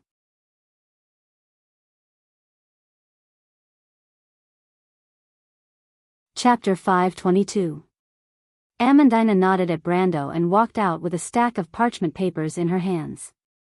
In a sense, she was still the same cautious and calm girl that Brando met for the first time. However, there was a healthy flush to her pale face, and her thin eyebrows were slightly furrowed. She looked like she had matured a lot. She turned around and glanced at the people in the hall. Ever since we repelled Count Randner's unreasonable invasion, Amandina coughed lightly. Amandina raised her head and looked at the bad guys carefully. She did not roll her eyes like Scarlet, but her silent gaze was enough to make people feel helpless. Ferber, Port Gris, and Maxon are all doing well. All the plans and work are being carried out in an orderly manner. After the hall quieted down, she began to explain the situation in the entire territory and Aouin in an orderly manner. Ferber, Port Gris, and Maxon are all doing well. All the plans and work are proceeding in an orderly manner. After the hall quieted down, she began to explain the situation in the entire territory and Aouin. Overall, Abes was on a path of healthy development. The most pressing problem was the food they bought from Abes. The food they bought from Ampere Seal was enough to last them until the 4th month of the year of the sword. They could only count on the harvest of winter wheat, but there was a possibility that they would need to purchase more food as well. Amandina expressed her opinion on the current situation. The clouds of war were gathering in the north, and the price of food was likely to continue to rise in the next few months. She suggested that if the territory needed to purchase food, it should be done as soon as possible. Bosley, Roman, Odom, and the Shire agreed with her suggestion. Brando naturally agreed as well. He wanted to go to Ampere Seal immediately and buy a batch of food along the way. The nobles of the north and south were currently gathered in Ampere Seal under the Holy Cathedral's arrangement. They were preparing for the final negotiations on the future of the kingdom. To the commoners, this was the last hope to prevent a civil war from breaking out. The merchants were also observing the situation. Although the price of food fluctuated, only a few people were secretly hoarding it. However, Brando understood that there was no turning back between the north and the south. On the surface, the negotiations were to maintain peace in Erewhon, but under the surface, it was a final struggle for the kingdom's power. The regent princess would use this opportunity to meet with Erek and form a marriage alliance. Brando did not know much about the north, but he knew that the royal faction and Erek's diplomatic group had arrived in Ampere Seal before the nobles in the north and the eldest son of the king. Outsiders did not know much about this, but he knew that the future princess and Duke Erek were likely to be in the diplomatic group. It was just that they did not announce it to the public. Although Tonajul did not have any spies in Ampere Seal or even the north of Firth, and all the information came from the few merchant fleets in Ampere Seal that had established a temporary connection with Abes. But even without this information, Brando knew the truth behind it. This was nothing more than a prelude to history. He still had some time. Amandina continued to talk about agriculture and the spring plowing. Anyone could see that Brando wanted to expand the scale of Tonajul's agriculture. But if he wanted to increase the scale of agriculture in Tonajul, then the spring plowing would require a large amount of labor. In normal years, no one would be willing to move to such a remote area except for the homeless. Fortunately, the War of the Black Rose had created a large number of refugees. Master Bosley had already sent a letter to his students to organize these refugees to move to Tonajul. The main problem was the loss of life along the way. Brando felt sorrowful to the point that it was almost depressing. The lives of people had to be calculated like goods. This reminded him more than once of the slave trade in the history of his previous world. But in reality, if these farmers and craftsmen were allowed to stay in the war-torn homes of Viro, Karsuk and Grenoires, the end result would be nothing more than to fend for themselves. Only a small number of people would be able to survive, and the elderly and children would have no chance of survival. This was the helplessness of war, and also the reality that this world had to accept. Brando, who was half a modern person, could only remain silent when he received this knowledge. He had never paid attention to this background in the game before. It was just like how Wond only had those magnificent legends, but the NPCs were living the cruelty of this world, and no one cared. There is a problem. These refugees are more or less taken in by the local nobles, but the nobles only need strong laborers and women who can give birth. The rest are mostly the elderly and children. Amandina stopped here and turned to look at Brando with her black eyes that seemed to be able to speak. There was a deep sorrow in her eyes. She spoke of the homeless as if she was empathizing with them. If not for Brando, she would also be part of the lowest class of people in this world where the strong preyed on the weak. But on the other hand, she also had a difficult dilemma in her heart that she could not bring herself to speak of. It's fine. The elderly have experience that the young cannot compare to. As for the children, Tanajil needs children. Children are the future of this territory. They have experienced the hardships of war, and only then will they understand how difficult it is to live a peaceful life. Tanajil can take them in. Brando took a deep breath. He was now a lord, and there were many people standing behind him. This meant that he needed to be mature in his judgment, but maturity did not mean that he had to wallow in the mire with the nobles of this world. Brando had always believed that even if there was a day when the civilized world was reduced to a wasteland, the noble and beautiful culture created by mankind over thousands of years of glorious history would not be eroded. On the contrary, mankind would be the first to walk out of the wastelands with the light of humanity. That was just his personal opinion, but when he looked at the others, they all looked at him with respect. Amandina had an indescribable complicated expression on her face. She hoped that Brando would calmly reject her, but she was destined to be disappointed. But he also calmed her down. Even though she knew that it was a childish and impulsive decision, it was filled with a kind of power that inspired her. At that moment, she felt as if she saw a young knight holding a shining banner in the endless darkness as he advanced against the current. That kind of perseverance almost melted her heart. She wished that she could help the young man take one more step forward, so that this gentle light could exist a little longer before Erewhon's dawn. Not all the elderly have experience, and there's no need for so many of them. Amandina muttered to herself, and then smiled gently. I've never seen such an idiot before. Forget it, I'll help you to the end. Bosley shook his head among the crowd, but his eyes were filled with forgiveness and gratification. After experiencing a life of exile, he finally understood how far Erewhon had fallen. Who would be able to save Awin? His passion as a member of the royal faction had cooled down, and he was no longer sure if the royal faction would be able to help Awin. His support for the princess's faction was due to the inertia of his past. Until today, when he saw Brando's decision, he felt that there was something in this young man that the nobles of Erewhon lacked. He suddenly made up his mind and wrote a letter to a few of his proud students and old friends, asking them to come to Tanajil and see everything here. After talking about the refugees, Amandina briefly mentioned the development of the territory. There was nothing much to talk about. The white main guards were still nowhere to be seen, and the main reason was that they were far from enough. The armor and weapons workshops were also lacking in manpower, and they could not fully support an entire army. Odam's grand city was still on paper. According to him, he was running around every day like a rabbit digging holes to build forts and tunnels on a few mountains. It was as if he had seen a ghost.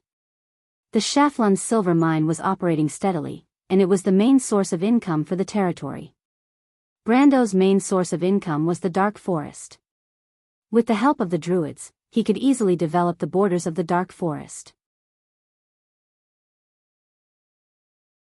The most important thing right now was the crystal mine that he discovered. Even though the production was not high, the monthly income was faintly surpassing the silver mine. Other specialties such as alchemy materials, wood, fur, and some rare items were not important. Tamar was the only one who praised him for these things. It was worth mentioning that Tamar's alchemy level had increased to level 12. This was the conclusion that Brando obtained from the quality of the dragon blood potion that Tamar helped to create. Lastly, the main thing was the expansion of Port Gris. The small fishing port had 2 additional berths for large ships, and a new bridge was built. It was no longer the peaceful port it used to be. Its main task in the future was to maintain the flourishing commerce. The renovation of the port took a lot of manpower, but the Roman did not recruit the citizens, and instead used the method of hiring workers to complete the project. Not only did they not cause complaints like the other lords, but they also won a good reputation. The only problem with Brando's reputation in the territory was that he did not have a proper title, and the citizens were more or less worried that war would break out again.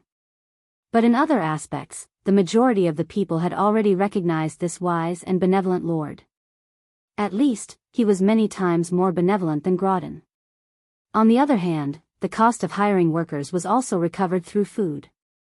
The Roman purposely left a small portion of it among the citizens. According to her words, the small amount of money left in the hands of the hardworking would give birth to more small amounts of money, and the Roman only needed to earn it back when the time came. It was as if the money was originally in her pocket. However, Brando was rich in the territory, and Brando did not mind her doing whatever she wanted. The current situation in the territory is more or less the same. Because of the emergency in the north, Count Randner is in danger of being involved in the war with Duke Vero. He might not be able to return to deal with us for the time being. Although Erewin's situation is not stable, Tanajil will be able to gain some breathing space. Amandina paused and looked at Brendel with her eyelids slightly raised. Tanajil could be said to be thriving, and everything was on the right track. Everyone present could not help but feel some hope in their hearts when they heard this. Most of the people who followed Brando were at their wits' end, and they did not think that this miraculous young man would be able to lead them step by step to a path of survival. Then again, who would have thought that this young man would be able to bring an alliance with the druids, tree elves, and centaurs from the dark forest when Count Randner's army was pressing on the border? Everything that had happened in the past few months was like a miracle in the eyes of everyone present. But this miracle had indeed happened, and it was right in front of their eyes. Then, they seemed to have created a reality. Occupying this territory and becoming a true lord, everyone might have the identity of a retainer. They would no longer be wandering mercenaries, adventurers, rangers, wanderers, or other identities. Brando nodded lightly to Amandina. Just half a month ago, every one of us tried our best, sacrificed our sweat, and even sacrificed our blood to bring this new territory out of the shadow of war. Perhaps you all thought that we could finally take a breather and enjoy a peaceful life while the nobles were busy. Everyone nodded subconsciously. But I want to tell you that it is the exact opposite. Brando shook his head. I will be going to Ampere Seal soon. I cannot predict what will happen on this trip, but I can be sure that when I return here again, Tanajil will be involved in a real war. Compared to the wars you've seen before, the previous wars are like child's play. This war will involve the 2 largest factions in the kingdom and several dukes. Countless powerful lords with real power will fight for it. The most outstanding knight you have ever seen will only be cannon fodder on the battlefield. Every enemy you will face can crush you like an ant. And these powerful enemies are likely to join forces to annihilate us. Tanajil will be walking on an unimaginably difficult path, full of thorns, surrounded by strong enemies, and a path that the entire Erewin will not tolerate. As soon as Brendel finished speaking, the meeting place that was surrounded by 10 ancient banyan trees fell into a dead silence, to the point where one could hear a pin drop. Everyone looked at Brando, who was standing high on the stage, but no one made a sound. My lord. Why? Finally, someone asked. Brando thought for a moment. Because I am going to stop a person with a noble bloodline, the rightful heir of the kingdom, a true princess, from falling into a trap. For this, Tanajil will offend all her enemies, and the nobles who did not get what they wanted from the negotiation table will join forces. The war will spread to the entire Erewin. We have no allies, and can only rely on our own strength to save this crumbling kingdom. Everyone was stunned. Only Amandina, who knew the truth, simplified the sentence in her mind. I'm going to kidnap the bride. She couldn't help but pout. She suddenly thought of something and lowered her head to look at the pendant in front of her chest. This pendant was left to her by her father. But what do those nobles have to do with us? They have never given us any benefits, why should we risk our lives for them? A member of the Grey Wolves mercenaries couldn't help but ask. Out of everyone present, these people who were once deceived by Makarov were the most distrustful of nobles. The reason is simple. In fact, the reason why we have a foothold here is because of the princess's recognition. In name, we have taken back this land from Madara. Whether you are willing or not, if we lose this moral foothold, when the nobles in the north come back, we will be their next target. That is why we can only join one side and defeat the other. Even though the chances are slim, we have no other choice. Brando answered. There was another period of silence in the assembly hall. Suddenly, a voice exclaimed, "Martha above, my lord. If we help Princess Griffin defeat her brother and help her ascend to the throne, then wouldn't we have the merit of helping her when she is in danger? At that time, with the merit of our lord, it would be natural for him to be conferred a duke." Brando turned around and saw Carglai speaking with a face full of vulgarities. "My lord, if you are a duke, then us retainers will at least have the status of a baron." Let's see how my old man will lecture me then. My status will be higher than his. Carglai's face was filled with vulgarity as he spoke. Maria, who was beside him, pulled on his sleeves with a red face. She was so embarrassed that she wanted to find a hole to hide in. She had never seen such a vulgar noble before, and wondered how Lord Maxon had educated him. However, Brando was secretly laughing. He could see that this young man was acting as a shill for him, but at least from this point, he could see that Carglai supported him. Carglai's words caused a commotion. Why not? In front of benefits, most people would see the benefits first and not the risks later. Since they had to take the risk anyway, with such a generous reward, the risks were not worth mentioning. Indeed, if they were to help the princess obtain the throne, then Carglai's conjecture would definitely come true. Everyone knew that the princess had no one to rely on at the moment.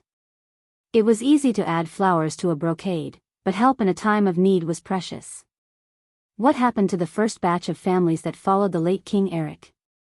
Arek, Cypher, and Vero, which one of them was not a real duke? Thinking of this, everyone's heart was stirred. Brando looked at their expressions and knew that there should be no problem. He knew that those closest to him would definitely follow him, and the Red Bronze Dragon mercenary group's veterans from the November War wouldn't oppose him either. They were potential supporters of the king's party anyway. His main goal was to appease the remaining mercenaries.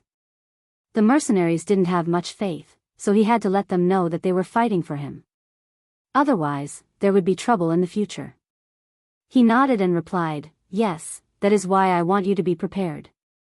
The rewards will be generous, but only the final victor will get the reward. I think you all understand this without me saying it." "Of course, my lord. We understand. My lord, don't worry. With your wisdom, the princess is lucky to have your support." This was a guarantee, and it seemed that some of them were already full of confidence. "Of course I know that most of them are just flattering me, but at least I managed to get them to be motivated." Sometimes, when the hearts of subordinates wavered, it was because they could not foresee the worst outcome. But once they knew that this was the worst outcome, then when the real war broke out, Tanajul would be able to participate in the war in the best possible condition. Brando could not help but touch his chin.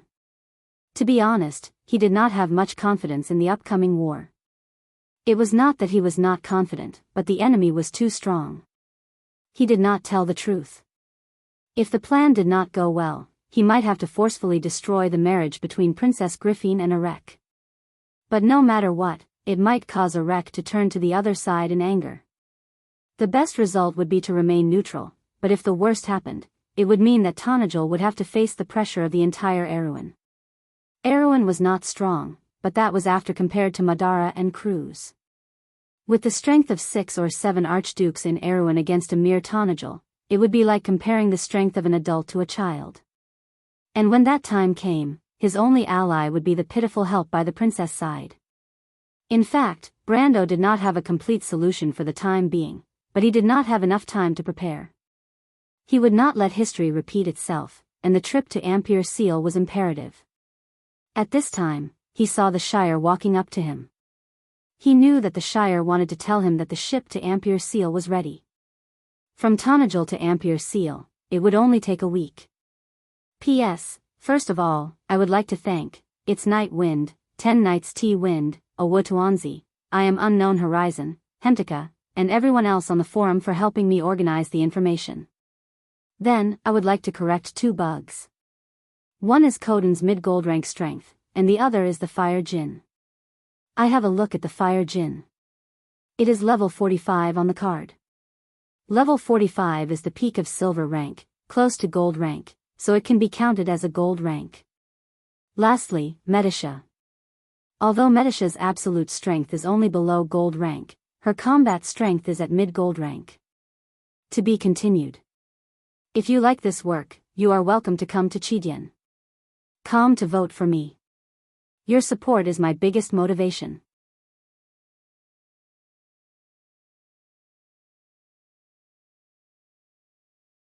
Chapter 523. How did it go, Griffin?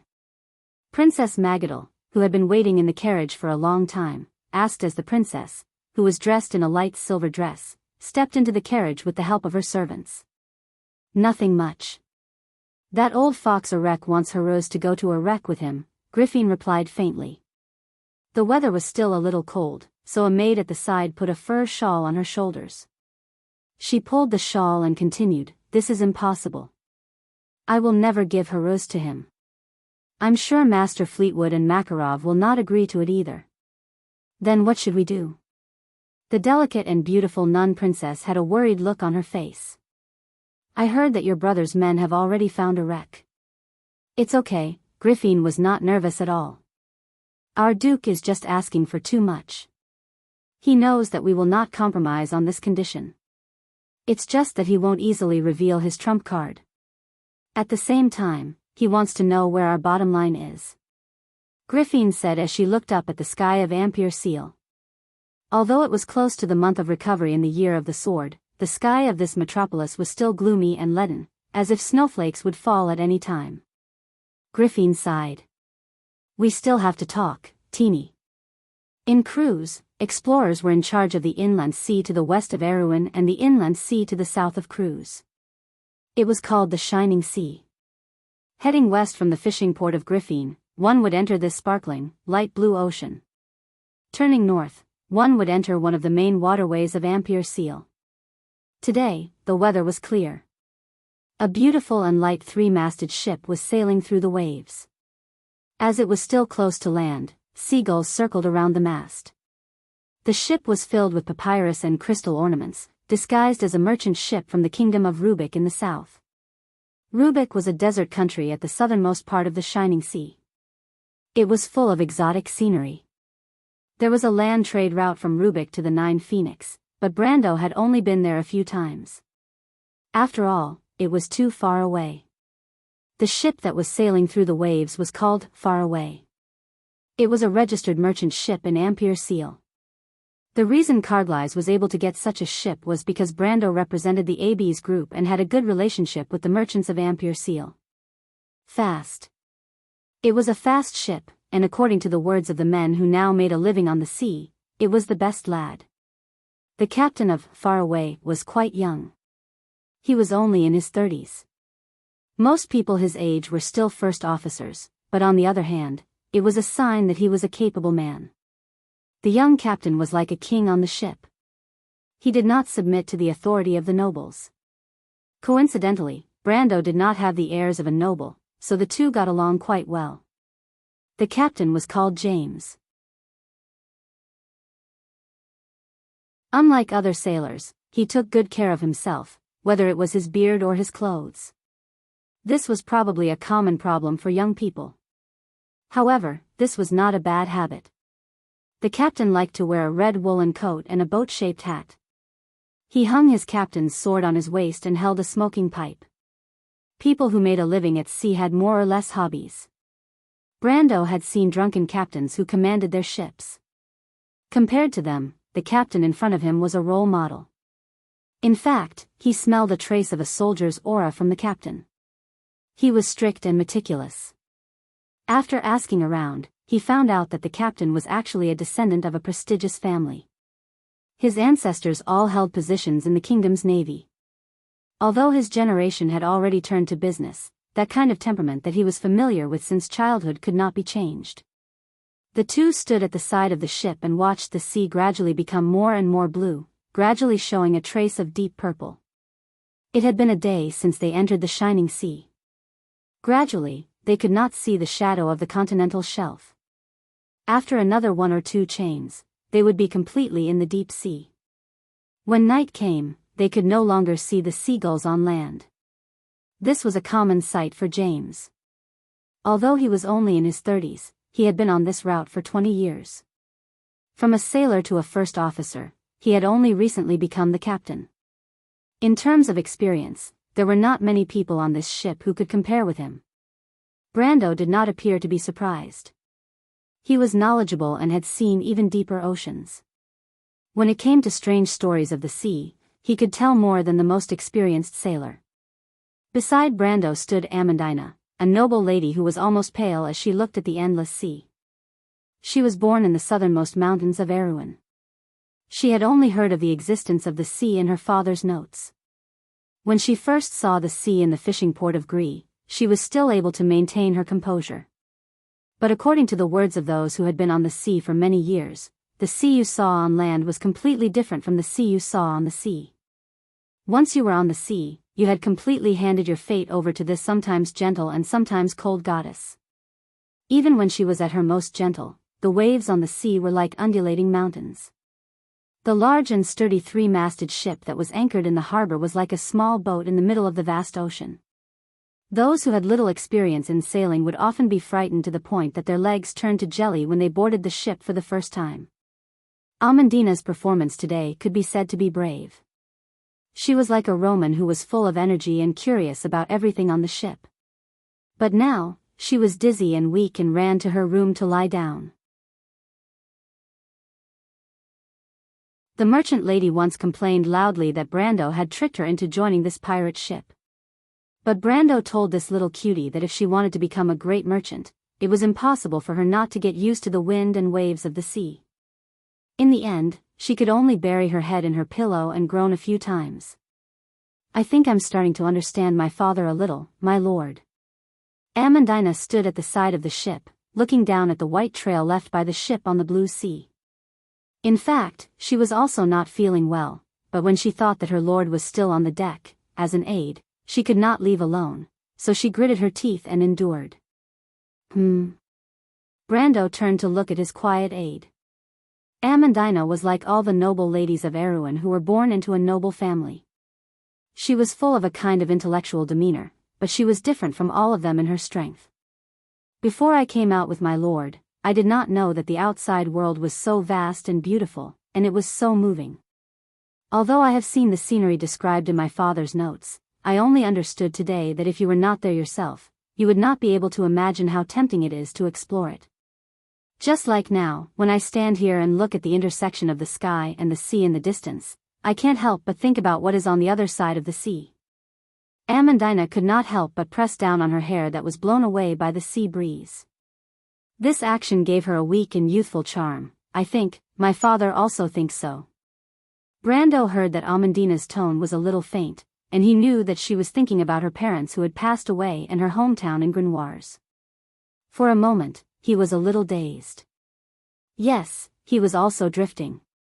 He had his own family in this world, but they did not belong to Sophie's half. He was not prepared to return to that place, and he did not know how to face it at the moment. Amandina's self-pity was because she was homeless, but he had a home that he could not go back to. Thinking of this, Brando could not help but ask, "Do you blame him?" Amandina shook her head. "I don't know, my mother would occasionally complain. But I feel that I should understand him, because I was born into a noble family, and I should be more sensible than other children." But it was one thing to think about it, but later on, I found that I still resented him in my heart. She sighed faintly. "No matter how beautiful the scenery in this world is, it can't compare to his wife and daughter. How I envy the children in the neighborhood, even though their family background is far inferior to mine. Brando looked at the girl's side profile and asked, "Does your father know about your talent in creating the magic transmission core?" "I think he knows. Although he rarely comes home, he often brings me some incomplete documents. I feel that he still cares about his daughter, but maybe the direction is not quite right." Brando touched the grayish-brown stone in his bag. Ever since he saw the magic quartz sand in the underground hall, he felt that this thing might be related. "I think you're right.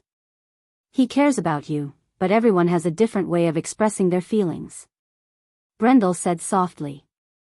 Amandina raised her head slightly, her dark eyes looking at Brando with some doubt. At this time, Carglass came up with a young officer of the White Lion Guard. Although this young man had never been on a ship before, he seemed to have an innate talent to accept new things in the shortest amount of time. In just half a day, he could walk on the deck as well as the most experienced sailor. Even Captain James was surprised and praised him for being a natural sailor. Of course, James was also surprised by Brando's knowledge. Brando was too embarrassed to say that he had a few years of experience in the sea. How old was he? His experience was too much, and he could only lie and say that he had seen some of the mage's documents. Knowledge from books was completely different from actual experience, and this did not escape the young captain's eyes. But a mage's item was always a box for a normal person, and anything could be stuffed into it. Furthermore, Brendel's mage servant was obviously a Highland wizard, so his suspicions were barely dispelled. As for the young officer beside Carglass, his expression was not good. Even after the battle at the Gree River, Brando had never seen such a depressed expression on the young officers' faces. These brave young men could defeat even the most terrifying enemies, but in the face of nature, they had to retreat. The quality of your men is really good. I've seen many soldiers in Ampere Seal and Karsuk, but I've never seen such outstanding young men. At this time, the captain suddenly turned around and pointed at Carglass and the young officer beside him with a pipe in his hand.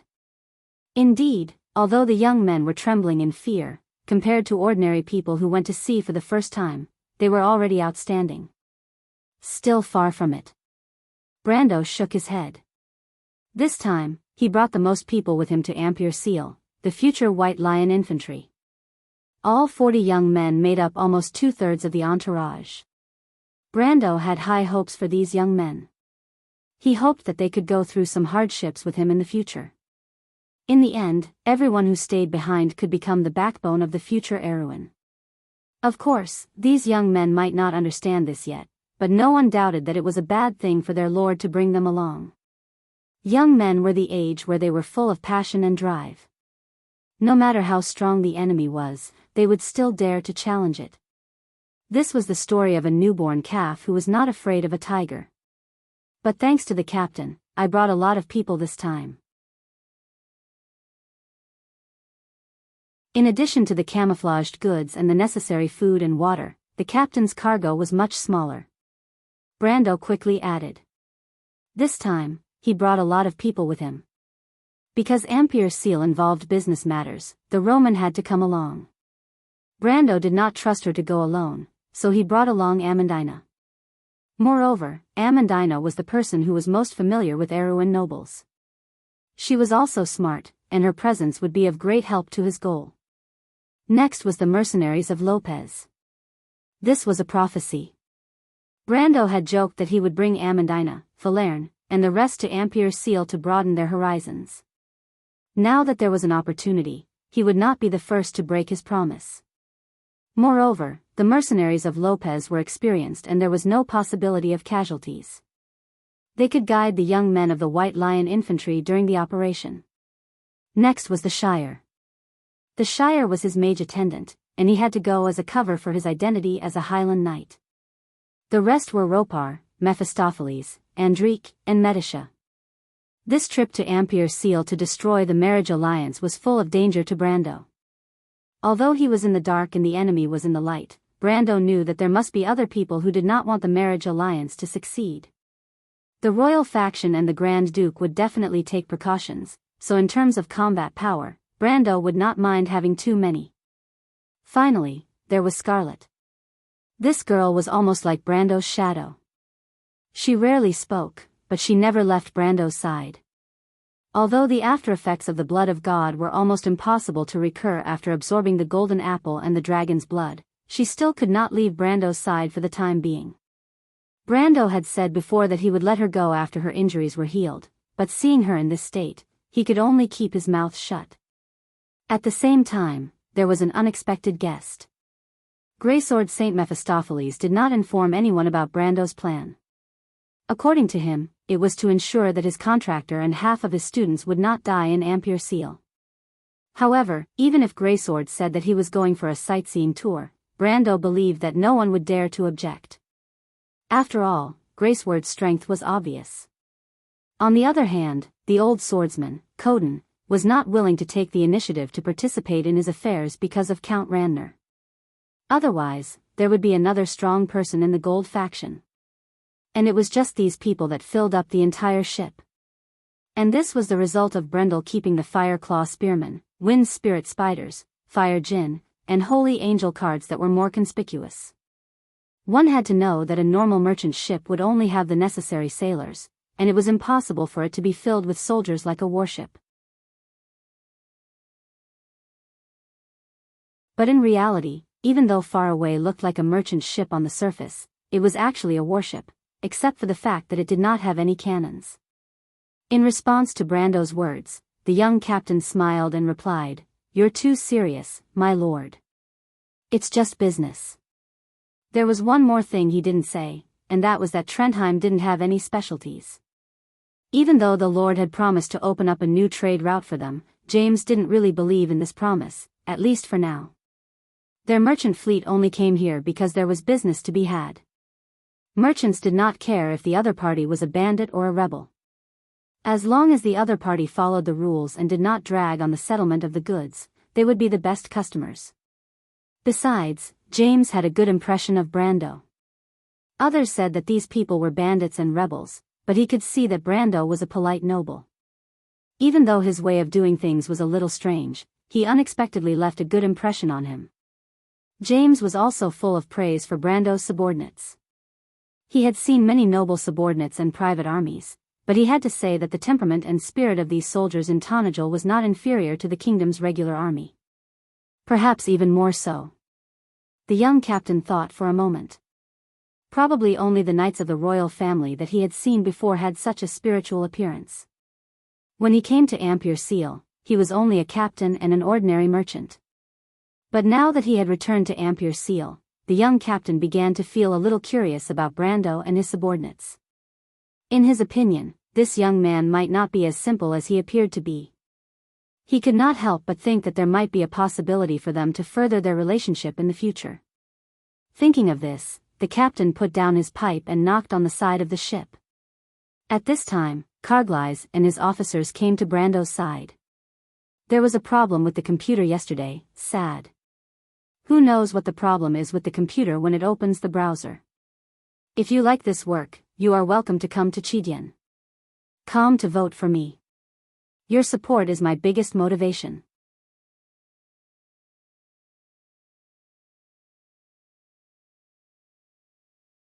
Chapter 524.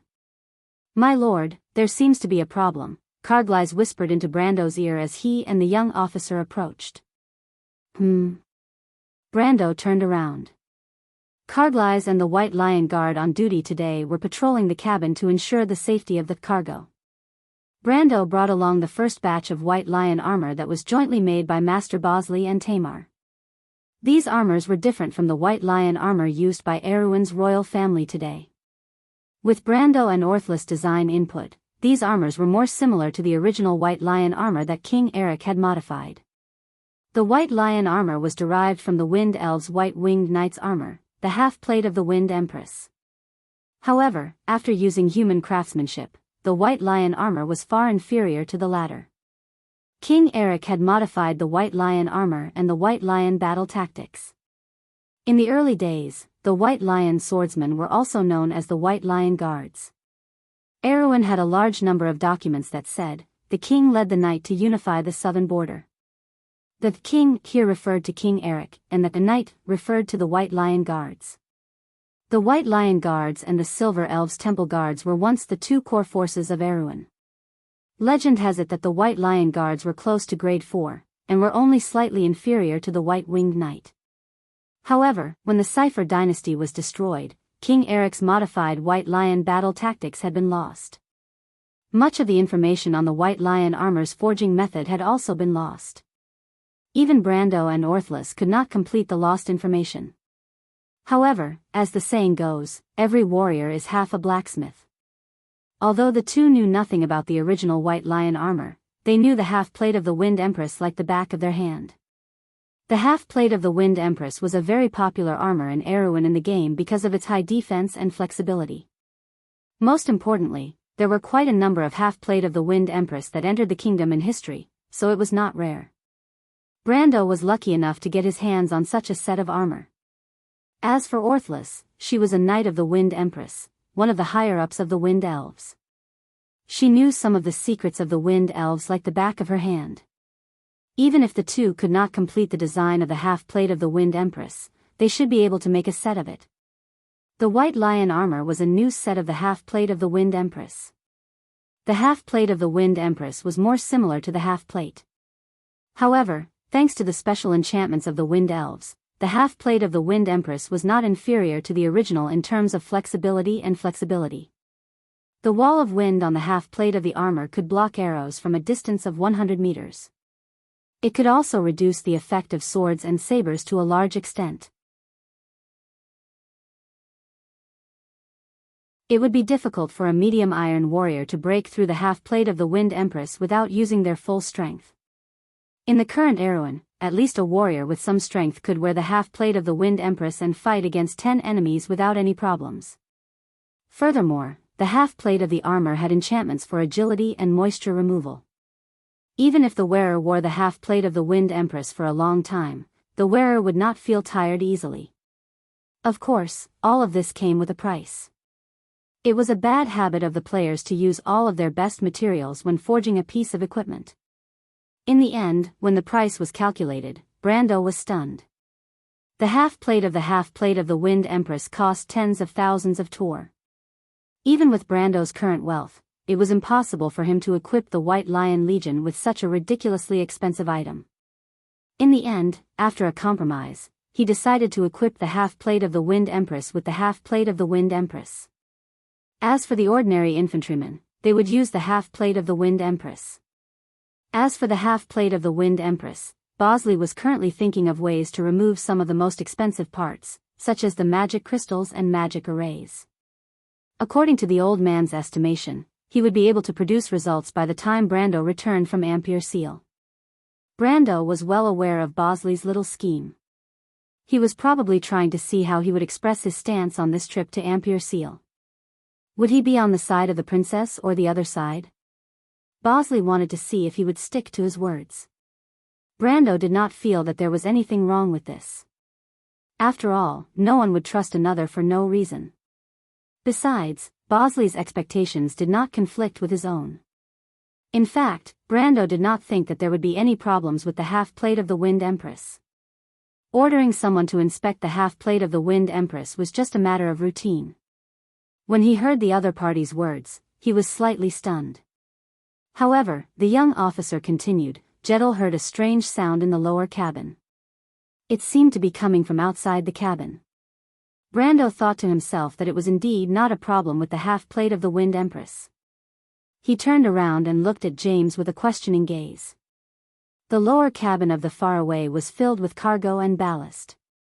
If there was a strange sound, it would most likely come from outside the cabin other than rats.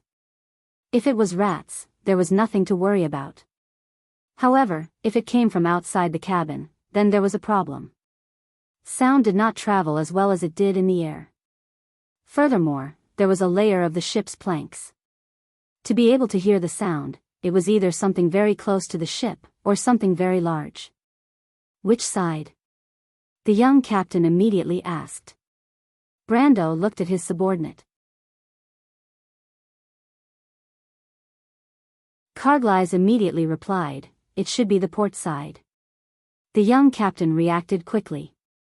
He immediately turned around and waved his hand. "Throw the crystal chain to the port side." Not far away, a sailor saw his gesture. He ran over and pulled out a rope with a crystal-like object tied to it.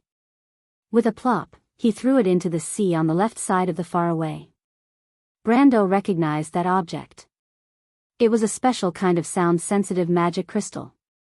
If there was a source of sound near, it would vibrate. There were many magical creatures in the open sea. Sailors often used this thing to determine if there was a sea monster lurking below the ship. It was said that experienced sailors could determine what kind of creature was approaching based on the frequency of the crystal chain's vibration. However, the sailor obviously did not have such an ability. As soon as he threw the crystal chain, he could not help but exclaim, "There's something down there. There's a lot of it. Sound the alarm. Prepare for battle." The young captain's face turned serious. The sea was calm, but the ship was surrounded by unknown creatures. Obviously, they had a certain degree of intelligence and were up to no good. However, Brando's reaction was the fastest. Before James could say anything, he had already rushed over and cut off the rope in the sailor's hand. The sailor was stunned for a moment. He saw something under the sea pulling the rope with a whoosh. The strength of the thing under the sea was amazing. If not for Brando's help, the sailor would have been dragged down with the rope if he let go a little slower. The sailor was so scared that his face turned pale. He even forgot to thank Brendel. However, Brando looked at the side of the ship and said, "It's a humanoid creature." Among the magical creatures in the shining sea, there were only a few that had humanoid characteristics. Other than a few murlocs, there were the merfolk and nagas, and there were also the lizardmen pirates. However, the lizardmen pirates would not stay in the water, and the merfolk rarely attacked humans. If it was not a murlocs, then it was a naga. James did not believe that the young lord could identify the enemy in the sea with just a glance. However, it was a fact that there were enemies under the sea, and they had already shown signs of attack. A sailor ran to the mainmast and sounded the alarm. The sailors below the deck quickly rushed up. The faraway was a large ship. There were 40 sailors on board, plus the first mate, second mate, captain, and navigator. Brando also ordered his own officers to call the officers of the White Lion Regiment. As a result, the deck was packed with people. Brendel's expression was much calmer than the young captain's because he knew the strength of his ship. The Faraway was comparable to the kingdom's main warships that were below the third rank. Any pirate group that dared to provoke such a ship would be asking for trouble. Brendel stared at the surface of the sea, but his mind was suddenly reminded of the famous British submarine hunting ships from another period of history. He did not know if the current Faraway was a warship disguised as a coal transport ship. However, its nature was slightly different. At this time, black shadows appeared on the surface of the sea.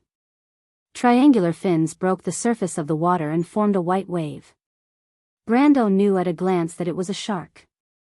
There were at least 16 or 17 tribes on the surface of the shining sea that drove sharks to hunt. The sea people taming sharks was as common as the people on land taming wolves. Just by seeing a shark, they could not be sure of its identity. James had the same idea. He put his pipe in his bag and pulled out his sword to the side of the ship. But at this time, a melodious song sounded from the sea. It's the sirens. The young officers of the White Lion Regiment were fine, but the sailors screamed when they heard the song. The sirens were mythical creatures. Legend had it that they used their soul-sucking songs to lure ships astray. In the Epic of the Cruise People, the sirens were described as banshees with a human face and a bird's body. However, Brando knew that they had nothing to do with the harpies under Jorgendy Ridge. The real sirens were genuine mythical creatures. Their upper bodies were female, and below their knees were birds' claws. They were more beautiful than any woman in the mortal world. Not to mention, their beautiful voices could make anyone who heard them lose their soul. There were all sorts of descriptions in the myths, and all of them said that after the soul was taken away by siren, the ship would drift on the sea all day, until it turned into a ghostly ghost ship. Most of the people who lived by the sea grew up listening to such stories, so the sailors were scared out of their wits when they heard the song. On the other hand, the country bumpkins under Brendel were much calmer. "Put on your earplugs," James immediately ordered. Most of the sailors were very superstitious. Even though no one had seen the sirens for hundreds of years, the legends were enough to make the people who lived on the sea prepared. He immediately took out earplugs that he had prepared beforehand and plugged his own ears. The sailors followed suit, but the officers of the White Lion Regiment were also prepared. They took out their earplugs one after another. Brando had many years of experience in the sea and had gone deep into the sea. He was naturally more familiar with the things on the sea than James. However, he did not say anything to stop the young captain's orders. The beautiful song seemed to penetrate his brain, causing him to fall into a trance for a moment, but he quickly regained his senses. This was not the song of a siren. He turned around and handed his earplugs to Amandina. Amandina glared at him coquettishly. Everyone was afraid of the siren's soul-sucking song, but she did not believe in it. She did not like his actions that did not care about his own safety. Almost everyone present saw that the young lord did not put in his earplugs, but was unmoved by the song. They could not help but be surprised for a moment. They knew that Brando was a Highland knight, and all of them thought that it was a mystery that belonged to wizards. However, they did not know that Brando's willpower was frighteningly high. Not to mention that this was not the song of a siren, Brando thought that even a real siren would not be able to seduce him. He turned back to the captain and said, "It's not a siren, it's a mermaid." "What?" The captain was wearing earplugs and thought that he had misheard. "It's a mermaid," Brando said firmly. "The Nagas are under the sea. I know that the mermaids of the shining sea often move with them." To be continued. If you like this work, you are welcome to come to Chidian. Come to vote for me. Your support is my biggest motivation.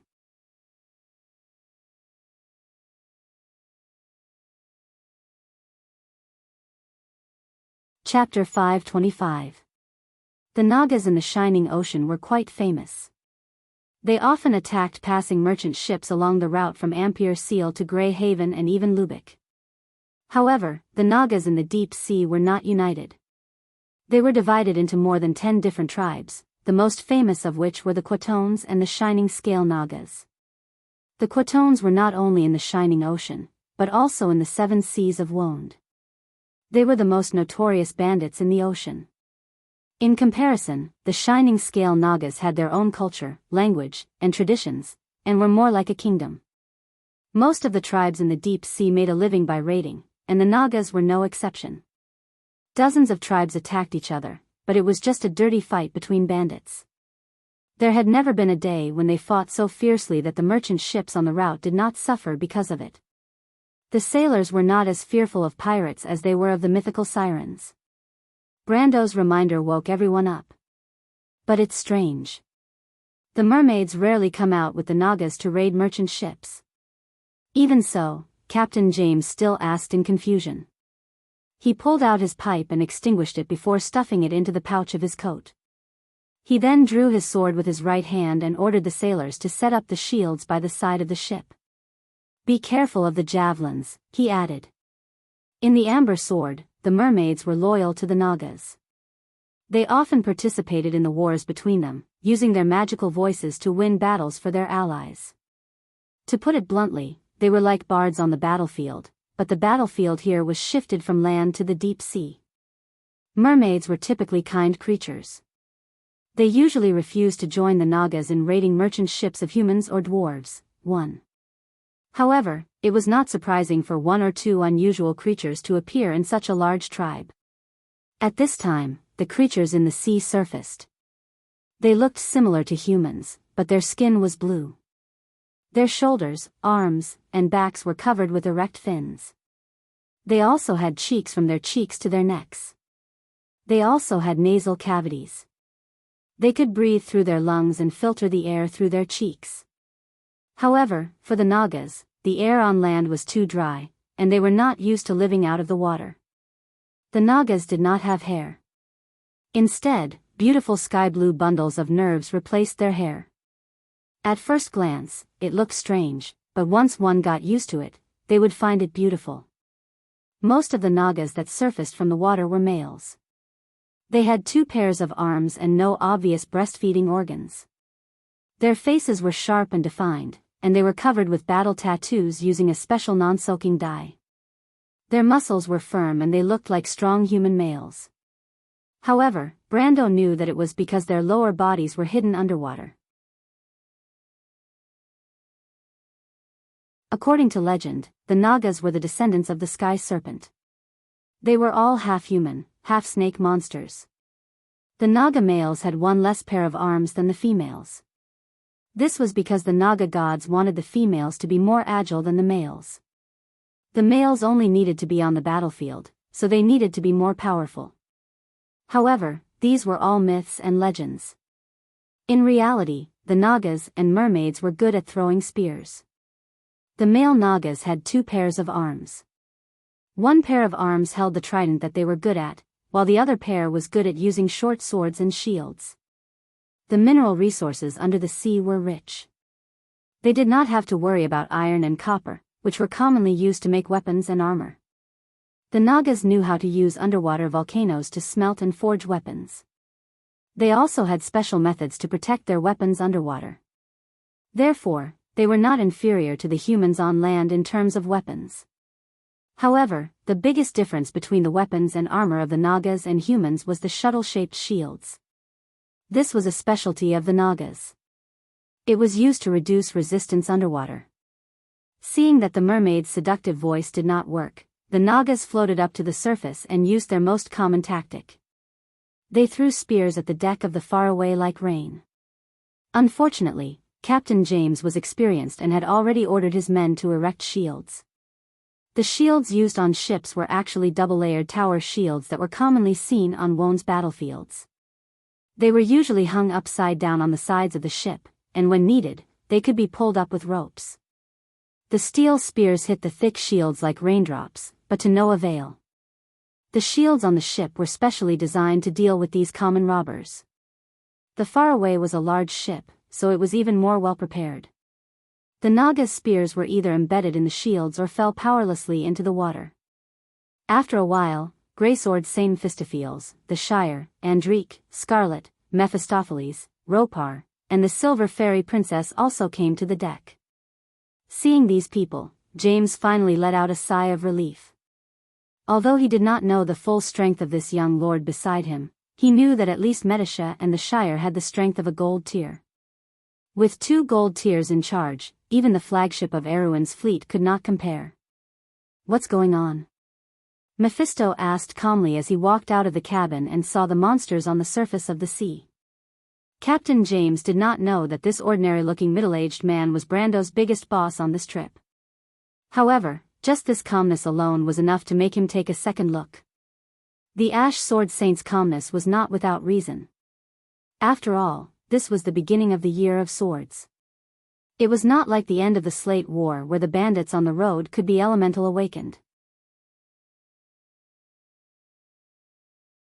At this time, not to mention Erewhon, even when Mephisto's duchy was still under cruise, he was still one of the top fighters in the Empire. For a fighter of his level, as long as he was careful, it would be difficult to find any existence in the entire Wone that could kill him. And a few Nagas were not a problem at all. "It's the Nagas," Brando replied. He held his sword and did not immediately attack. He looked at the Naga warriors on the surface of the sea and felt that they were somewhat familiar. Although the Nagas looked similar to humans, there were still differences between different tribes. For example, the Shining Scale tribe was named for their colorful scales. The tribe Brando looked a bit like the gray fin Naga. When he saw the pale scales, he could not help but be slightly startled. Could it be that coincidental? These are the Nagas? The Ash Sword Saint had heard of the Nagas before. But he was born in the interior of the Empire and had been fighting against the Empire all his life.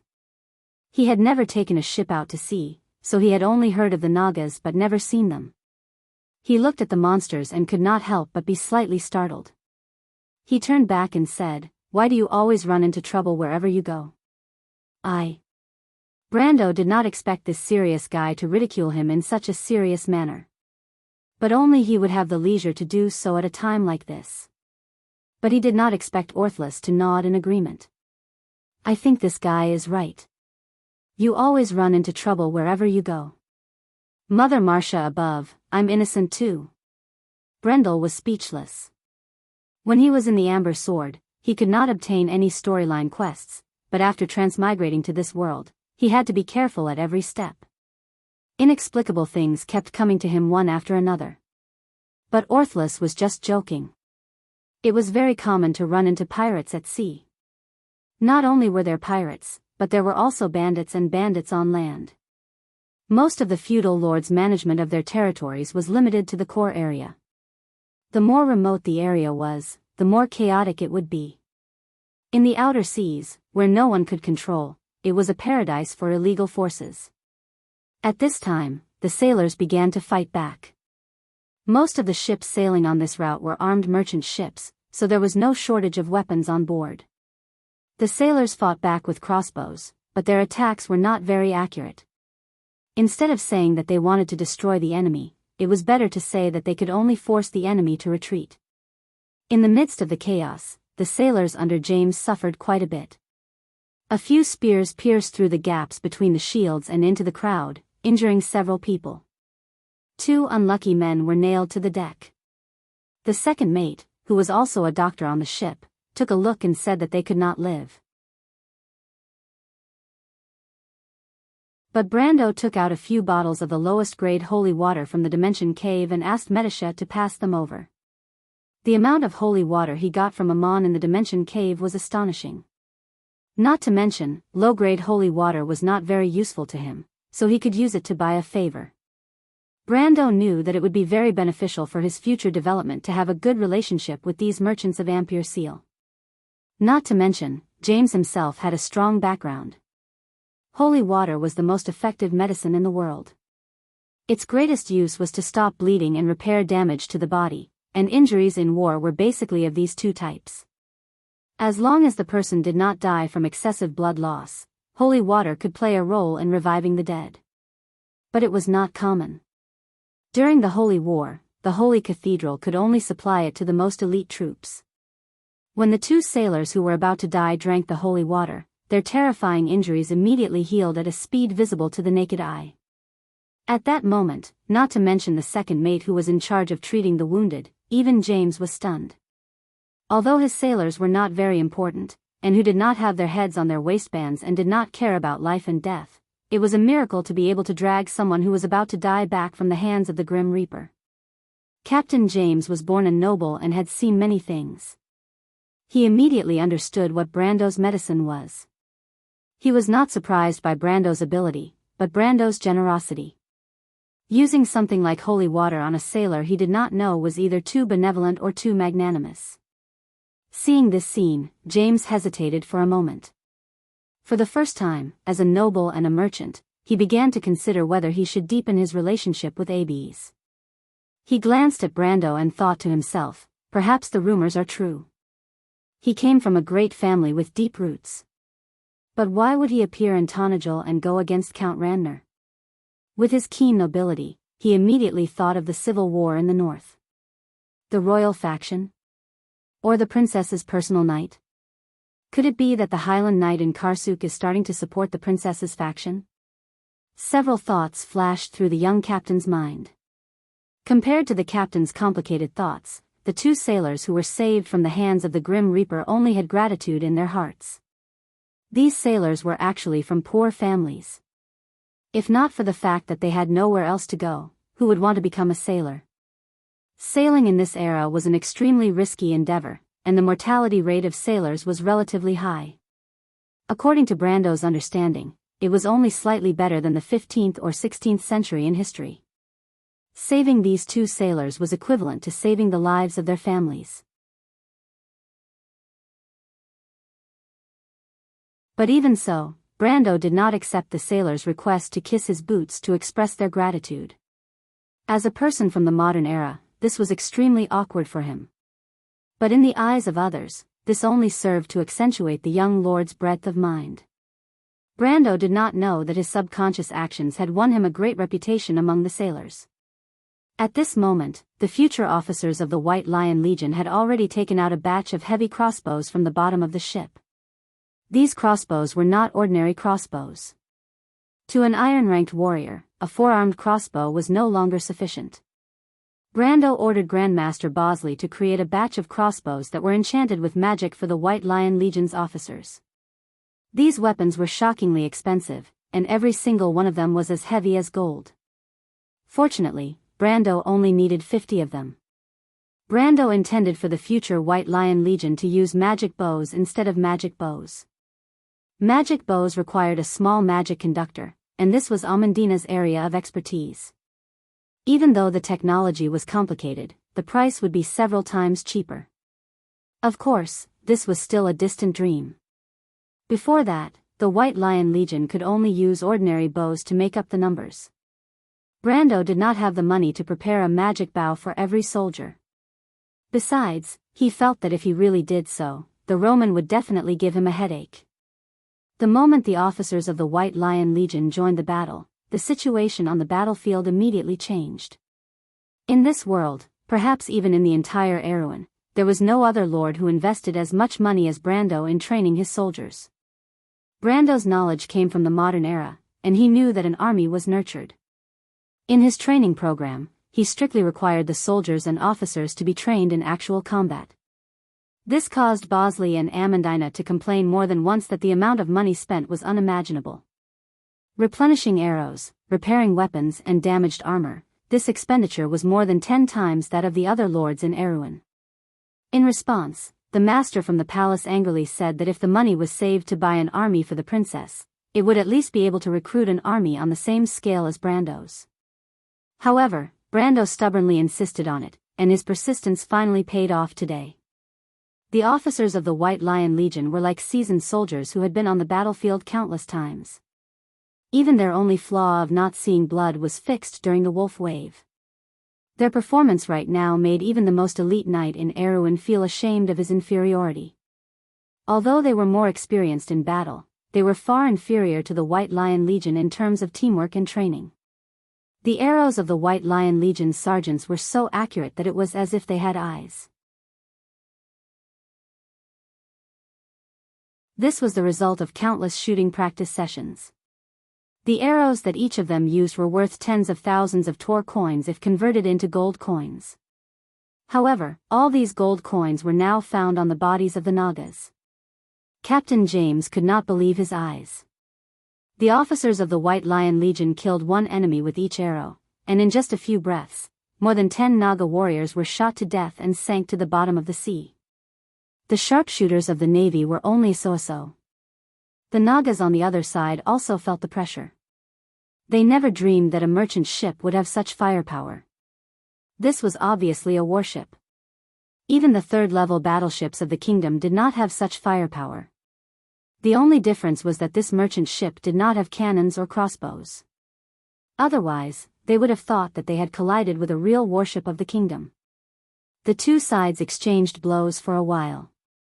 On the White Lion Legion's side, there was only one officer who injured his hand because he broke his crossbow. He became the only casualty on Brando's side. On the Naga's side, there were already more than 10 corpses. The initial shock of the Naga warriors on the sea had turned into fear. They let out a shrill cry and retreated one after another. They retreated just like that? The captain and Brendel were stunned. In their impression, the Nagas were extremely brave and good at fighting. Even if they suffered a setback for a short period of time, they would continue to fight without fear of death. They had never seen a Naga turn around and run the moment their attack was blocked. Were these really the Nagas? Could they be the fishmen in disguise? Brando and James looked at each other for a moment. Generally speaking, in Vaunt, only two races, the humans and the dwarves, were keen on commercial trade, and the most common merchant ships at sea were also the merchant ships of these two races. To be continued. If you like this work, you are welcome to come to Chidian. Come to vote for me. Your support is my biggest motivation.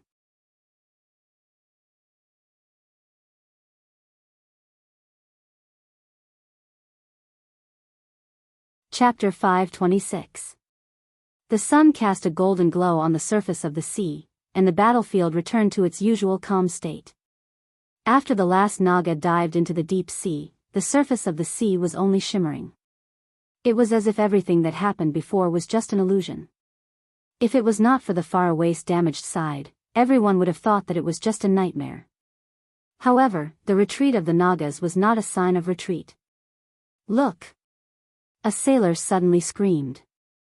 Brando looked up and suddenly saw that under the deep blue sea, a huge shadow had appeared out of nowhere.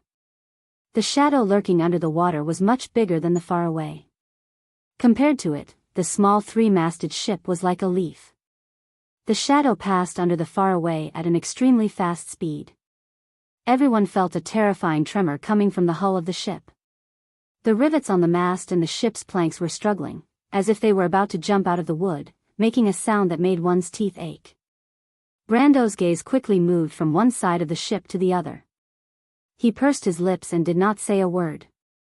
The shadow under the sea was a message that made one uneasy. In the seven seas, a creature of this size could only be a terrifying sea monster that existed in legends. The huge shadow swam into the distance, and then it began to rise faster. The huge shadow arched the surface of the sea, and the water rushed along its huge back to both sides. Then, a sharp horn pierced the surface of the water, forming a white trail. "Oh my God! What is that?" The sailors panicked. Any ordinary person who saw a small mountain rising from the sea would be scared to death. Moreover, everyone present knew that it was just the tip of the iceberg. Captain James gripped his sword and thought of a terrifying possibility. His face turned pale. "That's a demon whale. An adult demon whale." Brando answered first. "Are you sure you're not mistaken, Mr. Brendel?" James gasped. "I want to be wrong," Brando could not help but answer. "Oh, Martha." The captain couldn't help but mutter. It was not because he was too timid, but because the demon whale was the most terrifying legend passed down by the people of the sea. Legend had it that it was one of the most terrifying monsters above the seven seas. Even in the great library of White Harbor, a city of 1,000 cities, its figure could only be found in the oldest documents. From generation to generation, the older sailors passed down the terrifying rumors of this monster. It was said that only the most unfortunate or lucky people could see its true appearance. However, those who could survive after encountering the demon whale could only be said to be favored by the goddess of luck. In the myths of the Woned Cruz people, the demon whale was the descendant of the great sea dragon Dagon. They were born to be the kings of the sea. Fishermen said that they could control the storm, but at the same time, they were also the symbol of a bountiful harvest. In the area of the 10 cities, the harbor often used the demon whale as a common decoration. People hoped to use it to calm the storm and bring fish and a bountiful harvest. However, encountering such a monster on the sea was the greatest misfortune. Even the most powerful human warships were just toys in front of it. An adult demon whale's pure physical strength was even stronger than a real dragon. Ordinary spells and weapons could not hurt it at all. On the contrary, the magical power in its bloodline could overshadow the most powerful wizard. At least Brando knew of a few stories where the demon whale completely destroyed a harbor with the power of a storm. However, seeing the appearance of this monster, Brando felt more confident. This demon whale is obviously on the same side as the Nagas. Our firepower is too strong. It seems that they don't dare to attack us. He turned back and said, "Mr. Sword Saint, we are counting on you now." A sword saint? The captain and a few sailors beside Brando clearly heard the conversation between the two. For a moment, they thought that they had misheard. At this time of the year, there were actually 5 people who could be called sword masters in the entire kingdom of Erewhon. They were Bugha the Cross, Devard the Eagle, and Sylvia the Silver Knight. These 3 people were born in the Erech province. The people of Erech were tough. Throughout history, there were many famous sword masters and even sword saints. For example, the sword saint Gori Keys of the Yabli people 30 years ago was one of them. Among these 3 sword masters from Erech, Bugha the Cross served Duke Anthony. Devard and Sylvia had been following this noble family since the previous Duke of Arec. Other than these three, the Cipher royal family and the Covardo royal family each had a sword master. As for the Sword Saint, ever since Darius and Gory Keys, no one in Erewhon had obtained the title of Sword Saint. But now, this young lord was addressing an ordinary-looking middle-aged man beside him as Sword Saint. For a moment, even though the legendary giant beast was right in front of them, the sailors on the ship couldn't help but raise their eyebrows. Everyone's eyes were focused on Mephisto. This young and famous Sword Saint was as calm as ever. He turned back and asked, "Me?" Although the Nagas have released the demon whale, judging from their actions, they don't seem to be willing to pay too much for a single raid. I just need you to make them back off. Brando stared at the sea in the distance, carefully calculating how much confidence he had in his words. In fact, he knew the Nagas very well, but compared to them, he knew more about the Nagas. Mephisto thought for a moment and felt that Brando's words were somewhat reasonable. At this moment, Captain James also reacted. He quickly nodded and said, "That's right. Although pirates are fugitives, if the loot is not equal to the loss, it is not worth it for them." After saying that, he could not help but look at Mephisto with some doubts. He silently searched for someone who could match this name, but it was destined to be futile. Whether it was Darius or Gory Keys, they had become famous much earlier than Mephisto. Compared to them, Mephisto could be said to be a junior. When did Erewhon have another Sword Saint? The young captain was extremely puzzled. At this time, the Sword Saint of Ashes nodded and said, "Let me try." After saying that, he placed one hand on the hilt of his sword. Suddenly, everyone felt a terrible burst of pressure from this thin body. The pressure was so strong that it seemed to have formed a substantial wind pressure. Even the sails of the faraway fluttered. Everyone present, including the top gold-ranked existences like Metasha and Scarlet, could not help but feel slightly suffocated. As for the ordinary sailors, their legs almost gave way and they directly knelt on the ground. Heavens, it really is a Sword Saint. Martha above, when did Erewhon have another Sword Saint? Other than Brando's subordinates, the shock in the hearts of the sailors at this moment reached its peak. But what surprised them was not only Mephisto's identity, but also Brando's origin. Who were these rebels who occupied Tonagel? Among the crowd, only Brando completely ignored the pressure of the Sword Saint of Ashes' aura. His willpower had long surpassed the realm of the elemental pinnacle. Not to mention the aura of a Sword Saint, even if it was the innate aura of a dragon rooted in its bloodline, he could completely ignore it. He watched as Mephistopheles released his aura without reservation. Then, a circle of gray light spread out in all directions with the Sword Saint's body as the center. In an instant, it affected the entire sea nearby. For a moment, it was as if the entire ship was dyed with a layer of gray. Gray Realm. At this moment, everyone subconsciously shut up. Even the knowledgeable James did not recognize it, but at least he knew that it was the legendary elemental power. Elemental activation. Not to mention swordsmanship, just in terms of strength alone, this was already a true Sword Saint. The people on the ship were not the only ones who quieted down. The demon whale that had just emerged from the water suddenly calmed down and quietly stopped in the sea not far away. This was the respect for the strong.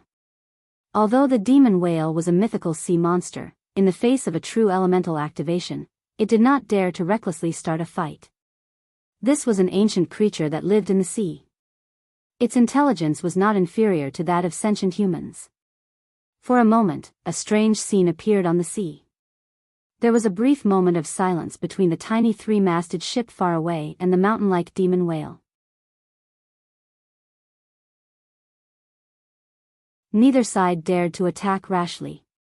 Only the ordinary sailors on the ship and the young officers of the White Lion Legion could not help but raise their heads and watch this rare spectacle with their mouths agape. Perhaps some of them would not be lucky enough to see this scene again in their lives. This would be the most legendary and glorious moment of their lives. This was especially true for the sailors who lived on the sea all year round. After a short while, Brando finally saw a few figures emerge from the sea. In an instant, a few men and women appeared on the surface of the sea. Of course, these people were all Nagas. They raised their heads and looked at the people on the ship. Their eyes were also filled with confusion. They were clearly robbing an ordinary human merchant ship, but who knew that this merchant ship was not only armed like a warship, but also had an elemental activation powerhouse. If it was not for the fact that these humans had not taken the initiative to attack, they would have suspected that this was a trap specifically targeted at them. And now, it looked more like they had offended a prince of a country who was traveling incognito. Although it was a little ridiculous, these few leaders of the Nagas did indeed have such thoughts in their minds. Otherwise, it would be too ridiculous. They slowly approached the side of far away. After seeing Brando on the ship clearly, they were even more convinced in their hearts. They could not help but raise their heads and ask, which family's prince is on the ship? Prince? Before Brando could speak, Amandina, who was beside him, laughed out loud. Brando could not help but look at Amandina strangely. This was because Amandina had always been a relatively stable and cold image in his mind. Besides, he did not know what was so funny about this sentence. Could it be that he was so far away from the image of a prince in her mind? It was like among the princes and princesses of the various kingdoms in Wonde, although there was no lack of handsome men and beautiful women, there were also a lot of ugly people. With his current power, cosplaying as a poor prince of a small country was actually not an unacceptable fact. When the noble lady was looked at by Brando, she did not know what to think. She immediately blushed, all the way to the base of her neck. She coughed lightly and immediately turned her head to the side. Brando did not know what she was up to, but he did not think much about it.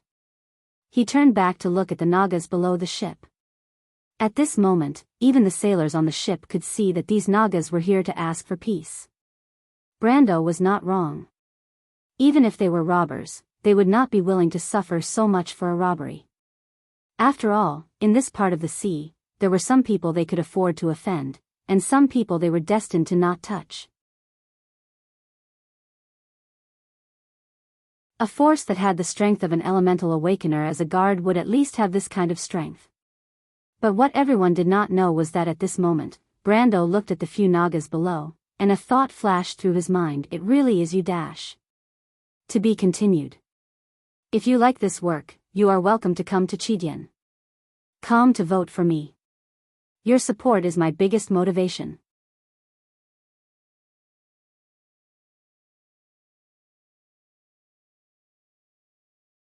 Chapter 527.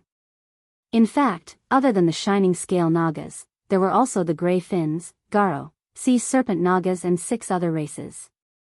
Among them, Brando knew the Grey Fins Nagas the best. The differences between the Nagas in the deep sea were very different from the differences between the countries on land. Different Nagas came from different races.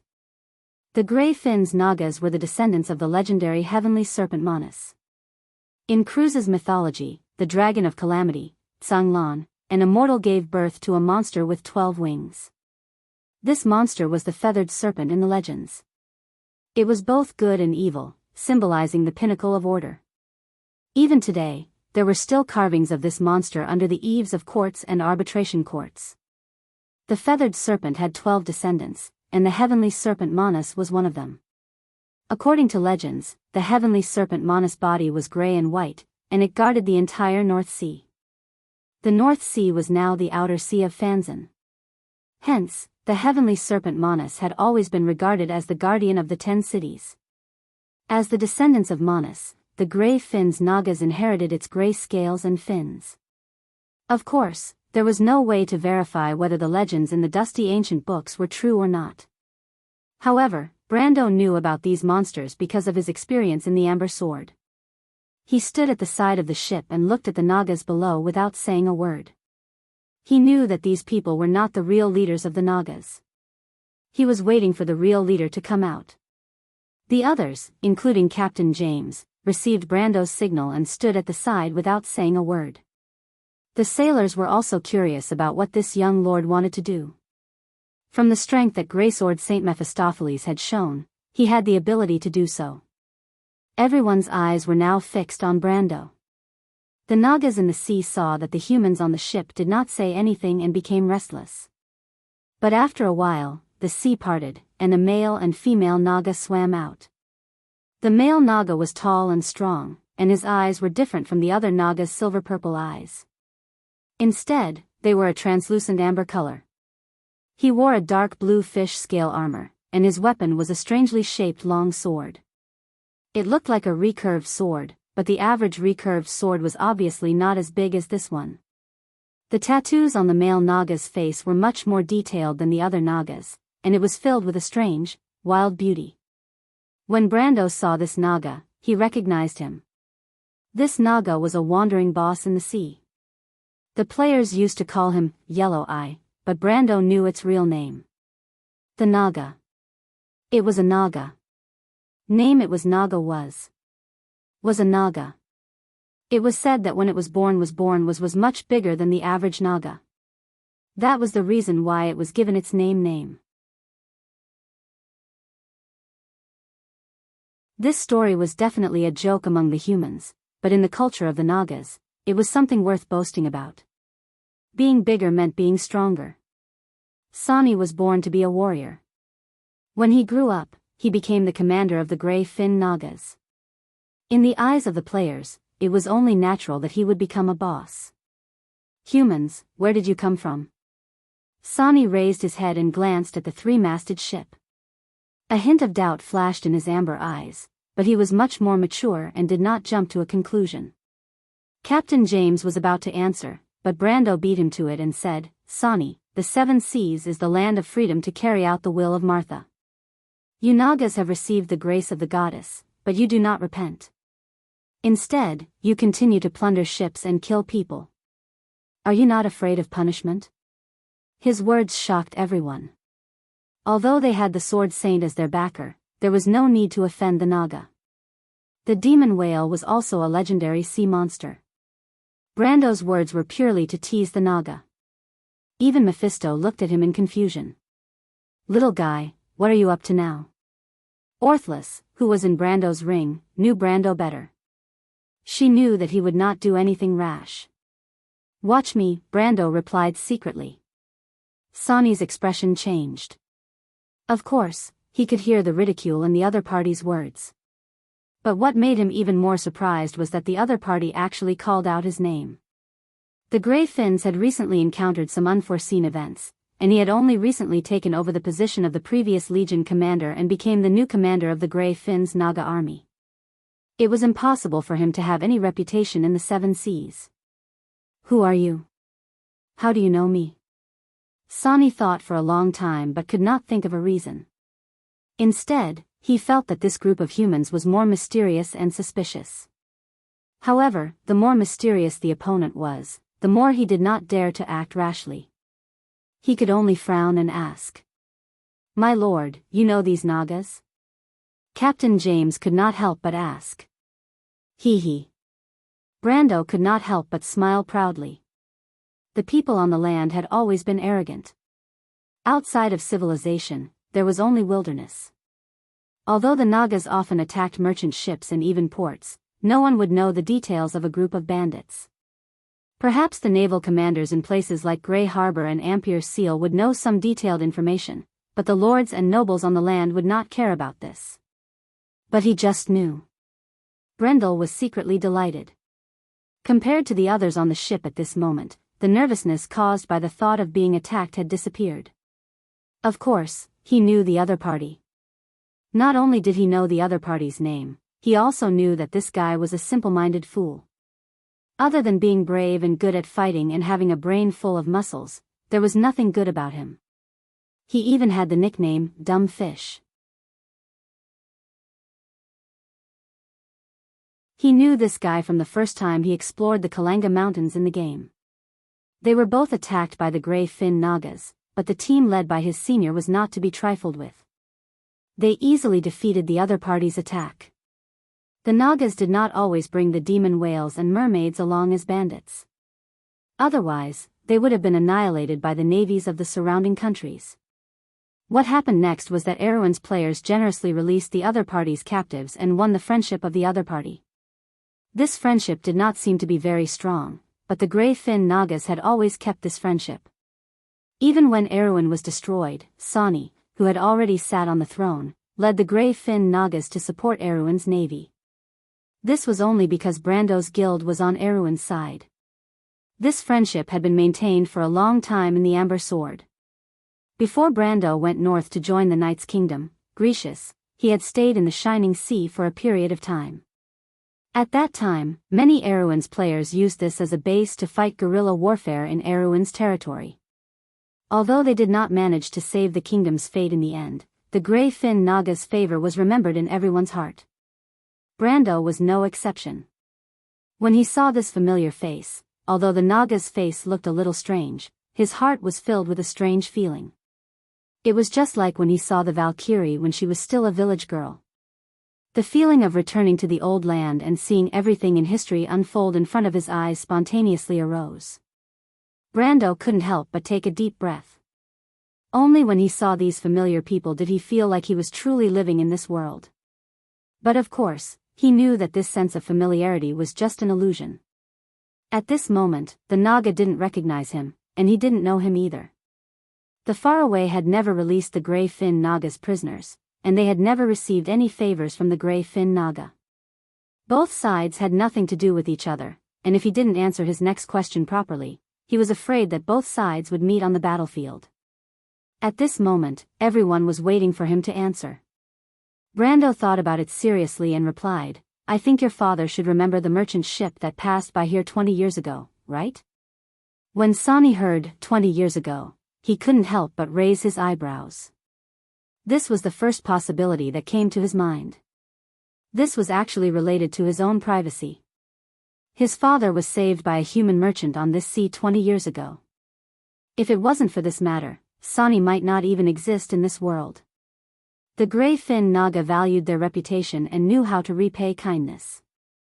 Of course, his father had told him about this matter, hoping that he would have the opportunity to meet the merchant or the merchant's descendant again so that he could repay his kindness. Sani had never told anyone about this matter, so of course, he wouldn't suspect that Brando was lying to him. But unfortunately, Brando really was lying to him. This was because Sani would never have dreamed that he would tell Brando and the others about this matter in the future. At that time, their friendship was already very deep. Sani hoped that Brando and the others could go to the mainland to help him find the merchant. Of course, that was another quest in the Amber Sword, and in the end, it was left unfinished. But Brando didn't expect that it would come in handy at this moment.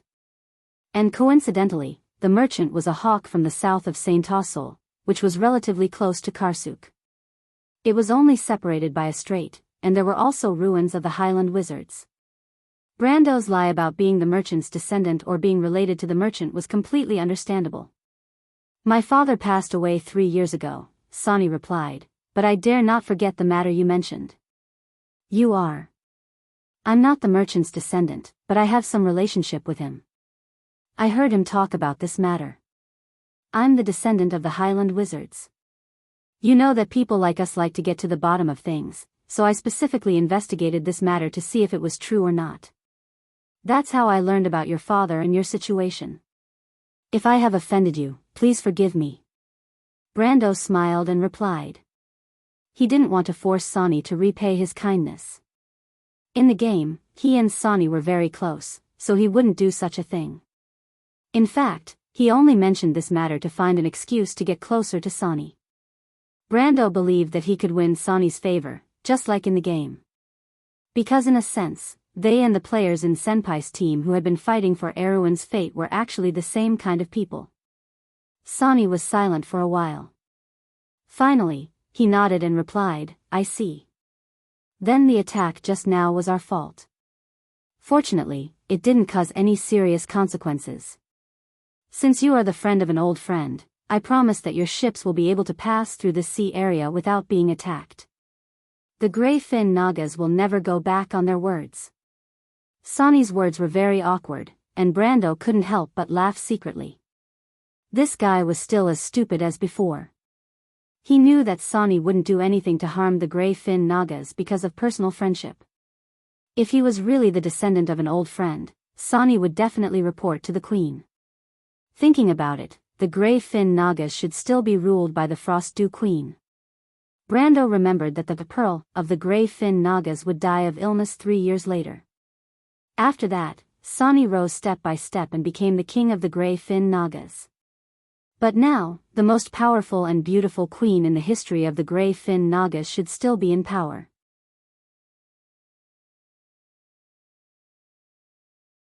Although Brando knew that Sani would definitely be able to convince the queen, he wouldn't skip this step. This guy was such a stubborn person.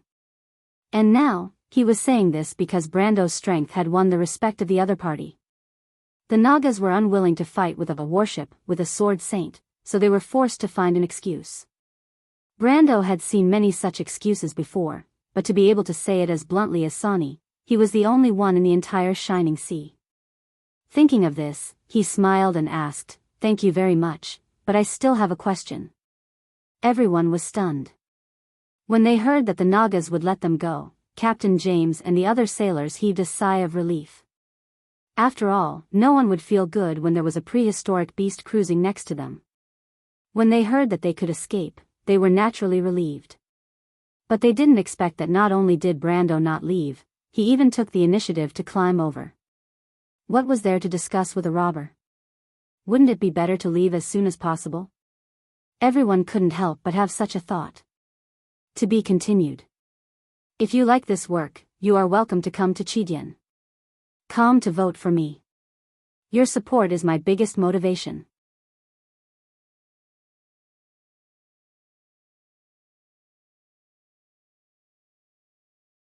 Chapter 528. I've rarely heard of mermaids and Nagas appearing together. What's the reason for that? Brando asked as he stood by the side of the ship. It's none of your business, human. Before Sani could answer, the girl beside him scolded him coldly. Brando then noticed that the girl only had a pair of jade-like arms. She had a graceful figure and looked like a human girl. She was not a Naga, but she was a real mermaid. Looking at her, she seemed to be angry. The mermaids were kind by nature and never participated in robbing merchant ships. If the Grey Fins were not facing a life and death crisis, they would not have broken their promise and appeared here. What made Jenny angry was that this young man actually asked, "I've rarely heard of mermaids and Nagas appearing together. What's the reason for that?" She could not help but grit her teeth. She was afraid that if this rumor spread, the world would think that the mermaids were robbers too. "Looks like you're in some trouble too," Brando replied sharply. "What are you trying to say?" Sani frowned. "I just want to ask if there's anything we can do to help." Brando asked tentatively. Sani hesitated for a moment. He seemed to be moved, but his expression changed. Brando guessed that the Grey Fins Nagas were in real trouble. Otherwise, they would not be so hesitant. He searched his memory for the big events that happened in the Shining Sea during this period. He vaguely remembered the legendary War of the Western Sea. However, the War of the Western Sea started earlier than the War of the Black Rose. It lasted from the beginning of the game to the end of the first act. There were only a few introductions on the forum. This was a war that happened at the border of Erewhon. There were almost no players outside the civilization that participated in it. Brando thought for a moment and said, "How about this? We're actually merchants too. We have a lot of goods on board. If you need anything, we can talk about business here. There's no need to stick to formalities when doing business." Even Captain James could see that he was trying to befriend the Grey Fin Nagas. However, the young captain had his doubts. The Grey Fin Nagas were not the strongest pirates in the Glittering Sea, and it was unknown whether they were trustworthy or not. Moreover, the Grey Fin Nagas were not the strongest in the Glittering Sea. "You make it sound nice." The mermaid spoke again. Her voice was very pleasant, as if she was singing. However, it was very tricky. "Didn't you say that we are bandits? What if we ask for the money on your ship? Will you agree or not?" After saying that, she stared at Brando. If this fake businessman said no, she would definitely mock him for going back on his words. If she agreed, judging from the sparkle in her eyes, she would probably climb up the pole. However, the mermaid knew that human merchants had always been stingy and greedy, and would most likely find an excuse. Unexpectedly, Brando didn't even think about it and directly replied, "It's not impossible." The mermaid's eyes widened in surprise. "Hey, human. Don't you want to do business? Who does business like you?" She was sure that Brando was making fun of them and couldn't help but question him. "I've heard that the war between the Nagas has reached its climax, and there are proxy wars between the countries on the continent. I'll invest in your war, and if you win, I might be able to get a share of the profits. Even if I lose, I'll only lose a ship of goods. However, I can still buy a favor." "Why wouldn't I do such a profitable business?" Brando asked. When he said that, the mermaid immediately became alert. She couldn't help but raise her eyebrows and ask, "How do you know that we're at war?" "He tricked you." Sonny sighed. Although he was rigid, he wasn't stupid. The so-called dumb fish was just a nickname that Brendel and the others gave him, saying that he did not know how to be flexible. He reached out and pulled the mermaid behind him, afraid that this stubborn witch would reveal all their secrets. He had never heard of doing business like this before. Wouldn't it be a huge loss for them?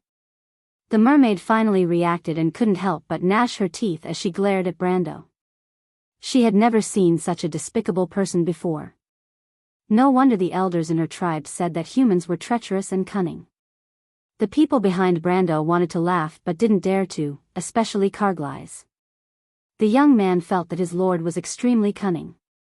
He had heard that his lord's fiancée was good at managing money and was a first-class merchant, but now it seemed that it was just a matter of family tradition. Only Amandana couldn't help but remind him, "My lord." Brando nodded at her, indicating that she didn't need to worry. He knew that she was afraid that he would lose out. It wasn't a big deal to lose a ship's worth of goods, but if Brando really invested in a war, Tanajal's finances would definitely not be able to support it. Of course, he was just saying it because he knew the direction of history. The gray-fin Nagas might not be able to unify the Shining Sea, but at least they would still exist a few decades later. This meant that even if they didn't win this war, at least they didn't lose too badly. Moreover, even if Brando wanted to invest, Sani and the legendary Naga Queen might not accept it. Everyone knew that there was no such thing as charity in this world. "Alright," Sani finally thought it through and asked, "Human, do you have any herbs on your ship?" "Herbs? Are any of you injured?" Brando keenly grasped the crux of the problem. There was no lack of herbs in the sea, but the Nagas lacked alchemy skills. They must have some important person who was seriously injured, and ordinary people wouldn't use the demon whale and the mermaids. He immediately thought of the Naga Queen's illness that would happen 3 years later. He thought that it might not be an illness at all, but that she died because her injuries were too serious. The Naga Queen had the strength of an elemental awakener, so it was completely possible that her injuries dragged on for 3 years. The more Brando thought about it, the more he felt that his guess was the closest to the truth. "You're asking too much," Sani replied unhappily. "Alright, let me guess. I heard that there are many rare herbs in the deep sea. Normal injuries wouldn't be a problem for you. Even though there are only some herbs on far away, I heard that the medical skills on land are much better than the kingdoms in the deep sea. I just happen to have some magical substitutes here, which might be useful for you," Brando replied. "What is that?" Sani asked. Brando had already taken out a small, translucent crystal bottle. This was the most valuable gift that Amon had given to him, holy water number 1. There were only a few bottles of holy water number 1 in the first place.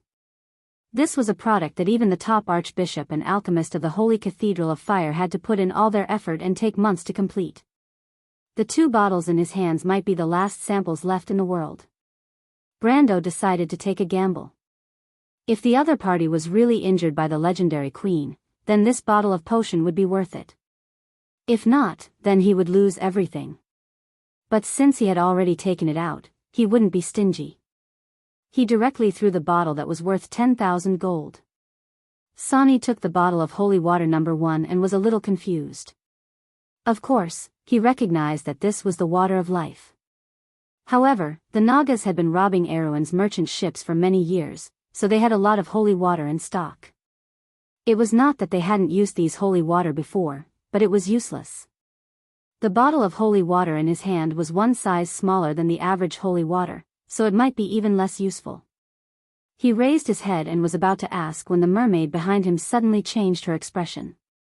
She grabbed the bottle of holy water number 1 from his hand and carefully opened the cork to take a sniff. Then, as if she had been electrocuted, she immediately put the cork back. Sani saw that the witch who had followed him was trembling. He knew that something was wrong. Although the other party was a little naive, she had inherited the profound knowledge of the witches. She definitely wouldn't act like this for no reason. What's going on? He couldn't help but ask.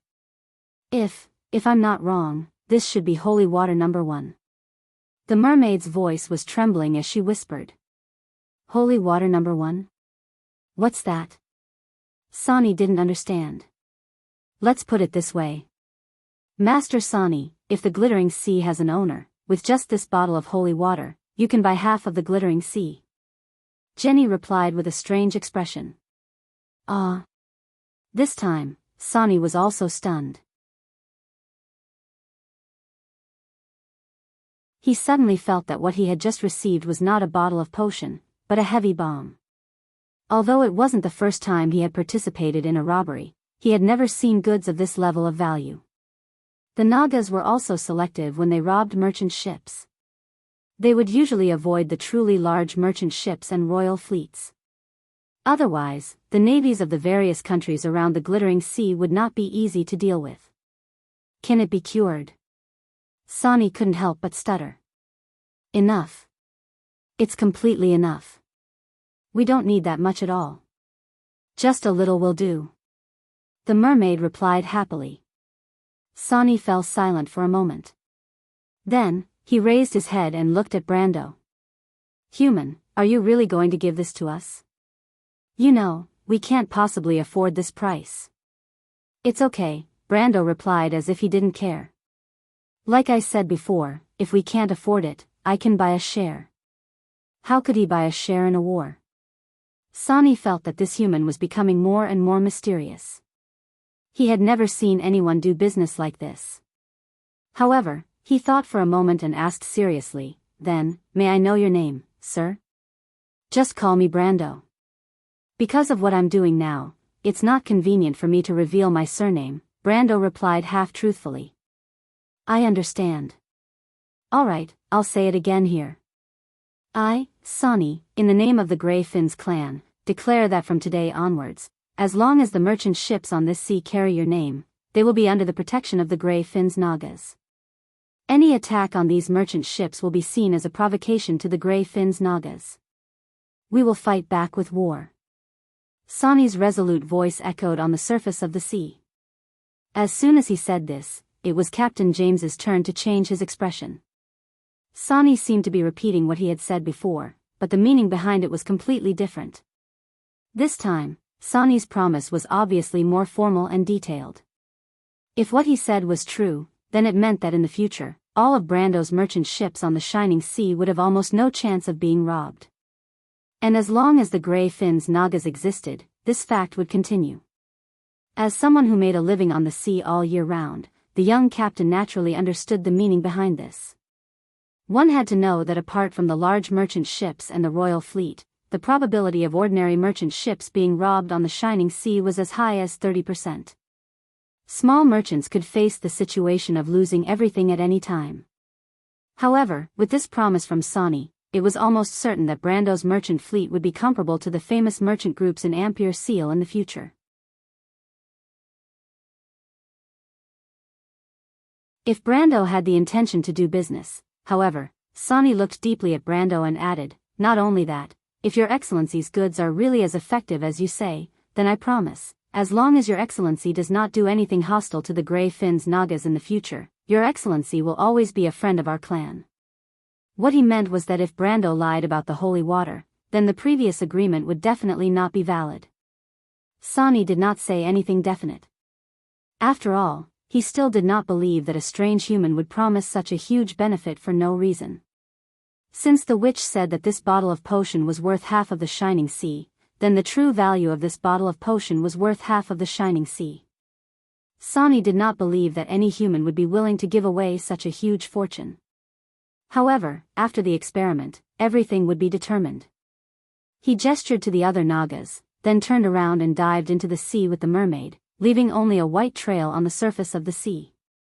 The remaining Nagas waited for the two of them to completely disappear before saying to Brando and the rest, "Human friends, Lord Sani has ordered us to escort you on your journey." Brando nodded. Although it was an escort, it was actually a surveillance. However, as long as Sani could prove that the number 1 holy water he gave was real, then these Nagas would be hell-bent on escorting them to Ampere Seal. Naturally, he would be happy to have some guards for no reason. However, compared to this, he had actually been observing Sani's left shoulder. He remembered that when they first met in the future, there was a scary scar there, but he could not see it now. It must have been left in this battle. Brando originally wanted to remind Sani, but after thinking about it, he gave up. After all, for every warrior, the experience of being on the verge of death was very precious. He turned around and realized that he had done a huge favor for the Nagas. Their friendship had been established, and it was an unexpected surprise for this trip. Brando raised his head and saw that the sailors were preparing to set sail again. Captain James stood at the side and said enviously, "My lord is really doing good business." To be continued. If you like this work, you are welcome to come to Chidian. Come to vote for me. Your support is my biggest motivation.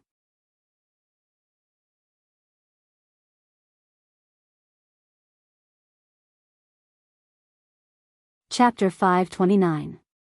As the busiest commercial port and cargo distribution center in Erewhon, and even the entire southern part of Cruz, the port was bustling all day long, from the early hours of the morning when the lampposts were hung with cold, shaky lights until the moon rose above the sea. Merchants and dockworkers were busy all day long, accumulating an astonishing amount of wealth for this giant port. Only during the season when storms visited the Shining Sea every year would this Golden Sea route be deserted, allowing the residents of the city to stop and rest for a while. Archbishop Wood stood under the white stone lighthouse, wearing a white robe with red trim. A figure like him was sent here by the Holy Cathedral to serve as the bishop of the Ampere Seal Diocese and the spiritual leader of the Holy Cathedral of Fire in Erewhon. As long as he stayed in this position for 15 years, he would have the qualifications to enter the core power of the Holy Cathedral and become one of the 11 great priests.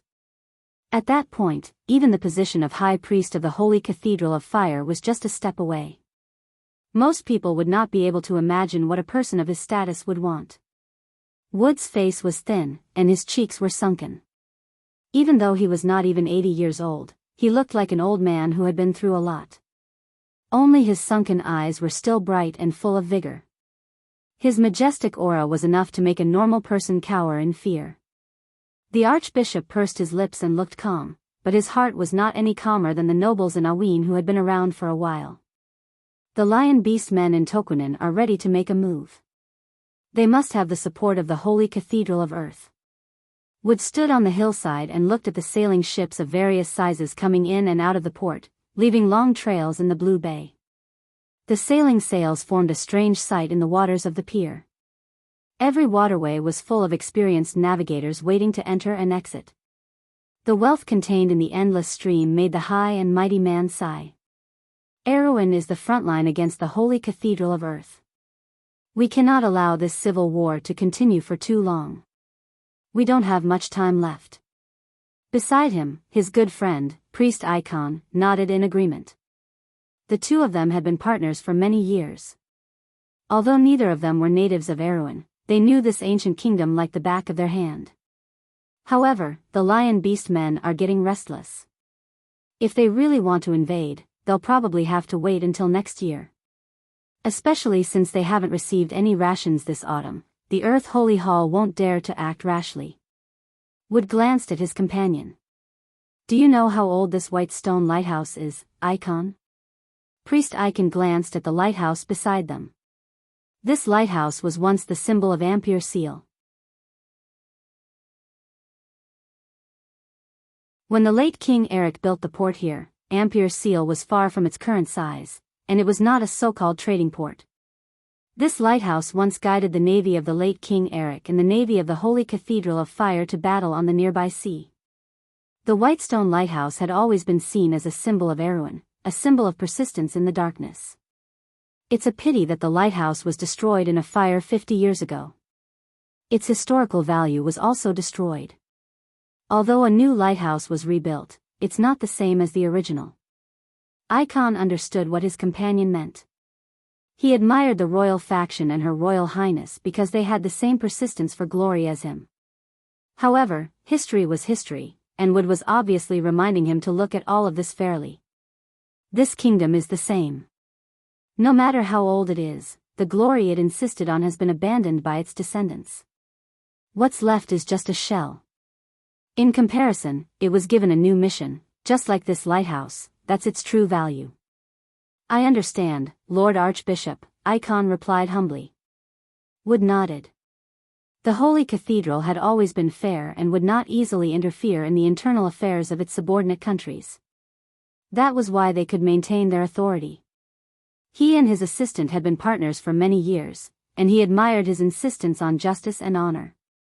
But that was then, and this was now. He would never allow his assistant to interfere in Aween's internal affairs and side with the princess. Thinking of this, the archbishop could not help but look back at the direction of the city.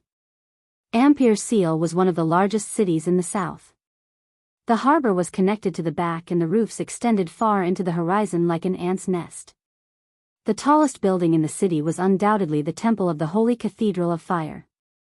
The temple was looming in the fog. He could not help but think of what the little girl Magadal had mentioned to him and shook his head. That was impossible. The Holy Cathedral would not side with either side no matter what, and the great priest would not be so hasty. At this time, the bell on the white lighthouse rang again. The sound of the bronze bell caused the nearby ground to tremble and the sand to shake. The sound could be heard for dozens of miles, and even half of the city could hear it clearly. The bell indicated that a ship had entered the harbor. Wood and Icon looked up and saw a sailboat with 3 large sails entering the harbor. It's a ship coming back from Lübeck. Icon recognized the flag on the ship immediately. At this time of the year, the storm is about to close off the southern sea route. This should be the last ship coming back from Lübeck this month. It's a little late. People who sail the sea all year round are desperate. Wood looked at the ship and could not help but sigh. People are blinded by money. Although wealth is important, it is not as precious as life. Icon shook his head. But this time, the archbishop did not agree. He only sighed with a famous joke by Hesse I, who was ridiculed as the king of the road in Erewhon's history. Without wealth, how can there be life? The 2 high priests sighed on the lighthouse hill, but the officials of the Port Authority of Ampere Seal were not so idle. To be exact, these small people who were usually busy were almost in a mess. Kinoan O. Paris was the son of a noble family in Ampere Seal that was neither too big nor too small. Relying on his father's connections, he finally became the deputy director of the Port Authority. However, less than half a week after he took office, a piece of news almost made him throw away the pointed helmet on his head and run away in panic. What did you say? Pallion, you bastard, what did I tell you yesterday? If you drink too much or joke with me again, I will definitely drive you out. I don't care who you are. The unlucky young man roared angrily at the communication crystal in his hand. He almost threw the valuable thing away. Do you think I'm an idiot? No, I'm serious. On the other end of the communication crystal was Kinoan's good friend. In Aween's words, they were brothers who grew up together. Even though they were both descendants of nobles, he was not very reliable. He drank too much, played with women while on duty, got into fights, and did almost everything that could be done on the docks, but Kinoan kept him here because their relationship could be described with the word iron. But at this moment, the usually sloppy young man seemed to have suffered a great shock. He said in a mournful tone, "Brother, I swear in the name of Lady Martha that I didn't lie to you. I really saw a demon whale." Of course, if the woman who claimed to be a female pirate didn't lie to me, listen to me, that thing is exactly the same as the tattoo on her left butt. No, I have to say that the things at sea are much scarier now. *ck your butt, don't mention that woman to me. Kinoan did not even care about the last bit of modesty he had as a noble. Of course, this generation of nobles did not have much modesty to speak of, especially young people who grew up in the mixed environment of Ampere Seal. He pulled at his collar fiercely, but when he heard that the other party swore in the name of Martha, he felt a little uncertain. He also understood that if possible, this lawless guy would even dare to sleep with Lady Martha. Of course, this was just a saying. Kinoan was now beginning to feel a little helpless. A demon whale was about to attack the port? Oh my God, was he living in a mythical era? Kinoan sat at his expensive mahogany desk and thought for a long time. With great difficulty, he came up with the following 3 comprehensive plans: abscond with the money, abscond with the money, and abscond with the money. But he immediately crumpled his hair into a ball.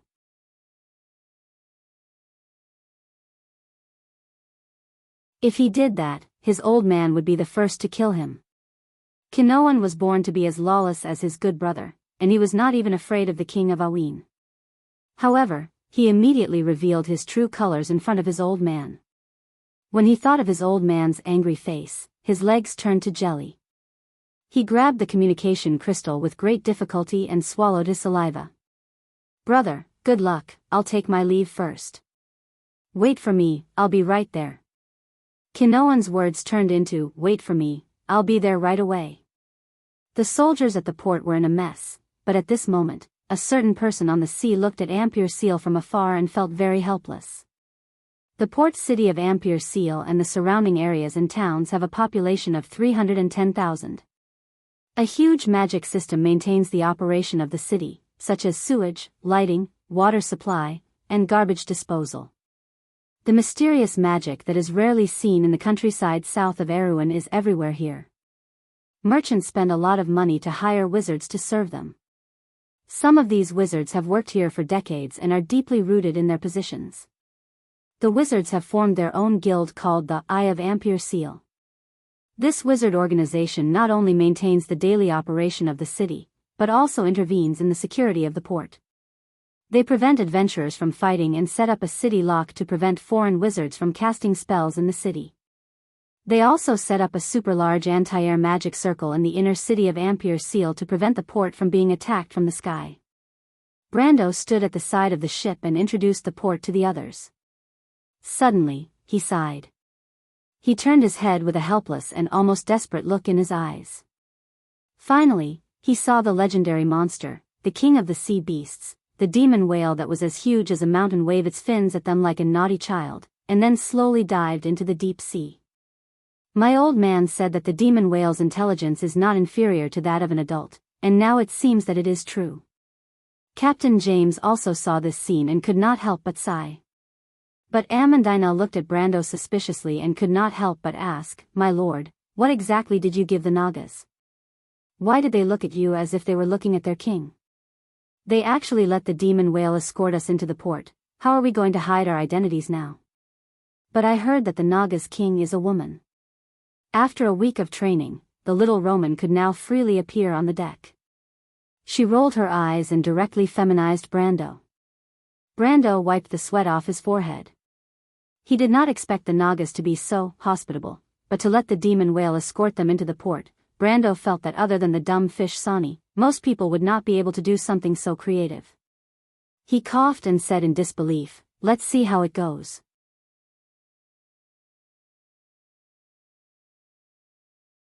Anyway, the people in the port don't know that this big guy is following us. As long as we don't admit it, it'll be fine. With that, he looked at the young captain. James shrugged and replied, "My lord doesn't want to be famous, so I naturally will not overstep my boundaries. My lord, you can rest assured about the people on my ship." At this point, the young captain was actually a little helpless. To be honest, my lord's reputation is much higher than mine. Even if I don't say anything, they will still keep their mouths shut. What he was talking about was naturally the 2 bottles of holy water that Brando gave him. It could be said that the entire ship's sailors now respected Brando, who had a sword saint as his teacher and was a kind and amiable noble like a god. To be continued. If you like this work, you are welcome to come to Chidian. Come to vote for me. Your support is my biggest motivation. You're tuning in to the Carefree Valley YouTube channel. Don't forget to subscribe and join us on this journey to catch the most captivating stories.